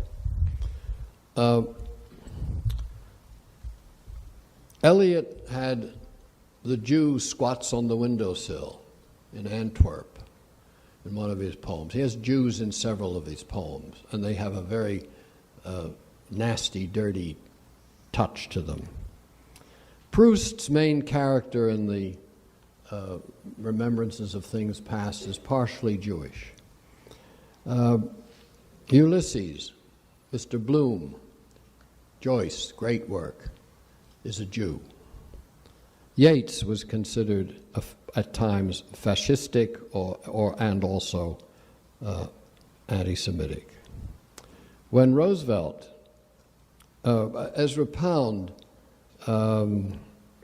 attack or his dislike of the Jews was because he disliked usury, and he wrote a great deal on the economics of usury, and it's all through the cantos, an attack on usury.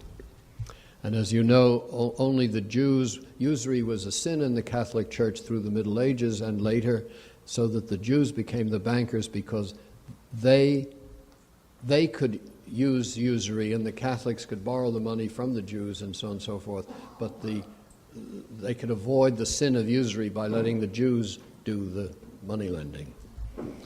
Roosevelt, when had the opportunity at a great conference in Caux on the Lake Geneva to open the doors to the Jews who were refugees in the 30s, turned it down. Now, also Thomas Mann, in his book Dr. Faustus and in The Magic Mountain, has Jewish characters who have these collective Jewish characteristics that are attributed to the Jews. Now, what is all that? What is that about the 1930s? What was the Jew? What did the Jew represent? And it seems to me they were presented as, in the way Jung talks about them as well, and there are a lot of quotations from Jung in this regard, as being not rooted anywhere. They're part of the diaspora. They're spread all through culture. And they are, because of the 2,000 years or 5,000 years of history, they are in some way ahead of the culture. And the culture is in the decline of the West. Spengler's idea of the decline of the West. So the Jews are ahead of the culture in its race downstairs, in its decline. Therefore, they are deracinated. Therefore, they're too intellectual. Therefore, they have no earth and soil. Therefore, they're only commercially interested because that's the capitalist world that we live in. Therefore, they are the heroes of the negative. They're the leaders of the negative. So, if you want to do reform, you exterminate. If you want to go upstairs, you exterminate the Jews because they represent the downward decline of the culture. So we have to. It's as if the Jews are ahead in the race downhill, and the culture is going downhill. This is the atmosphere, not only of the Christian part, that is, the Jews as Christ killers, and all the myths and legends that went all through Europe, East and West, since pogroms and earlier than that with the ideas that Jews killed their babies and drank the blood, and these endless tales. This continued in Western European culture. So Jung grew up with that in the 2,000-year psyche. In addition is this cultural aspect, that somehow real people, and this is what the Germans were promulgating at that time under Hitler, real people are rooted somewhere. Real people have earth, Boden. And the Jews have no Boden. Therefore, Jung, later on in his life, was pro-Israel. He thought the people should have earth. He took earth literally. I think a big mistake, but he did. He took earth literally. I remember that was one of the most difficult things for me when I got to Switzerland, having been born in Atlantic City on a sandbar without any earth whatsoever, and no earth in my horoscope, to be told and to live in this granite country, which is all solid rock and peasants' fields steaming with dung. This was, where was I? I was a floater, and or one of those little sandpipers out there, that's it. And so in the Swiss mind, you had to be in earth. And earth was taken literally, not in a Bachelardian sense, as a poetic. And also not understanding really that the Jewish earth is actually the Torah, which is carried with them wherever they go in the diaspora, and the book is the earth. It's not the earth as a field. And yet still in the Jungian world of the 1950s, patients were told at times, students or patients, we were all the same thing, were told to spend the summer on a farm or something like that to cure ourselves of our pueriternus earthlessness. Whereas the commitment to a work doesn't have to be a commitment to a stable. So there was a tendency in Jung and the Jungians to literalize earth, because in the Swiss world I would say there's no real discrimination between psychic earth and physical earth.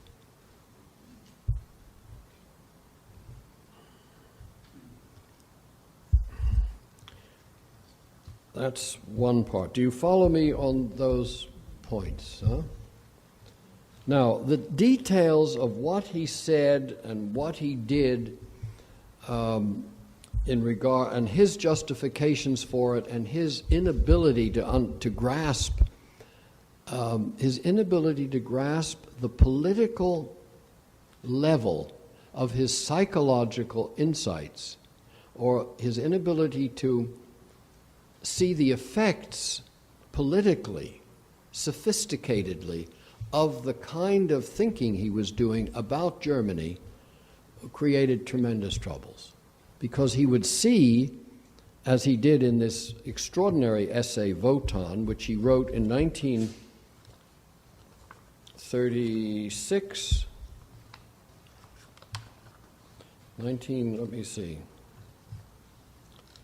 I think 1936.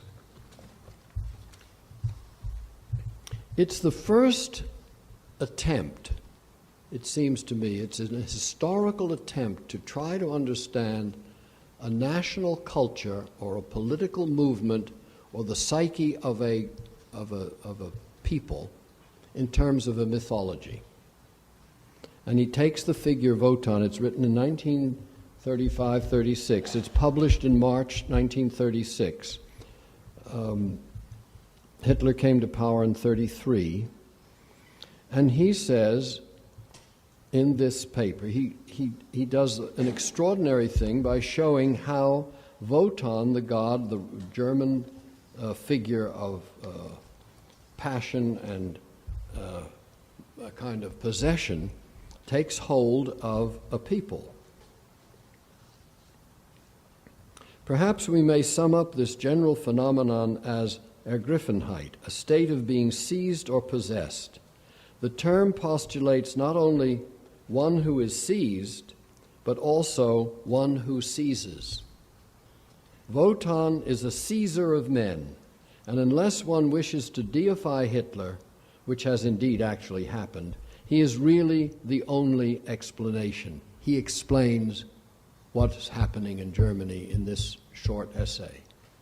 Now, this essay was published, and it was not understood because Jung was doing an archetypal or mythological understanding of political events. And instead, what was picked on was the fact that Jung stayed as secretary of the International Association of Psychoanalysis during the time that the Nazis had taken over that society and asked all members, or demanded that all members conform, Gleichgestalt, conform to the rules of the Nazi government regarding all academic and all societies and so on, so unions. Jung stayed on as secretary. Jung's justification for staying on as secretary was to protect the Jews who would otherwise not have been able to be anywhere, be members of anything, Jews from Austria and Jews from other countries. His justification was he was doing, as he says, does a doctor who takes care of the wounded of the enemy, is he therefore a traitor? Is he therefore not a patriot?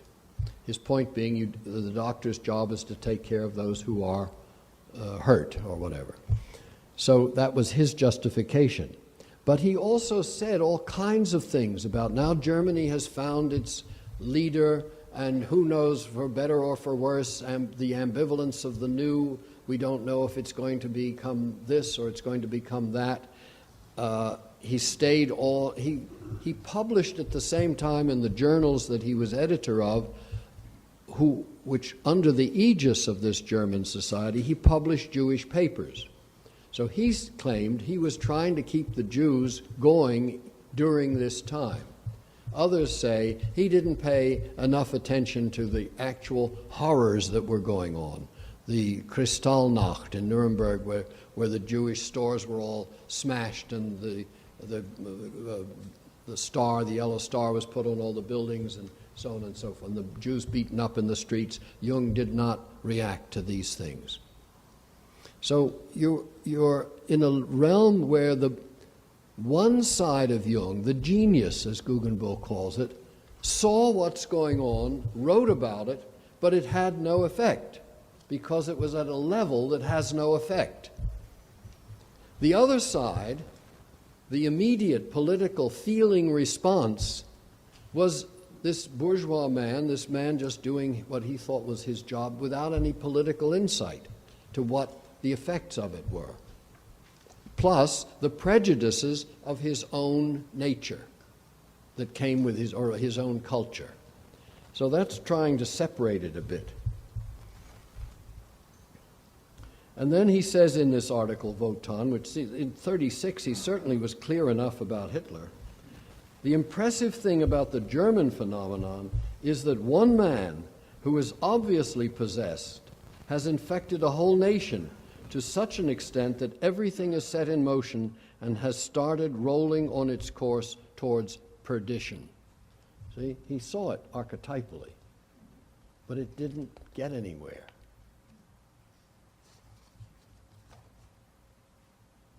Apparently everyone had forgotten that Wotan is a Germanic datum of first importance, the truest expression, an unsurpassed personification of a fundamental quality that is particularly characteristic of the Germans.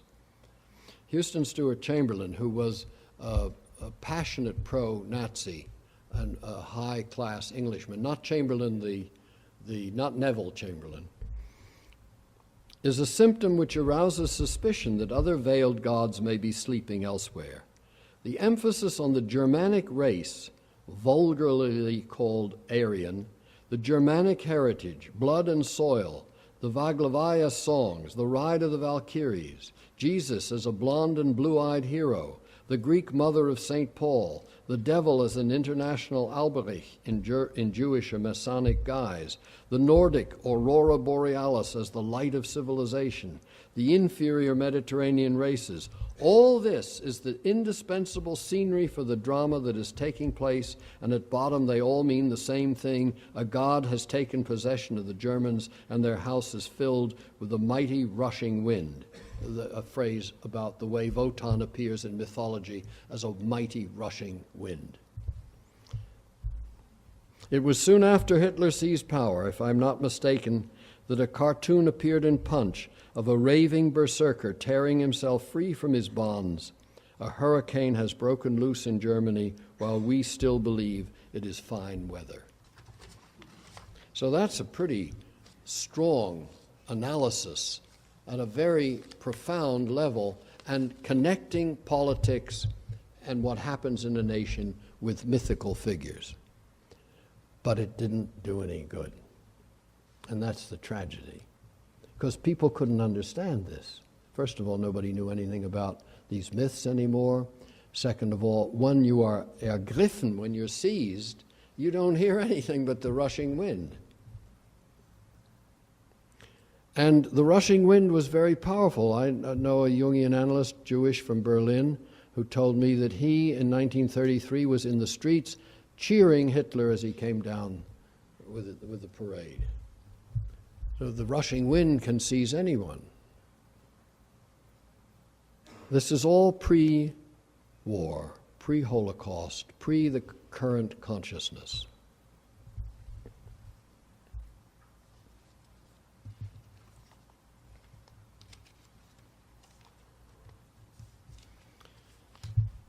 The details of another component of this is the relation with Freud.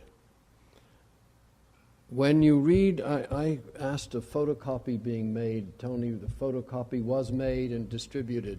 It's an article by Aniela Jaffe, who was Jung's secretary at the end of his life, the last years of his life, who was previously secretary at the Jung Institute, and who was the co-writer or the writer of the Memories, Dreams, Reflection. She, by the way, is Jewish, as many of Jung's first-generation pupils were.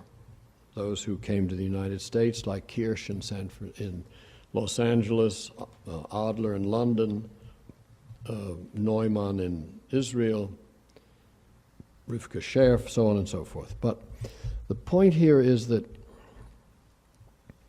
what is the point? I've lost it. Freud, thank you.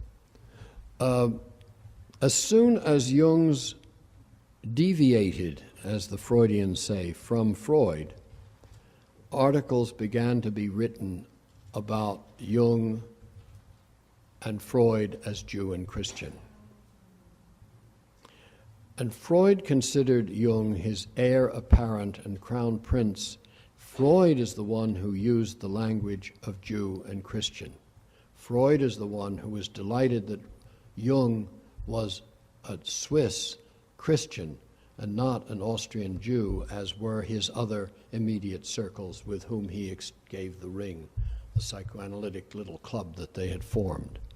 So he had, and Aniela Jaffe makes the point, that this continued attack on Jung for being anti-Semitic is actually the, I don't know if she does it in this article, but I've heard it, is that the anti-Semitism is a piece of the Jewish isolation from and desire for contact with the regular society, the Goyish society. Whether in you see, Freud was prevented from his medical positions because he was a Jew in Austria, and Austria was very anti-Semitic, and at the same time many Jews were integrated into the cultural life, but not into the positions of power, like university positions. So it's as if the anti-Semitism is a curious thing, as if Jung is the Judas who betrayed the Christ, Freud, the man who had the truth. So you get a complete reversal of the actual myth, but the same myth is playing on.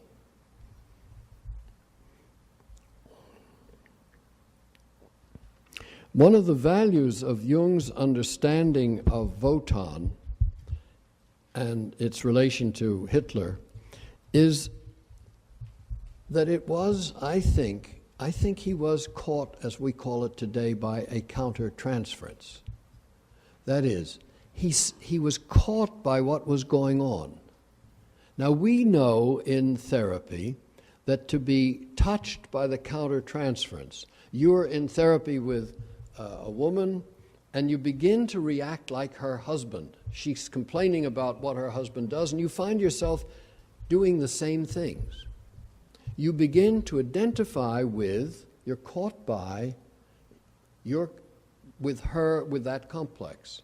Jung was partly caught by, I believe, this is the way I see it, by what was going on in the collective psyche of the Germans. That's what gave him the possibility for the insight of Wotan. And that's the value of being caught. You have to work your way out of being caught. The one day you sit there and you realize, Jesus, I'm saying exactly the same thing she tells me her husband tells her all the time. I see it exactly. I'm now becoming her husband. I'm in the my countertransference is revealing to me the complex. His countertransference allowed him to his being swept up in 33 and 34 by this new life that was going on. And by the way, everybody was swept up by this new life that was going on at that time, including Mr. Lindbergh, and you can read all about that in Philip Roth's new book, an extraordinary book. But this was very widespread, and it was widespread in the United States. It was very difficult for this country to go to war against Germany because so much of our emotion had admiration for this new movement that spoke so well of the soil and the blood and the renewal and health and, and so on. But the step from the mere identification with the complex is the reflection or the insight which he then had through the paper Wotan. You see what happens. It's not enough just to be in the countertransference or to be caught by the complex. One has to work it through and see what is going on here.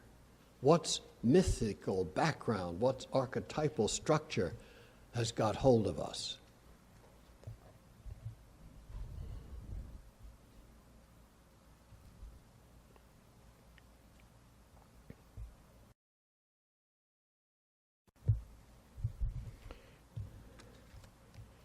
That is what I had to say about that. Not that that takes care of that, but as Kennedy used to say, this is what I say, this is what I have to say. I have to say this about that.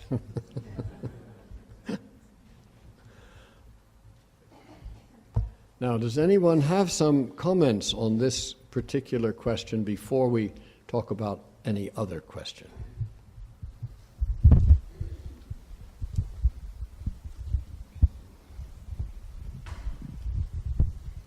Since we're talking about history, I'm also curious of what you have to say about the Titanic aspect of this, and that this also... The Titanic aspect of this. So we're going further back from just what we would consider the original gods and goddesses, if we're thinking archetypally.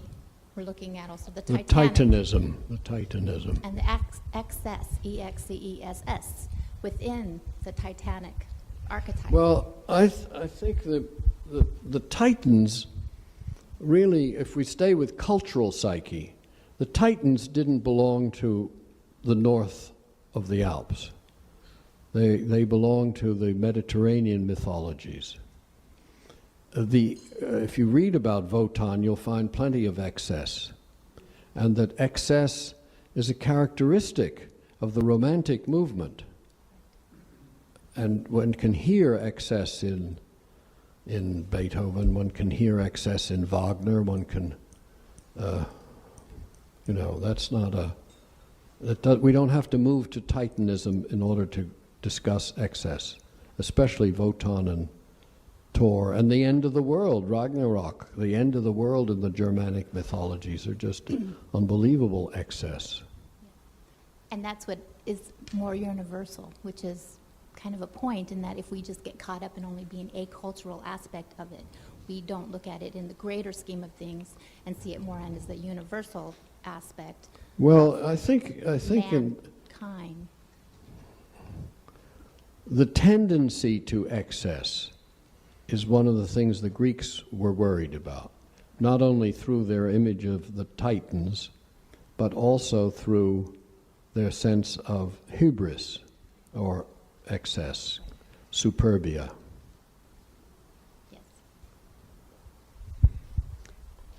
I would just, one of the thoughts that I have had about all of this is that the Judeo-Christian tradition was in pretty bad shape after the Inquisition, which went on for 500 years and basically destroyed the whole cultural fabric of Europe.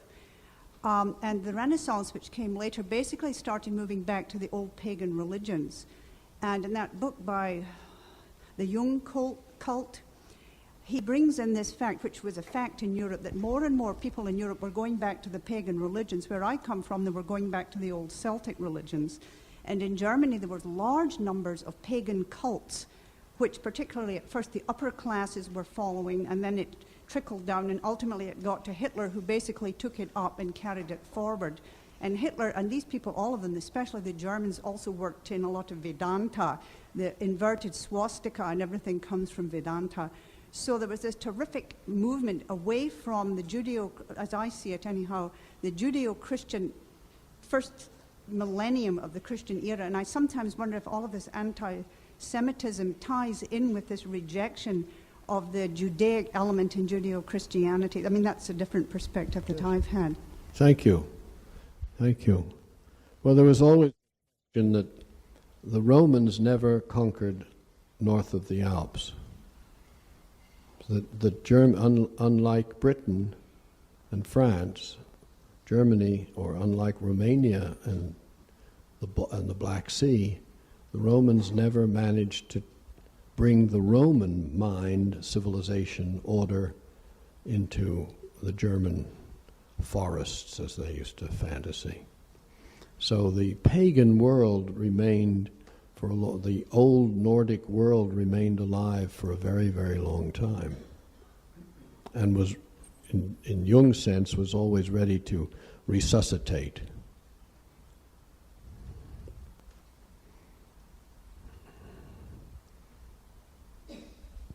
Yes, please. Yes, about 20 years ago, a Freudian analyst in Los Angeles challenged me, knowing I was a Jungian, about the problem of Jung being anti-Semitic or being seen as that.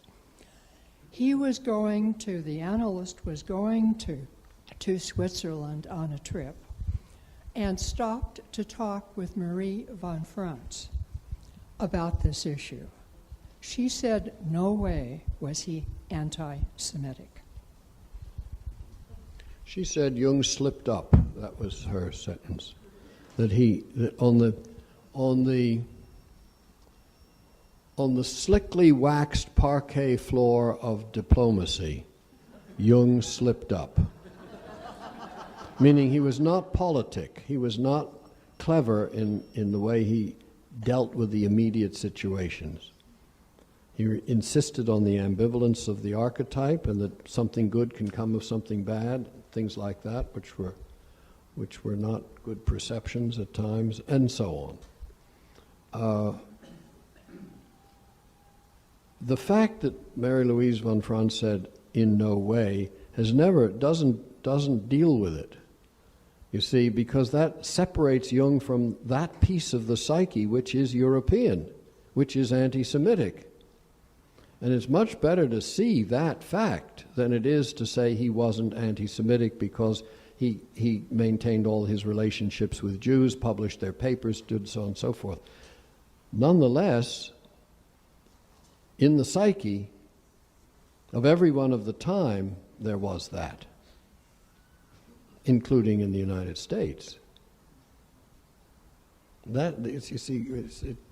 You sanctify the man if you say he wasn't anti-Semitic. He was. Now what are you going to do with it? Why does that bother you? That's what Guggenbill says. Why should that bother you? Everybody was. Eliot was. Joyce was. Does that mean you stop reading it? You are. I am. It's part of our culture. What do you do about it? Walter. Yeah. I talked with Marie Louise about that, and she took a very personal stance, as she always did about Jung. And she said, look, he really didn't mean personally anything bad.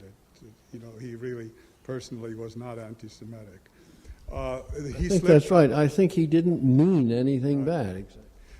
He slipped up is Jung's phrase. After the war, he said to some, I forget who it was, who came. Leo Beck. That's it, Leo Beck. And he told Leo Beck, I slipped up. They had a great, Leo Beck, who was a rabbi and a writer and a thinker, had been in concentration camp. When he came out, he and Jung had a long conversation. And Beck was then, they reconciled. And it was in that conversation, I believe, that he said he slipped up. But von Franz elaborated what the slipping up was, that it was a particular kind of slick European diplomacy that he just couldn't grasp. In other words, she was making Jung out to be this rough and tumble peasant who didn't get it all. She elaborated the slipping up. Yeah. Yes, please. As a Unitarian, I've always admired the heretical element in Jung, who called the heretic a religious genius, but also I think a lot of your work is characterized by that courageous and free-spirited eye for the heretical. There's a wonderful book by John Caputo called The Tears and Prayers of Derrida that quotes an old adage that if the Messiah should arrive, the first question you ask is, when are you coming? What I want to add here is in the characterization of what does a Jewish person personify, actually, they're the first heretics. They're the arch dissenters. And I would just add that to the characterization that creates so much anger. There's a wonderful book by James Carroll called Constantine's Sword, A History of the Church and the Jews, and it is a wonderful reminder that part of the shadow of Christianity is that Jewish hatred, partly because of the heretical. And also one of the subtle moves of Christianity is to speak of the Judeo-Christian religion, which it is not. There is a Jewish Judaism and there is Christianity. There is no such thing as Judeo-Christian religion. That's a colonization of the Old Testament by the New Testament. That's what's often called supersessionism. Jim, when you were presenting your reading of Jung's essay on Wotan, I think you used the phrase twice, but clearly near the end you said, with what seemed to me with a lot of feeling, but it didn't make a difference. And then you paused, and then you said, and that's the tragedy. I wanted to know if you could go on from there and give us your reflections on how it might have made a difference. Well, I don't know about that, but it's one of the reflections I have about my own work. You know, you do the work, but does it make a difference?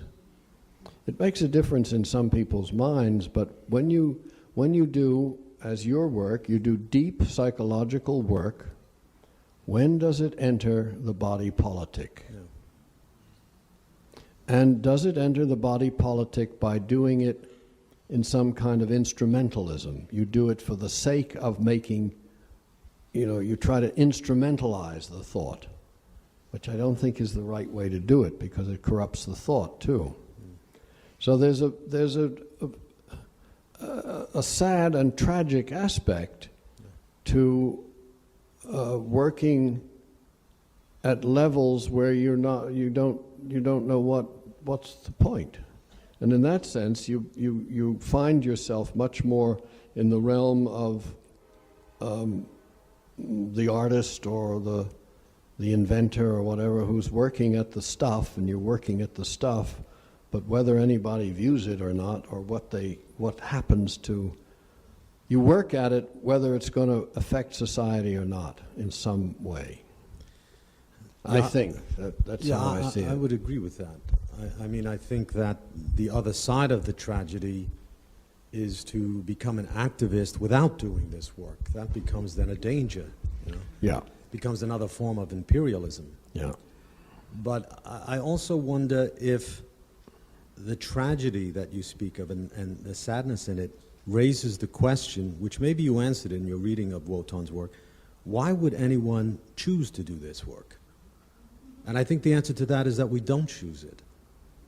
That just like Jung was possessed by the spirit of Wotan, which gave him the insight, I think no sane person would ever choose to be a depth psychologist. And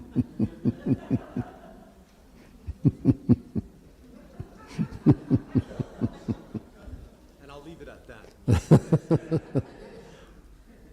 There is an area where one can, and that we should talk about in the afternoon when we come to soul psychology for the 21st century, and sort of try to pull some things out of the first 5 sessions into the 6th.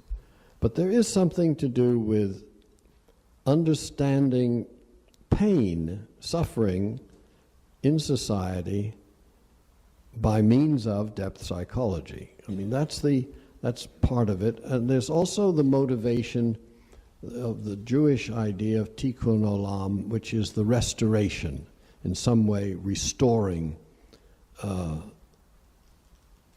the creation. Of course, in order to restore the creation, you have to have a vision of the creation.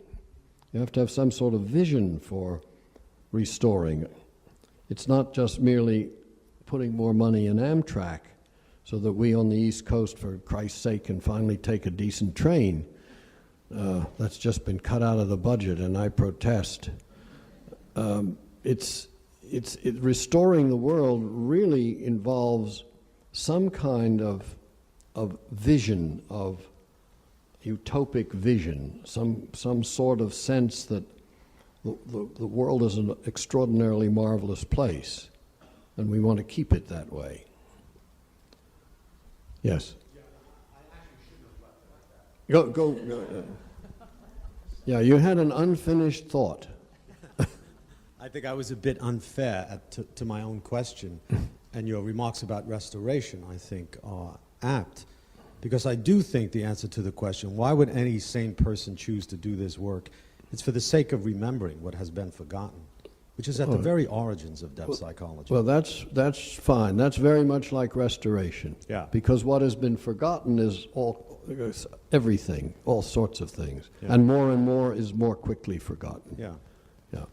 And there are images for us about what happens to those who bring to consciousness what has been forgotten. For me, the figure is Orpheus, but one could use Socrates. Mm-hmm. You pay the price. In our culture, it's that we're relegated to being irrelevant. Well, maybe there are levels of the relevance. Maybe that's something that we need to talk about, actually. But I think there is an ideal.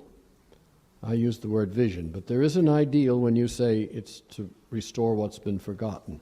And if there isn't an ideal in the work beyond what I think is personal suffering, that is the ideal that the people that you see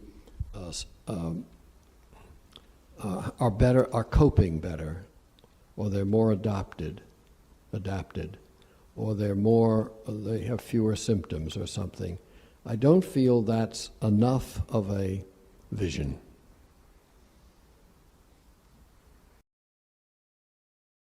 About later this afternoon. Did you have something? Yes? Yes. We've talked earlier about the radical right and the sense of excitement and a growing movement, and you made the association with the move toward fascism. And I really appreciate Jung's perception of Wotan in Germany. I wonder if you've given any thought to what gods or goddesses might be emerging in our collective. They're already there, and they're called Jesus Christ. And if you read my book, The Terrible Love of War, you'll see how Christianity is so warlike, and that the Lamb is a killer.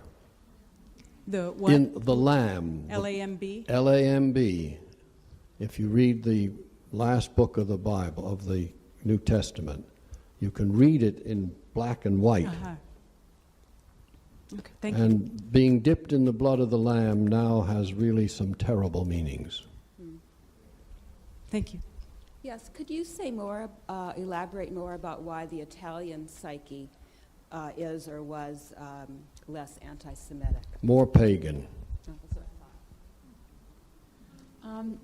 Could you? And a question and answer I like. 2 words, 2 words. I'll try to be succinct.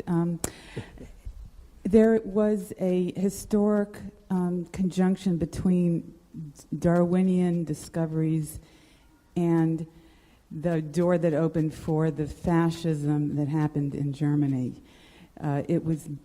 Fascism in Germany was based on selection of, creating this master race, and also it was this perfect storm that, was throwing over, as this woman said, throwing over the Christian/Jewish roots. So it was. How I have seen history is that it was just this wonderful way that, they could have a twofer, just get rid of the Jews, get rid of that, of all of that past, and create their own Germanic ideal. Now, how the Darwinian discoveries influenced the Western mind is unbelievably important. Did Jung ever address this, or did he figure in any of his writings about the effects of what Darwin did to the Western mind? It doesn't come to my mind, but maybe in the 10,000 new papers that will be discovered, we will find whole things about this. But so far, the only Darwinian references in that sense, not to Darwinian thought, but into the sense of the human being recapitulates the whole. The ontogeny recapitulates phylogeny. That is, we have all these reptilian and animalian parts in our psyches. Only that, as far as I know. But in terms of Darwin's thought, I don't think that he engages with that particularly. And now I have to ask, is Tony still there? Is it time to break, is it not? We go to 12:30. Oh, we're going to cut that a little early. Gotta have to eat. Yeah. One more. Thank you. May I? Yes. I'm sort of thinking about this question of fear that you raised, and I wasn't alive in the 1950s, but thinking of my idea of the fear that we experience, and not just in terms of terrorism and war and the inevitable drop, but what about the fear of everyday living, and how do we deal with it in terms of rape, child abduction, carjacking, never being able to own a piece of land, lifetime debt? I mean, where do you place these things? And I know that it's not as large in the overall world cultural sense, but I think it's as large in the cultural sense. It is. Yeah. So where, how, in... Well, where do you, since you raised the question, where do you place these things? How does your psyche carry these fears and disappointments and futuristic negative futures? Being in debt, never owning a piece of land, maybe not sure what kind of job you'll get. What about your old age? What about your health insurance? Where does your psyche put all that? What does it do with that? Worry? Keep you awake at night? Make you anxious? Give you symptoms? Make you angry? What does it do? What does the psyche do with that? It definitely makes me incredibly anxious. And it's sort of that constant feeling of churning the same problem over and over, but it never, it's the same feeling. There's never, and it's not about forward movement, but it's not about backward movement either. There's never any sense of relief or release or even a letting go. It's just so is. it doesn't lead you to others? No. No. It's okay. sort of shameful. It doesn't lead you to others. Does it lead you to attempt to resolve it somehow or another? Practically? Yes. Work harder. Mm-hmm. Don't shop as much. Does it lead you to political positions of any sort? No. No. Well, it's a very important statement that we just heard, don't you think? Because this is the dilemma of the personal, which is unable to be resolved personally. That's partly what I've been talking about. And so I made 3 moves. One was finding some kind of way out, which is not personal, not through more analysis of yourself, connecting with others, political positions.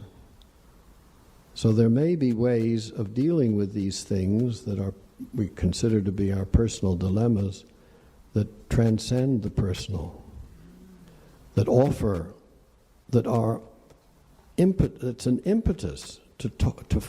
You know, one of the things we've done in the society in the last years is form groups, recovery groups, any kind of group. And there are also political groups that used to be to deal with such things.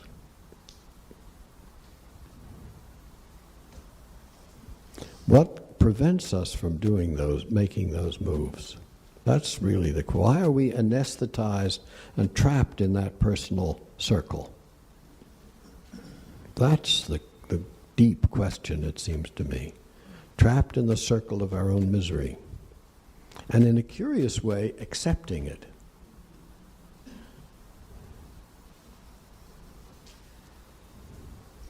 Thank you. Now I think we will, I think I'm going to break for lunch. Thank you.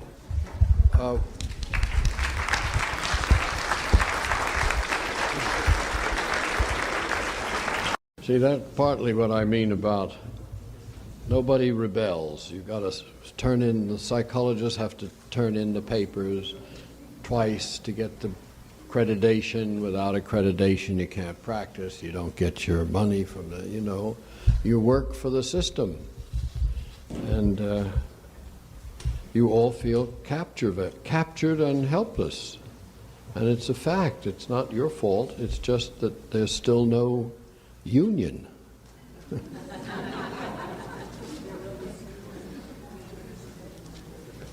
James, can I say something about that?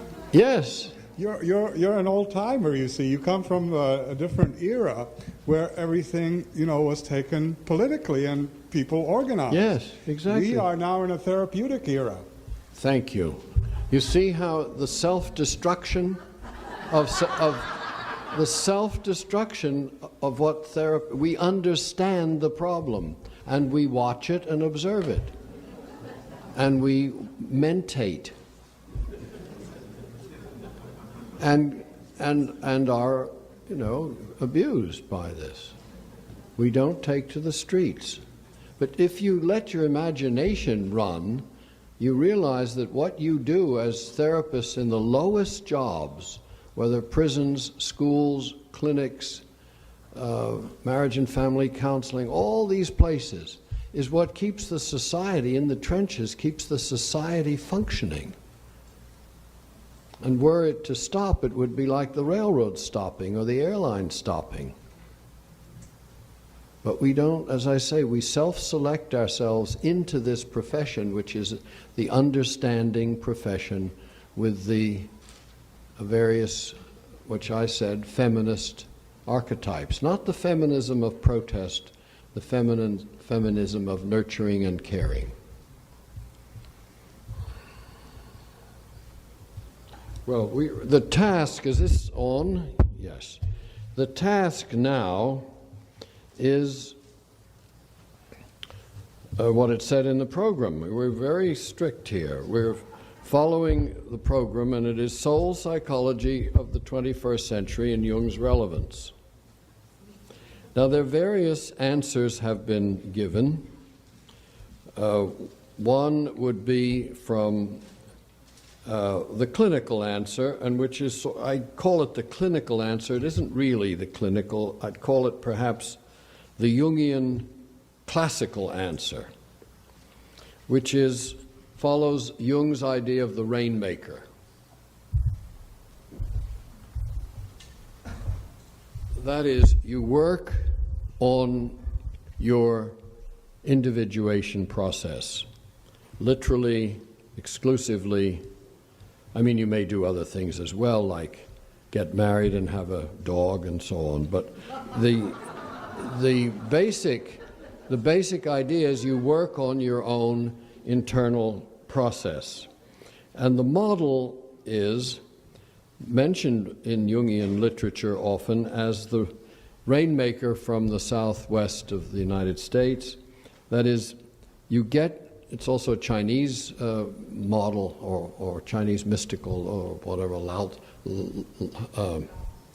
Taoist model. The rainmaker retires into his hut, works on getting himself in order, and the ripples of getting yourself in order eventually get the cosmos in order, because we are all in the cosmos, and then the rain falls.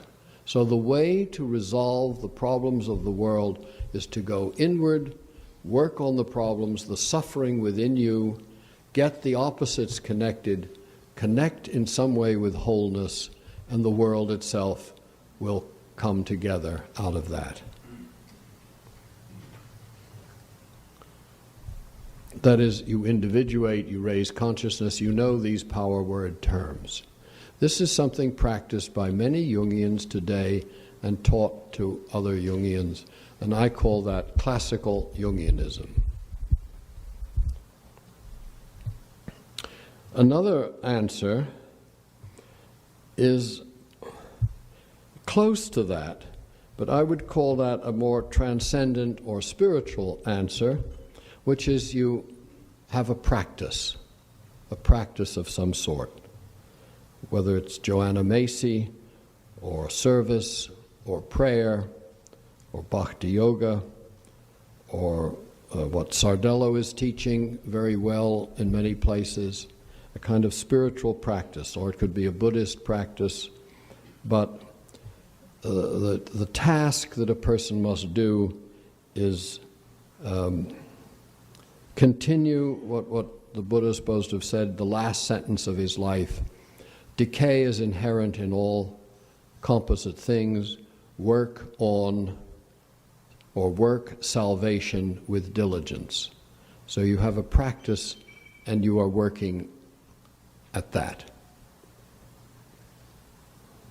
The practice can be in different ways. It doesn't have to be an introverted practice, but there is a practice. Another answer is, in a way, Pacifica's answer. That is, the world, the tikkun olam, restoring the world. Even if Levinas doesn't say that the world, the face of the world equals the human face, I like to make that move, that the actual face that we do face, must be responded to, because if the world is animated, if we move from his Jewish background to an animistic background, then the world also presents faces. He would restrict the notion of face to the human face, I believe.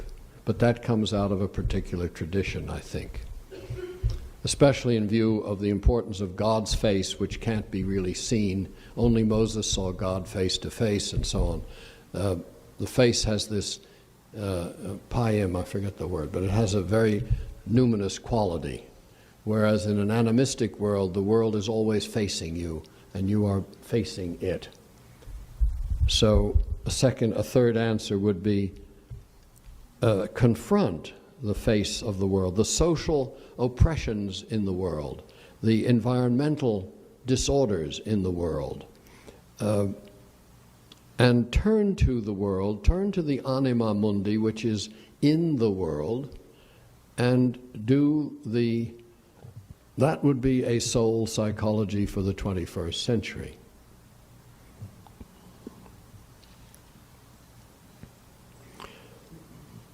Another one we might call Giegerich's answer, which is interiorizing, not in the rainmaker model, in fact not clinical at all, not personal at all, not working on yourself in some way, or on the world, certainly not either, but on working the realm of thought, so that psychology continues to advance or continues to move and leaving behind those structures to which it has become attached in thought and which are working negatively. We sort of expose some of that here. That is, if the mind continues to deconstruct, undo its own structures, it frees itself, and psychology frees itself from its detritus of the old hang-ups, and can be a genuine psychology that can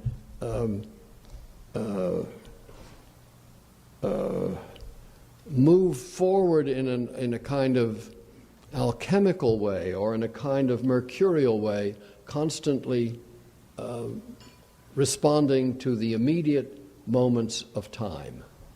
It's the way I would understand Giegerich in short.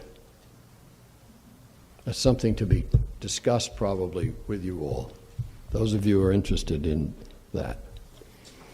Well, we went through 4 very quickly in about 9 minutes, so I don't know if we're going to last till 4 o'clock.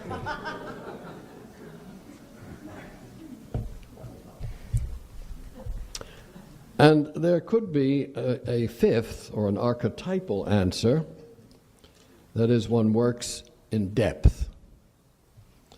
And this question of depth, what is depth, we will have to save that for another seminar, another time, because that is a very mysterious word, and I hope Professor Casey adds another book to examining the word depth in depth. We have the glance, we have the vague, but what could be more vague than depth? And yet it is a sustaining metaphor of everything we're doing.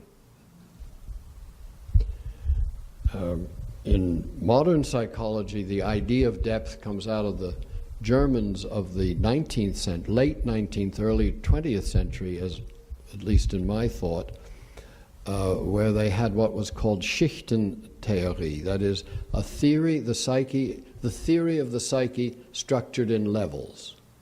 And Jung uses the idea of levels, first in his dream, his archaeological dream, where he drops through various levels, some of you may remember, until he's in a very ancient place, very deep down. A dream I think he had even at the time when he was with Freud, because I think they had a difficulty over this dream. But the idea that the psyche is structured in levels, and that there are higher levels and then lower levels, and the lower levels are more emotional in the Gemüt, and in the deeper part, and the deeper conditions can overcome or determine the upper levels. So depth comes from that. It also comes in a way, it's a translation from Plato's idea that there are three levels too, the level of the head, the level of the heart, the level of the lower man, and he saw these as three classes within society. So I use the model of depth in the sense that the archetypes are the deeper, the archai, the grounding layers, the basic, and Jung connects them with instinct, deeper layers of the psyche. And therefore, the archetypal answer to a soul psychology for the 21st century is a kind of mythopoesis, that is, speaking from and to this archetypal level in the language which is most immediate to it or for it, which is the mythical, poetic language, an emotional language of culture, because it gives form to, or it responds with form to the uncharted or yet to be presented depth. There's a little difficulty in all that, the yet to be presented, because it suggests it's transcendent and not phenomenological and so on.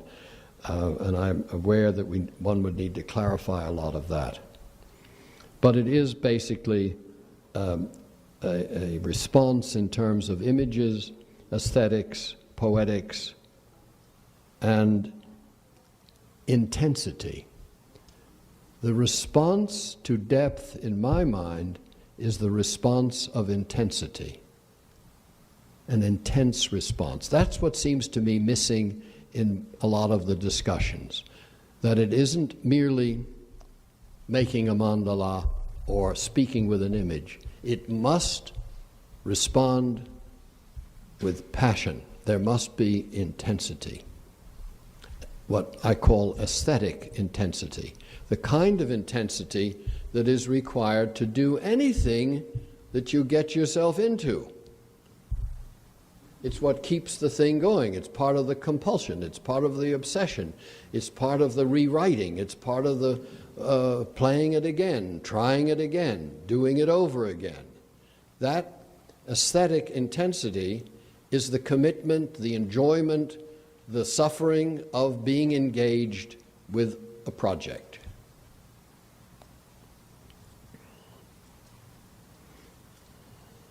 So I think that is a kind of archetypal answer and in the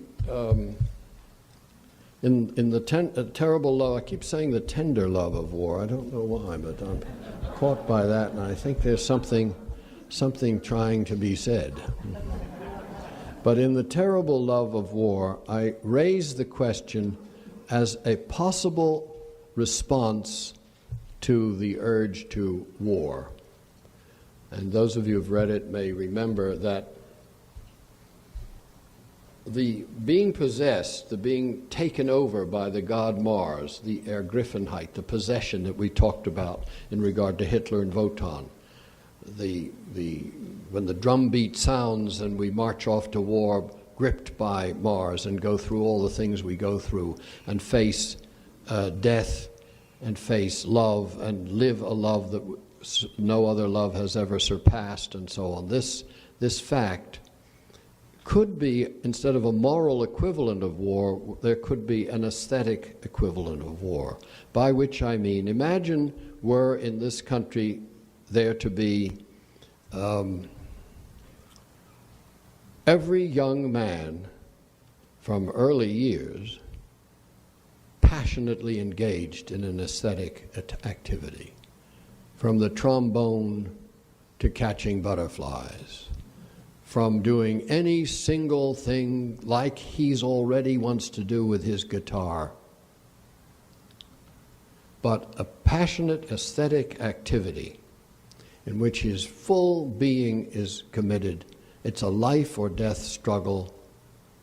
And I'm talking about men because that's, I'm focusing on the war. But it is equally so for women. especially since so many women are drawn toward themselves now in the army, that instead of what war offers as a possession, the aesthetic activity would drain off and would equal it. Now this is good. This is based on other ideas in the book, but it also has to do with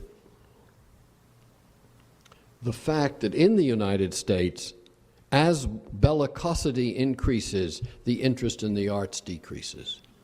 Officially, funding, the schools, the activities, the criticism, the censorship, the atmosphere of all that is declining and is really secondary to the real thing, which is education is for making yourself useful in the society. And the society is conceived as a technological, economic society. You must be useful for capitalism to keep our productivity and so on. Meanwhile, it all goes down, as you know.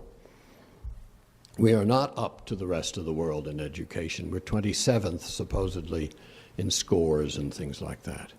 So the actual education program, which is supposed to keep us on top, is actually failing, and I'm suggesting a completely different educational program.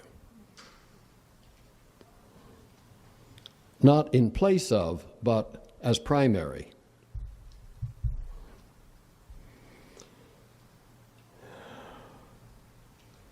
Again, I've put these things as quickly and simply as possible. Now, there's more to it.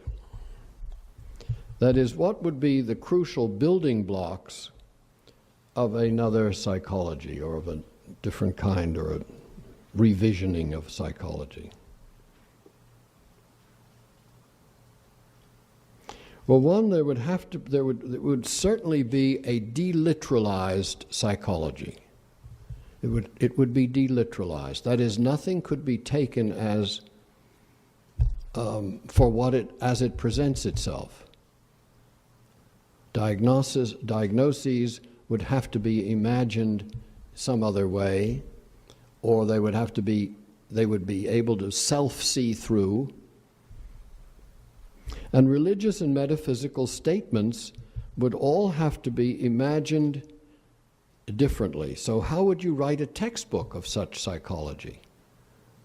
It seems to me that the psychology would disintegrate into literature. It would have to be written differently. It would have to have a different rhetoric. It couldn't be presented as a logos science. It would have to be more like the psyche in some way. I don't quite know how, but I'm suggesting that. Because if we can no longer believe, and because belief leads us into so many difficulties, then we have to imagine the presentation of psychology not as something a belief in which you practice. You don't practice this structure. It wouldn't mean that God is dead. It would mean, or that sentence would mean, whatever God is dead or not dead is irrelevant because we don't know anything about that. But the image of God is as a substantive religious compulsion or instinct or phenomenon outside of, apart from, different from you and me, the human, would still remain an aspect. So it would still be, in one sense, have this religious impulse. I'm following these ideas from Jung, if you see what I mean. A second building block would have to be, well, to go on with that one, it would mean we would be very careful using large words like wholeness, integration, self, which seem not to have a referent, or which seem to be, again, what Jung called himself metaphysical power words. And we tend to believe in them.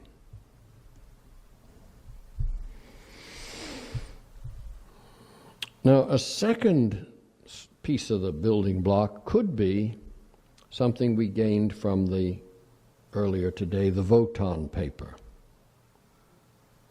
A view of collective events as mythical. A view of collective events as myths going on. Now, establishing which myth is going on is not so much the case as that step back which regards it as mythical. Do you see what I mean? You don't have to label which myth it is, because that's already a first step of literalism again. But rather the sense, as Thomas Mann says, of stepping back so that one looks at this from another perspective. And that there's not necessarily a new myth, but the myths that myths are always going on and were formulated very well in the most variated and complex forms in antiquity, and then repeated in Rome, and then again in the Renaissance, and then again by the Romantics. So they're fundamental to Western language, the outside in which we are all situated, the linguistic, cultural outside in which we sit. And when I say we, I mean the United States culture, regardless of where your blood ancestors come from. Once you are in the United States culture and speak about all these things that we speak about, ideas, democracy, school, debate, dialectic, laws, all these kinds of things, they're part of this antique culture and part of the Christian inheritance. So that's where we are, for better or for worse, and it seems that we need to know more so that we can deal with collective events more mythically. The fact that myths repeat, or I don't know if they repeat, it seems to me that they are always there, as Sallust said. The old Roman senator said, the gods never were, they always are. Meaning they're not historical, they're just always there. And if they're always there, then they're always reworking our lives. And we see this when people make comparisons between 1934 and the year 2000. The coup d'etat of the Supreme Court deciding who was to be president, and this kind of internal political transformation through sudden, not violations, but through sudden manipulations.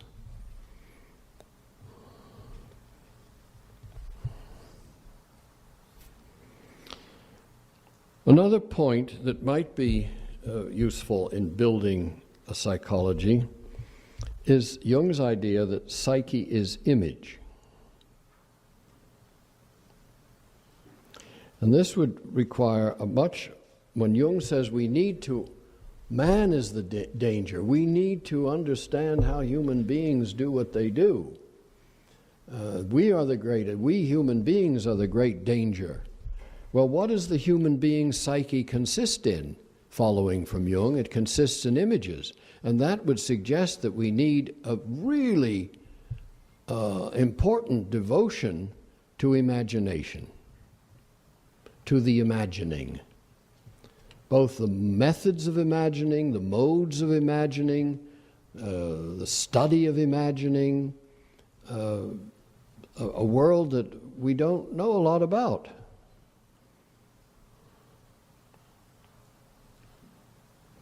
An exploration of the substantiality, power of images.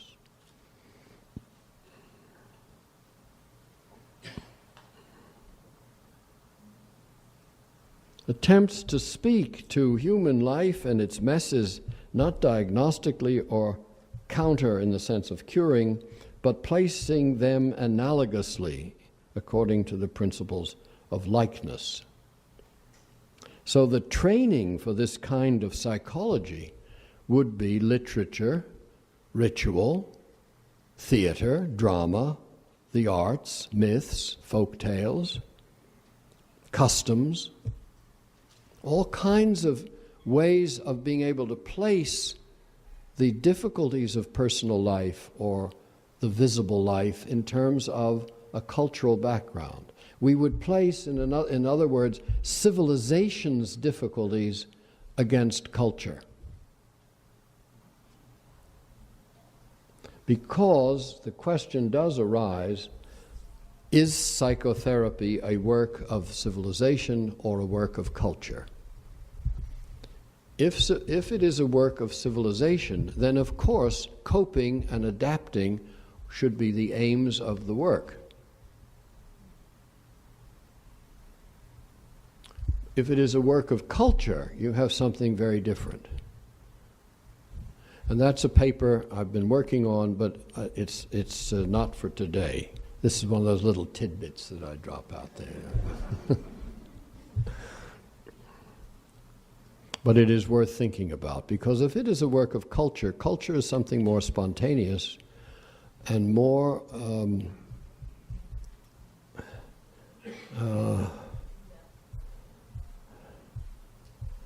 more unruly. And Freud thinks that we suffer from civilization. One of his books is called Civilization and Its Discontents. And our unhappiness is simply the result of the suppression of the id for the sake of civilization. Culture, in some strange way, breaks through civilization and refounds it again and again, and comes and goes. It doesn't seem to have the continuity that civilization does in its course of laws, in its course of institutions. And culture also seems to arise in small groups, in certain moments, in certain places, in certain times, and rises, blooms, and disappears. Like the Romantics in England, or in Germany, and so on, or the French Enlightenment, and so. Anyway, my point here is that if psyche is image, then the task is an exploration and a working and a training in the realm of images, which I'm saying is literature, ritual, tragedy, theater, arts, myths, folk tales, and now we should also mention music, which was brought in earlier and I've neglected. There is a French writer named Félix Guattari who takes apart contemporary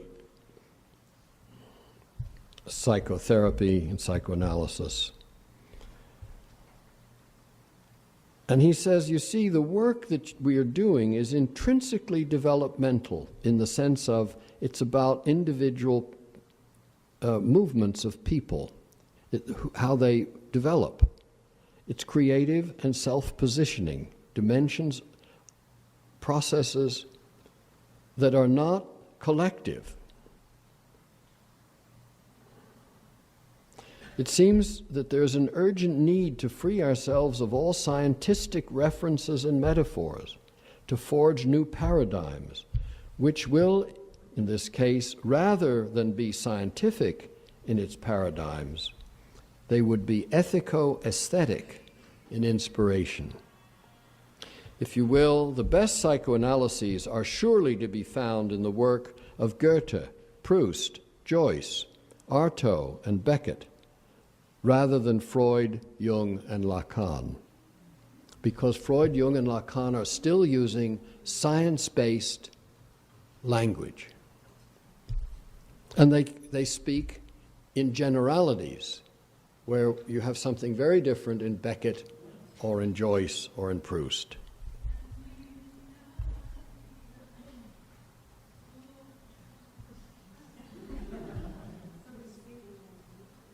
That's nice.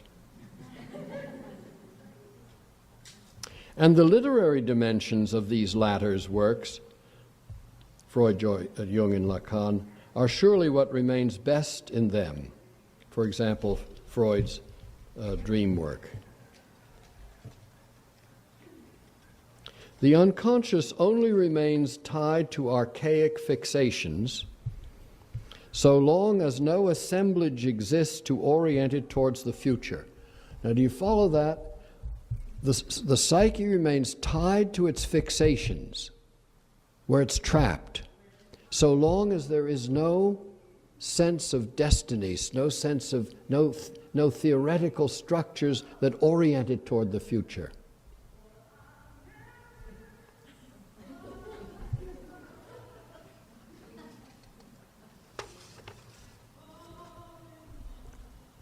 Is she rehearsing, or is something more happening? You know? I hope it's people working and singing while they work. Unfortunately, psychoanalysts today, even more than their predecessors, have become entrenched in what we might call a structuralization of unconscious complexes. This produces a dryness and intolerable dogmatism in their theoretical writings and in their practice, leads to an impoverishment of their interventions, to a stereotyping which makes them impervious to the singular otherness of their patients.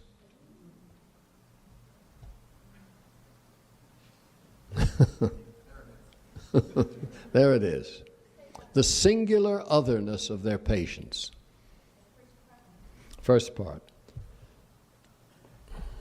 Unfortunately, psychoanalysts today, even more than their predecessors, have become entrenched in what we might call a structuralization of unconscious complexes. We've got it all laid out in the DSM, or we've got these definitions and these modes of recognizing this and that. This produces a dryness and intolerable dogmatism in their theoretical writings and in their practice, leads to an impoverishment of their interventions, to a stereotyping which makes them impervious to the singular otherness of their patients.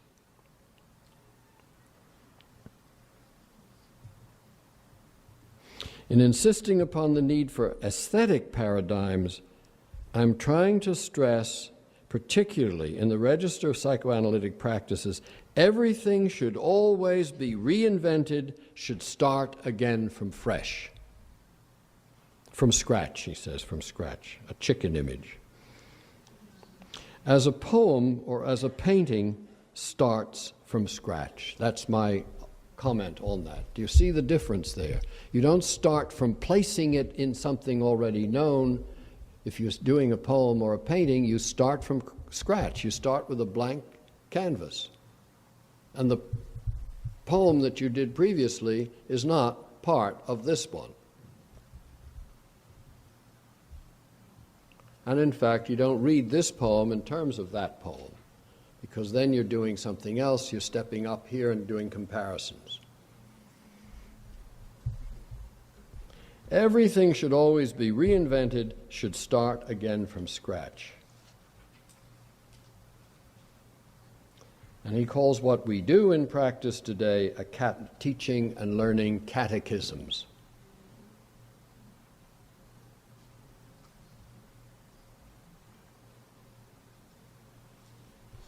And something else that I think is important. Each individual treatment should be regarded fresh, and it should be a matter of permanent concern to develop both practice and the theoretical framework.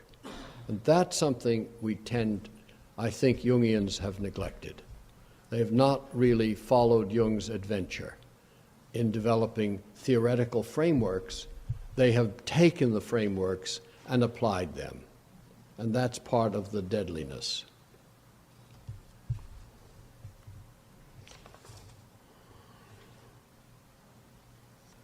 I think that's what I wanted to say from him.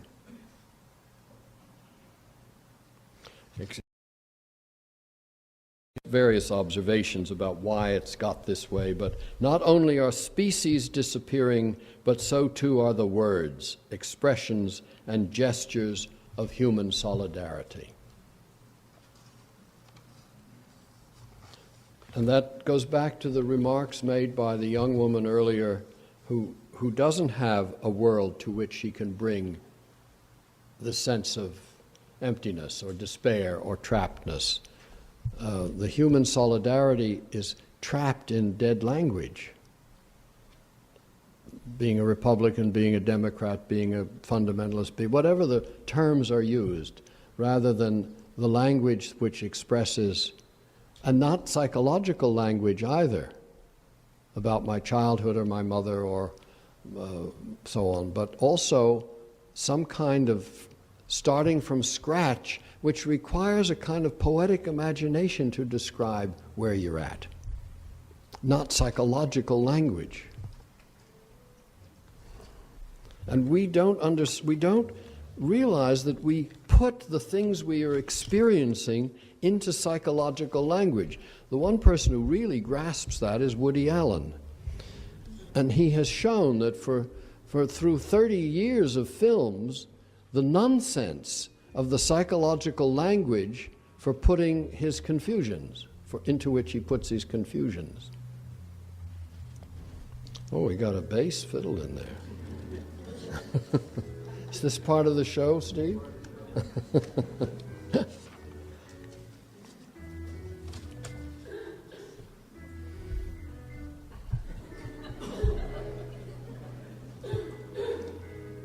Then I think the idea of individuation, which is from Jung, you see, I'm trying to work this all out from Jung, you follow me here, could be understood less in terms of a set-out process with stages, shadow integration, anima, animus, self, opposites, so on, but rather the sense of a destiny. And as a sense of a daimon, that each life is in some way singular, to pick up Professor Casey's remark, more than a remark, has its own daimonic inheritance. So individuation becomes either a calling or a nudging or a vague sense that there is a meaning in your life, and that what Jung called earlier the innate idiosyncrasy is in fact your destiny. It's not necessarily literalized into playing the violin or becoming a surgeon or whatever in a particular way, but that there is a point to it, there's a meaning to it, there's a sense to it, even if it means you are cancerous and dying of cancer. That is a destiny, too. You see, there is a way of trying to grasp the things that happen as not necessary and not fated in this. You see what I mean? I mean, it's kismet, there's nothing you can do about it, it's my karma and that's the way it is, I'm going to come back in another form. It's rather that there is a sensitivity to importance in the things that happen. They are important. And the moment you can feel importance in what you go through, it's the trivialization of what you go through that makes it so miserable. If you feel the things that she described at the end of the last hour, this sense I can never own any property, I'll probably never have Social Security, my health situation will be, who knows who'll take care of me, my job will never be as good as my parents', etc., etc. If this is left simply as trivial sociological despairs or factual hopelessness. It doesn't do anything. But if it can be imagined as some kind of destiny, then one is engaged in it in a different way. How do I shape this destiny? What can we do with this destiny? What is wanted from me because of this destiny? Because destiny implies that there's something there that wants me to be engaged with it. I'm not just simply a consumer. And therefore, shopping less, as was suggested, is not enough of an answer. It's a first step to stepping back, but it's not enough of an answer. See, that's what I meant by destiny saves misery from trivialization.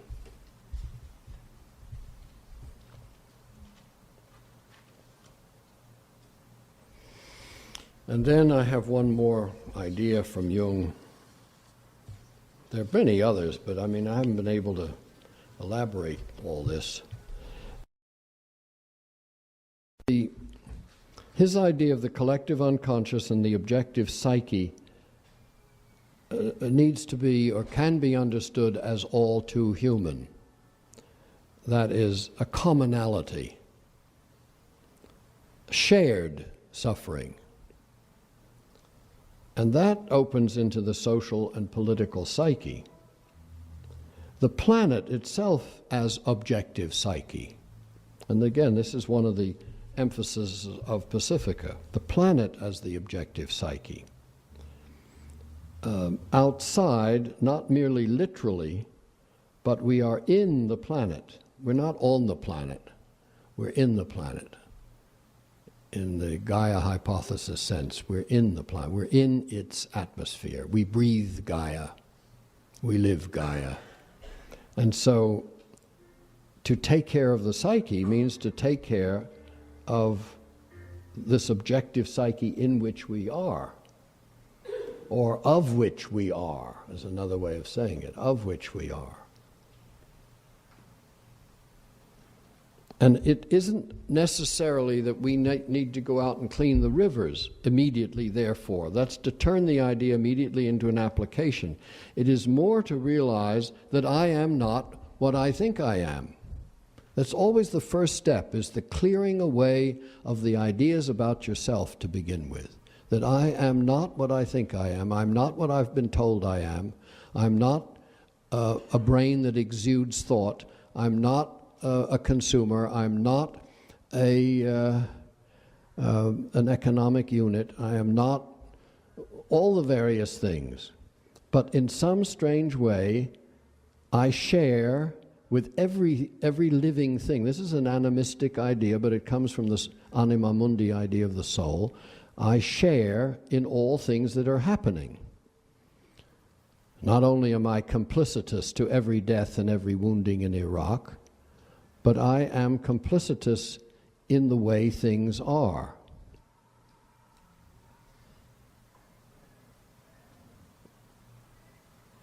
And a psychology would have to take that into account in its notions of therapy.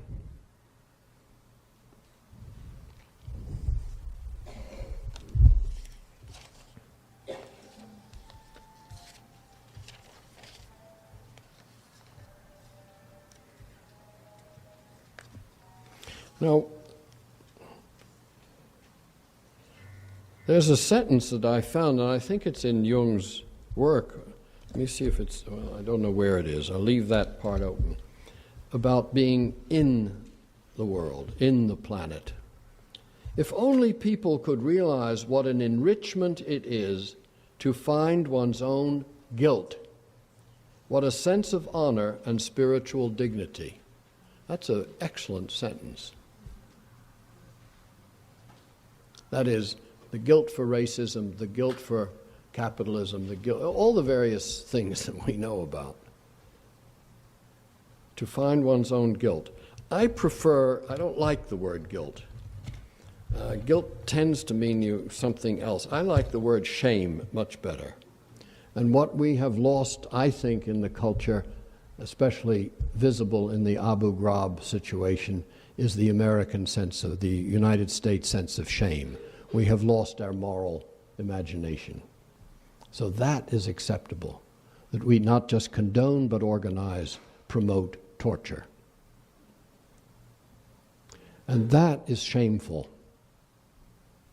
And our culture has lost using the words shame. Spanish world still has sin vergüenza. To call somebody shameless is one of the worst things you can say. Shameless. Shame on you. Didn't you hear that as a child by somebody? You should be ashamed of yourself. Now, therapy knocked shame out for a while. There was a 20-year period where don't shame me, you're shaming me. And so we got rid of that, especially in the men's work. Nobody should shame anybody and so on. But when you lose shame, you lose a piece of social cohesion. You lose a piece of the moral imagination. Jeanette Perry tells a story of how shame was used in some of the industrial villages in Quebec, where if a man was drunk and beat his wife, she told other women in the community, this is all before women's lib, and the women together gossiped about the man to such an extent that he was constantly shamed for being what he was. And he was brought under control through shame. He was made socially cohesive through shaming. Of course, that is a living community. But it says something about, where is shame?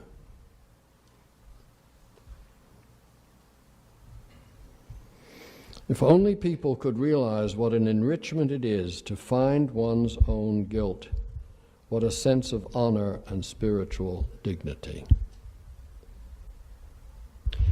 The reorganization of South Africa through reconciliation is an example of the recovery of honor and spiritual dignity through the admission of guilt. And it's also the reintegration of the shadow. It's no longer projected on the bad people doing things to the other people and so on and so forth.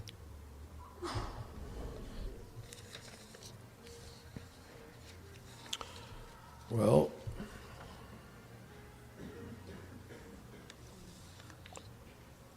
I think I want to stop at this point, open it to some discussion. We're in the last hour, and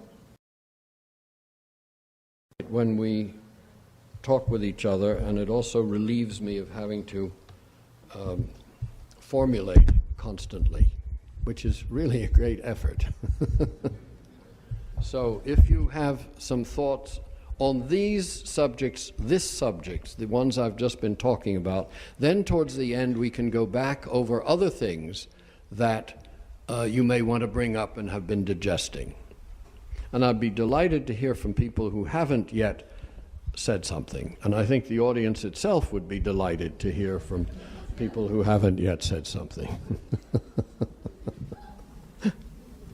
Anyone want to risk it?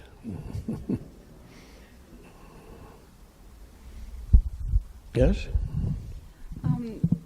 I have three reactions to what you just discussed with it, and maybe I should start with the one that's closest to my heart, and that's what you were talking. That comes from when you were talking about how when you write a poem you start from scratch, and how you wish that we would encourage more of that approach in education.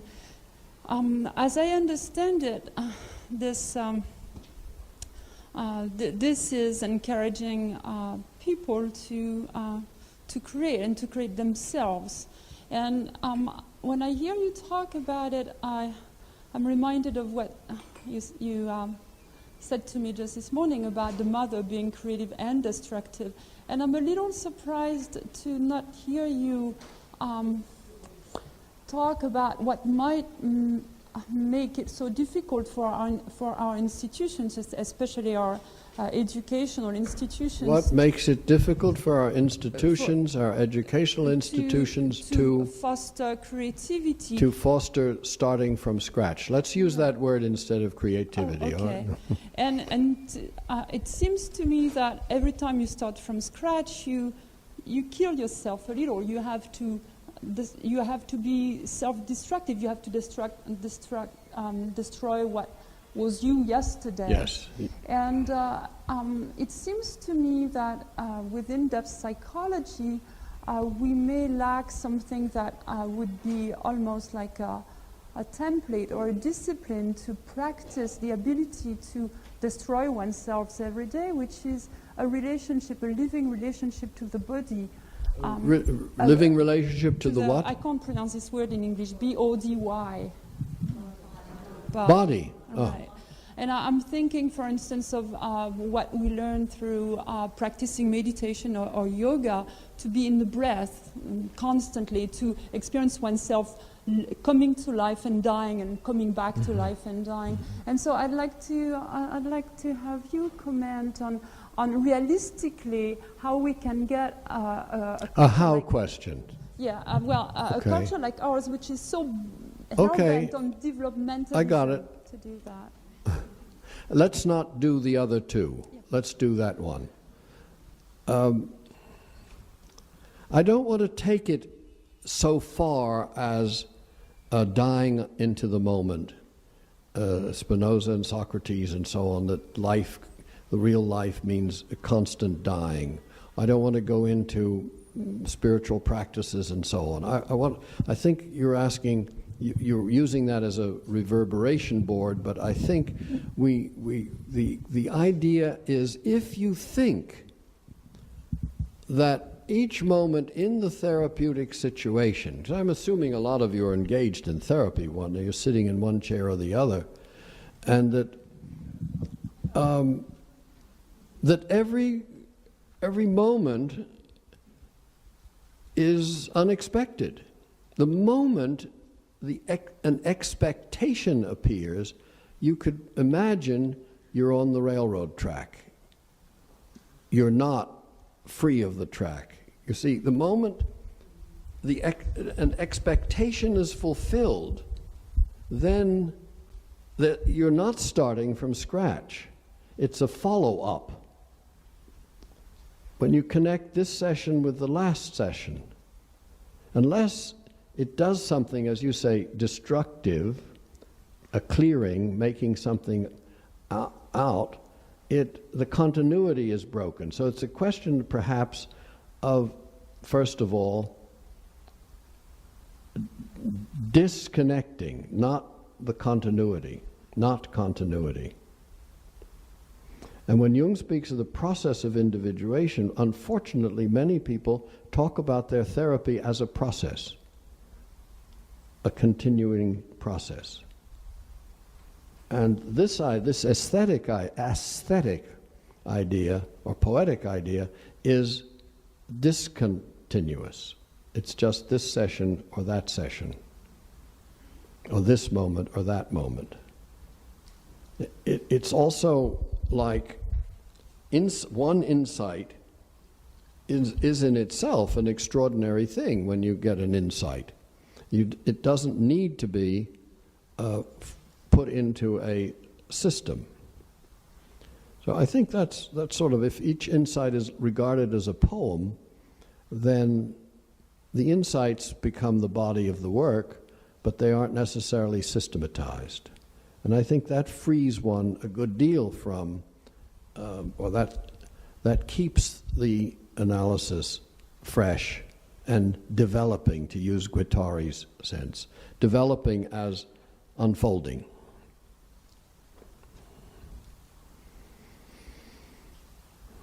It's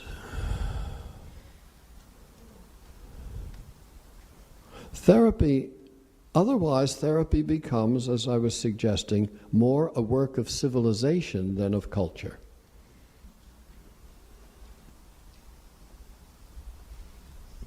Yes? Let's do one, and then we'll see if we want to go on, all right? Pick the one you want to do. Pick the one you want to do.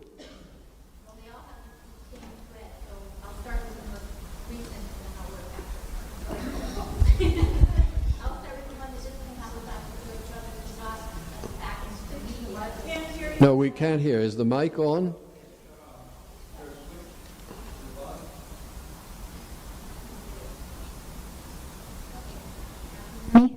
Now you can hear me. Okay. Dr. Joyce Brothers brought it back into the popular media again about shame. There was an article in The Parade, which is one of those little slim magazines put in nation. Okay, what does she say? Well, she is highlighting the fact that we have lost shame as a part of being in our language of the way that we talk, and that we have, because we dichotomized it and made it good and bad shame, instead of holding on to the intention of shame, we threw it out the door and said, oh, we don't want shame whatsoever. But shame has been with us for a very long time. Again, Margaret Mead wrote a really great book on shame, and then at one point our culture was looked at from shame to guilt, and then moving into consumerism. So. Now, did you have a question? No, I just had 3 comments. I see. Okay. Thank you. And thank Dr. Brothers. Yes, please. Yes, I have a question. Could you talk a little bit about unexamined life, the life without psychotherapy? What is alternative to psychotherapy if someone gets disappointed at psychotherapy? Did you say the examined life or the unexamined life? Unexamined life. The unexamined life. Yeah, I think I made a remark, one of those throwaway remarks in the Oedipus book. The unexamined life is indeed worth living. Right. And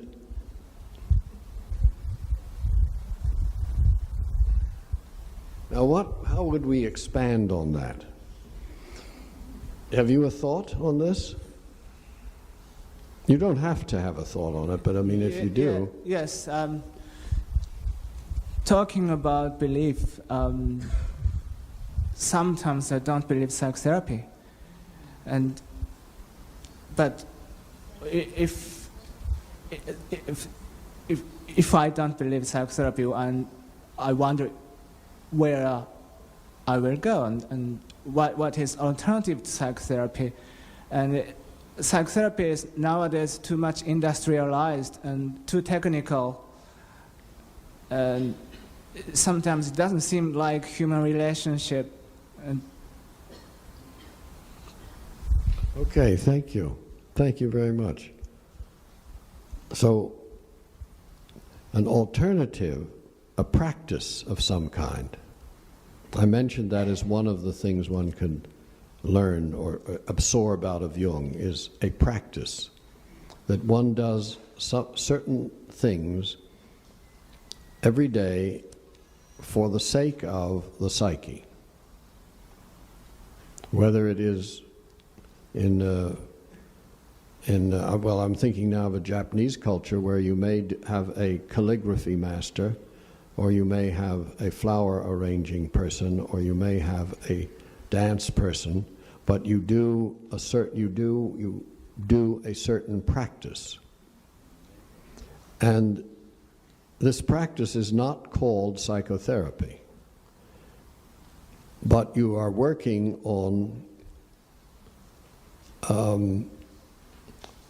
working through or overcoming the blocks that make you awkward, stupid, insensitive. Isn't that just what psychotherapy does? Overcoming, working through the blocks that make you awkward, stupid, and insensitive. So in these disciplines, just practicing the calligraphy, just getting the right amount of ink on the pen, or whatever method you're doing, grinding the black and so on, there's a huge amount of delicacy, sensitivity, notitia or noticing, all kinds of qualities of soul are required and you have a teacher who knows how to do it better than you do, without an examination of your personal life. But as your personal blocks or hang-ups appear, they will hang up or block the practice that you're in. Suggestion only. Henry Dodger is a good example of this very process. He's an outsider artist. The New York Museum of Folk Art bought his art. He was a janitor in Chicago, really what you would, psychotherapy would label schizoid, lived alone, had one friend, and he wrote an epic novel. And he made art in his room daily and went to church daily. He contained it, but this was not put to therapy. He did not see a therapist, and he was not civilized. He was not integrated in a treatment plan and socialized. His name was? Henry Dodger. Thank you. Mm-hmm. So we're imagining now alternatives. Do you see that's what we're doing at the moment. We're imagining. Yes, please. Yeah, could you make a clarification for me, this issue of shame and guilt and its value? Our friends in the religious right have quite a lot to say about the value of shame and guilt, but I think you're referring to it as something different. Well, I don't know what they're referring to, so I have to start with. So I can't make a difference since I don't know what the other one is. Can you say something about it? Well, sure. I think there are all kinds of moral injunctions within formal religion where they encourage people to carry quite a bit of shame and guilt for any number of reasons. They could say that we should all feel ashamed of ourselves for being here today, conducting a discussion that questions the existence or nature of God is just one example.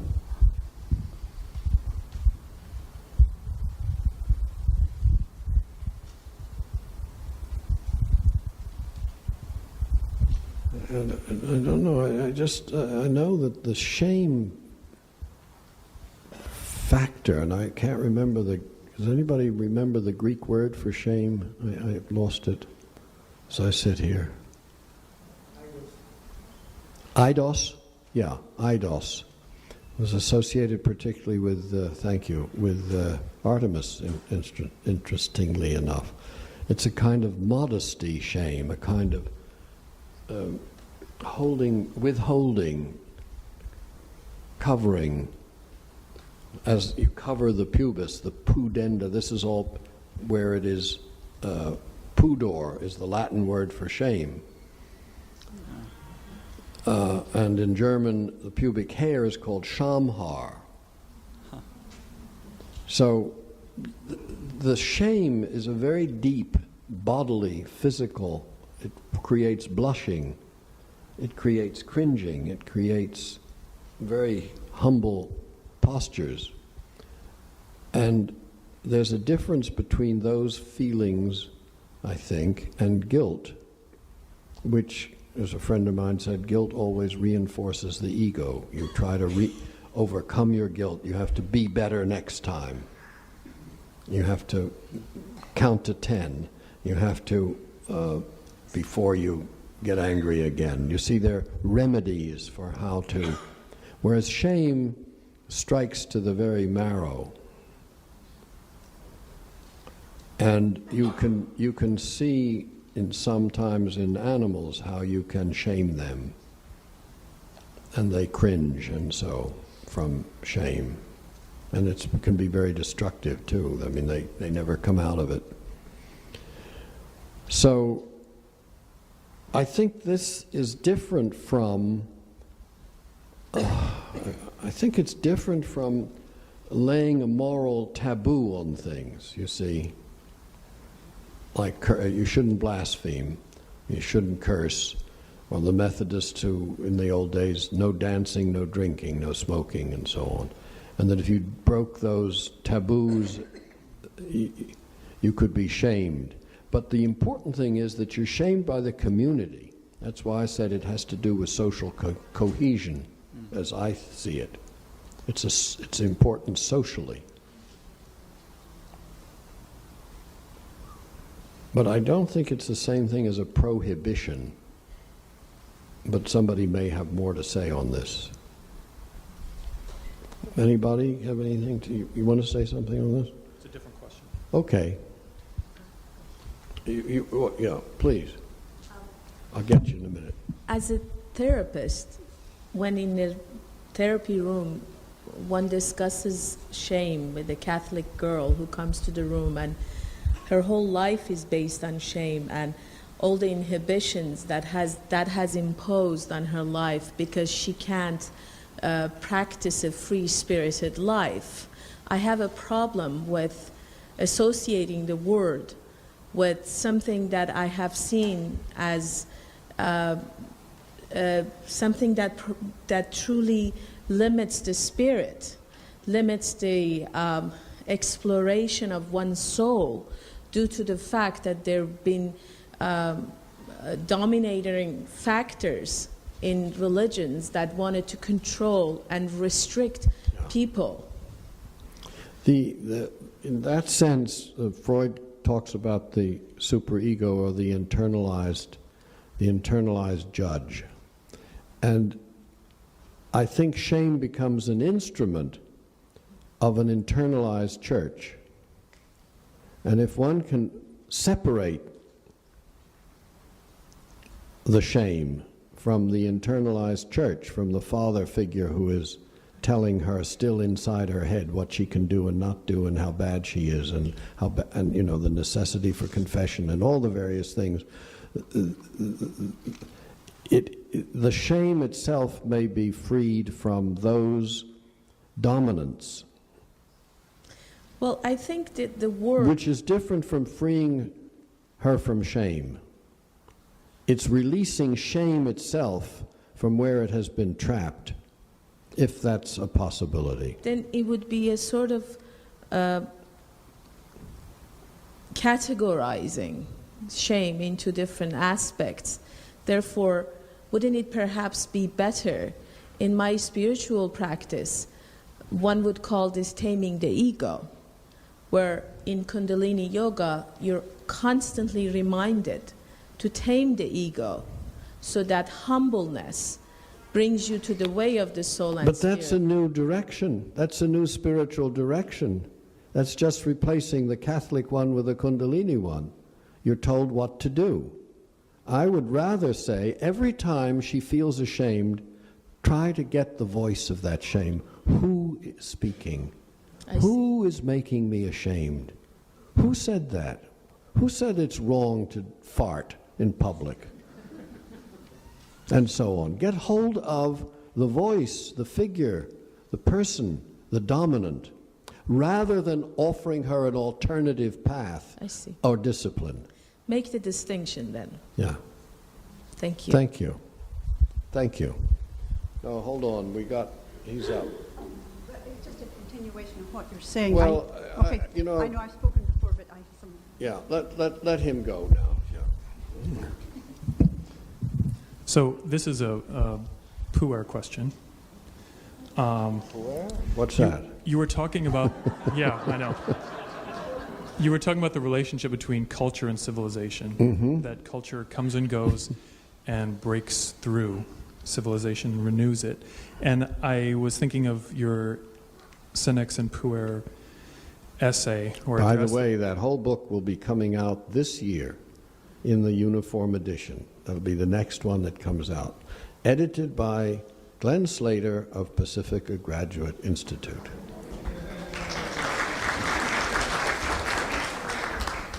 So you delivered it in, I believe, 1967, which was the year I was born. So I was thinking about, right? So it's a Puer question. I was thinking about what's happened with, because that essay is about what's going to happen in this final generation of that millennium. What will happen as the sort of turning point and the renewal or the So I was thinking about the role of youthful energy in that cultural breakthrough and what's actually happened with my generation. And so it's sort of a question of, do you see that youthful energy as present, as potentially helpful, or I was thinking it's been subverted by corporate entertainment, things like that. But it's sort of a question of, what about Gen X, what about Gen Y?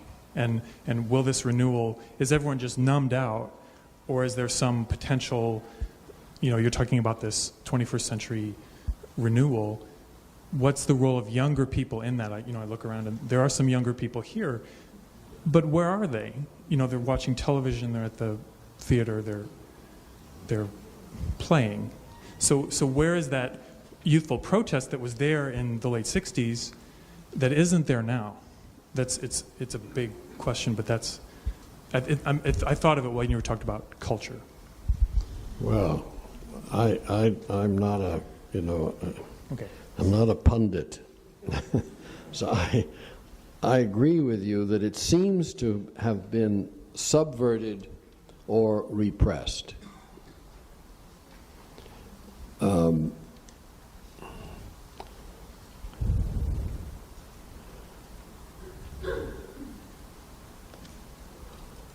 I don't know where it has gone.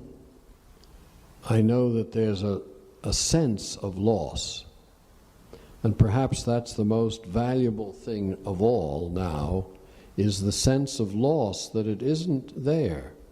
The spirit of the 60s, the time of your birth, big year 67, the protests, the music, the riots, the writing, the painting, an extraordinary period. It's not there. Now, if that was a period of culture, then you can't expect it to become civilization. It's an outbreak. And all one can do is look back on it, one can remember it, one can attempt to remember it, as Romanishan said. Remembering is already bringing it back in a certain way, the inspiration. But I think the loss, the sense of loss and regret, if one is filled with it, becomes a mourning. And that may be very important. May be very important for feeding the soul, the sense that of loss, of death, of something gone. And out of that, often other things happen. But we would have to mourn it, not just reenact Woodstock.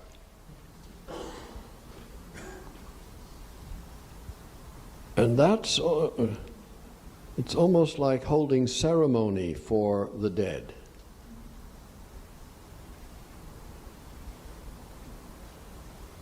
Because the actual emotion is where we start, not the actual wish. The actual emotion is sadness that it's gone.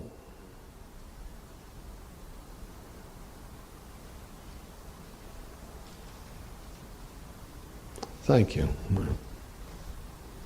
Yes, please. I was wanted to pick up on the your comment just now in terms of remembering, and what is it that we are to remember, or what can be remembered. And it recalls to me something from the late Heidegger, and he was saying that the presencing of the world is secret, it's hidden, and in the origin of the work of art, that the work of art can bring about or open. He called it the open, right? Open this presencing, so into thinking or into remembrance, since he said thinking is remembrance, actually, basically. And so the work of art can bring the hidden forth. Yes, that the presencing of the world is hidden. There's a hiddenness to that presencing. He brings up this interesting point which it seems to me that it gives some interesting value to the work of art. In terms of it's like who was it? The woman Wendy who was talking about Rodin's hand, and she said it's more than it's a hand, and it's more than a hand. And actually, Heidegger said, in order for it to be more than a hand, all sense of work product must be eliminated from your concept, that we're surrounded by work products, like a chair is a work product, or the lights. We're continuously surrounded by work product. And so again, it goes back to this sense of the hiddenness. Something is hidden, in presencing. It's not just we're in this naive, kind of happy-go-lucky, American naive fantasy of romance. It would be like Walt Disney, sort of. The birds are chirping, and look, nature's here, and it's all beautiful. He's saying there's something quite hidden in presencing, and art brings that forth. And that's the origin. The origin of the work of art has to do with that hiddenness. And thank you.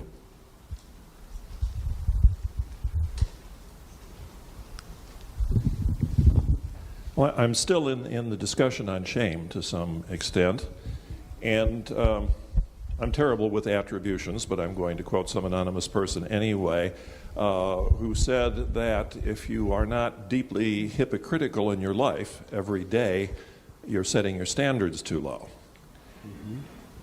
And that reminded me of the thing that you said earlier. Did you mean hypocritical or hypercritical? Hypocritical. Hypocritical. In other words, if your behavior does not live up to your standards, well, you've accomplished that by lowering your standards to match your behavior. And that struck me as somewhat connected to the idea of shamelessness and the thing you were saying earlier about depotentiating a goal by reaching it. So there's that distinction, and the distinction between being ashamed before your own standards and being ashamed as a child before someone else's standards. And those two things, that distinction. Yeah, that's useful. It goes back to the idea that the person is tortured by shame, but those standards of shame are coming from external church or church figures. Yeah. Yeah, thank you. If I heard you correctly, I think you said something that related to the healing of the world. And you used an example of a person who is, I don't remember if you said meditating or praying, but healing themselves. And in the process of healing themselves, that it is also possible that it will affect the Rainmaker model. That's it. Yeah. Thank you. Now, I'm wondering, is this connected with the concept of critical mass? Whereas if you get a sufficient... 500 monkeys, yeah. Yeah, yeah. That if you get a certain percentage of the populace to accept an idea and believe in it, that it would, in and of itself, tilt the balance of the collective thought of the populace. Well, I think that's a consummation deeply desired to happen, but if it happened for monkeys, it could happen. I'm very suspicious of it. Are you? I am. I think that it's one of those things about send me a postcard. When you've healed yourself, send me a postcard. Oh, yeah. Okay. And it's a very favored idea by Jungian psychology, orthodox or classical Jungian psychology. That's how I presented it. Because it suggests that the way to the world is this way, and you can spend a very long time before you emerge into the world. After all, for centuries and centuries and centuries, people went unhealed right out into the agora and took part in political life. Now we've come to the thought through therapy, we've therapized our activism, We think we ought to be in good shape before we go out, or we're just venting our neuroses and our madness on the public. So first I have to get myself in shape, then I can enter the world. That's been going on for a long time, and I think it's pulled an enormous number of people out of political action. That's right. Yeah. Besides, the very theory itself, the model of the rainmaker, may be valid for in a tribe, it was usually one person who was a shaman and who was a rainmaker. One person. The whole tribe didn't go into the tent. Oh, I see. Yeah, right. So there's an inflation in it, enormous inflation, that if I go into the tent and work on myself, I mean, that's very close to megalomaniac delusion. Yeah. So, as I say, it's not my cup of tea, that sort of classical Jungian model. Thank you. Thank you for raising it. How are we with time now? We still have a little bit for a few questions. Yes? Yes. You know, it's really a pleasure to listen to people from various generations speak, and it occurs to me that we are each born across the threshold of our unique generation, and that into that generation we are born into images that are both gifts and suffering. I mean, I'm ashamed to admit that I'm a child of the 60s, but I hated it. I wanted to go to proms, I wanted to dress up, I didn't want to be dealing with it. I wanted my parents' generation. I wanted my parents' generation, right. I wanted what they had, where they were out in these lovely clubs and they were dancing and dressing up. And they had cocktails. And they had cocktails, right. You know, they were so civilized. And my generation was into all these ragged clothes and jeans and, you know, and I felt like I was born at the wrong time. Mm-hmm. So the point that I'm making, the question I want to ask you is that this idea of the psyche in the image and the daimon, there seems to be something perfect about the time that you are born in terms of what it is that you're facing, and that somehow you are uniquely prepared or given that daimon or that drive to face whatever it is that you cross that threshold to face. Each individual. Each individual at any given point in time with any generation, that you're always going to be born into gifts and suffering, images of gifts and suffering, and that somehow you're in it now because this is where your daimon is going to participate in those images. In other words, you had to make that transition from the 50s to 1972. You had to go through that as part of your calling, right. as part of your generation. Right. And I've wondered why it never interested me to protest. I mean, I've often wondered about that, but those images did not hold a charge for me. I was not attracted to them for whatever reason. It didn't feel like choice. Now, are you suggesting you were not part of your generation? Is that I think I was, but I think I was the silent majority. Mm-hmm. I don't think everybody was, you know, we get this image of whatever the TV captures or culture captures, and that's what everybody was doing, but some people are sort of catching up, I guess. Well, Jung talks about, and he talks about it with cases, and I heard that before from other Jungians in Zurich years ago, that some people are stuck in different generations. I mean, like some Steinerites in Switzerland, the Rudolf Steiner people are still wearing the clothes of the 20s. Mm-hmm. Long, droopy things that they wore in the 20s, sort of made by hand, you know. And then you have the Orthodox Jews in New York who are wearing the clothes of the shtetls of the 1780s, mm-hmm. that they're stuck in certain habits. And Jung, I don't remember whether it was Jung or someone else, but they were talking about a couple of nuns and how their psyches were really still in the Middle Ages in a certain way. I remember another case that was brought where the man was from, let's say, I won't say which culture, but a very closed culture. And in about 2 years of analyses, he never dreamt of anyone who was not in his family.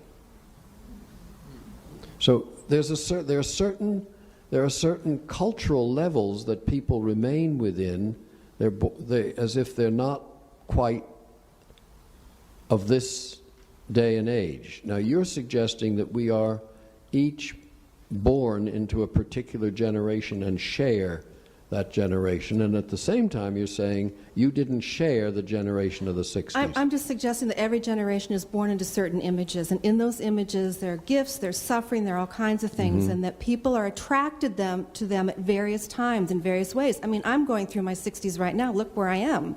You know, I'm in this group of people where I can't have much conversation outside of what I do here. So I guess the point is, I guess I'm saying hold out hope for wherever you are, that somehow whatever images you are being drawn to and however you're engaging them to just to stay with it. I mean, even Jung at the end of his life said, what is this all about? What have I done? Right. Thomas Aquinas said, everything I've written is all straw. Yeah. So, he also said, you know, he'd been working with dreams. He had thousands of dreams that he'd worked with. At the end of his life, he said he hadn't a clue what he was dreaming about. Right. Couldn't understand them at all. Right, exactly. So it's stay in the moment, stay with the image, stay with the charge, you know, kind of go for it. Thank you. May I have the time from someone? 3:35. We're going to quit a little early. Nobody can complain. You can write it up in your sheet that you're disappointed if we left early. Okay. Yes, please. James, yesterday you suggested I send you a postcard if I ever found an integrated self. Here's a postcard. I woke up at 4 a.m. That's pretty rare. Something's cooking. And it's not an integrated self, but here's what showed up. And I said, gee, should I share this? Who am I afraid of? Am I afraid of you? No, I'm more afraid of the bag, of holding the same bag without it moving. So here's what came. Postcard from Pompeii. I guess that's a symbol that showed up while I was looking for a sign. I'm wrestling with your jargon. Frozen in place by fire of longing. Bright shadow blaming all other wronging. We must posit something, so sandy a stand, for we and thing is doubly grand. Each soul a lens of collective most flowing, light upon light, God's knowing growing. You are dreamed and dreamer, cease pictures and posing, be in the instant, not judging and closing. Thinking like nature, Jung says, we'll feel better, losing our lonely personal fetter. Intuition is key, so here's my hunch. If the small gods eat ego, why feed them free lunch? Thank you.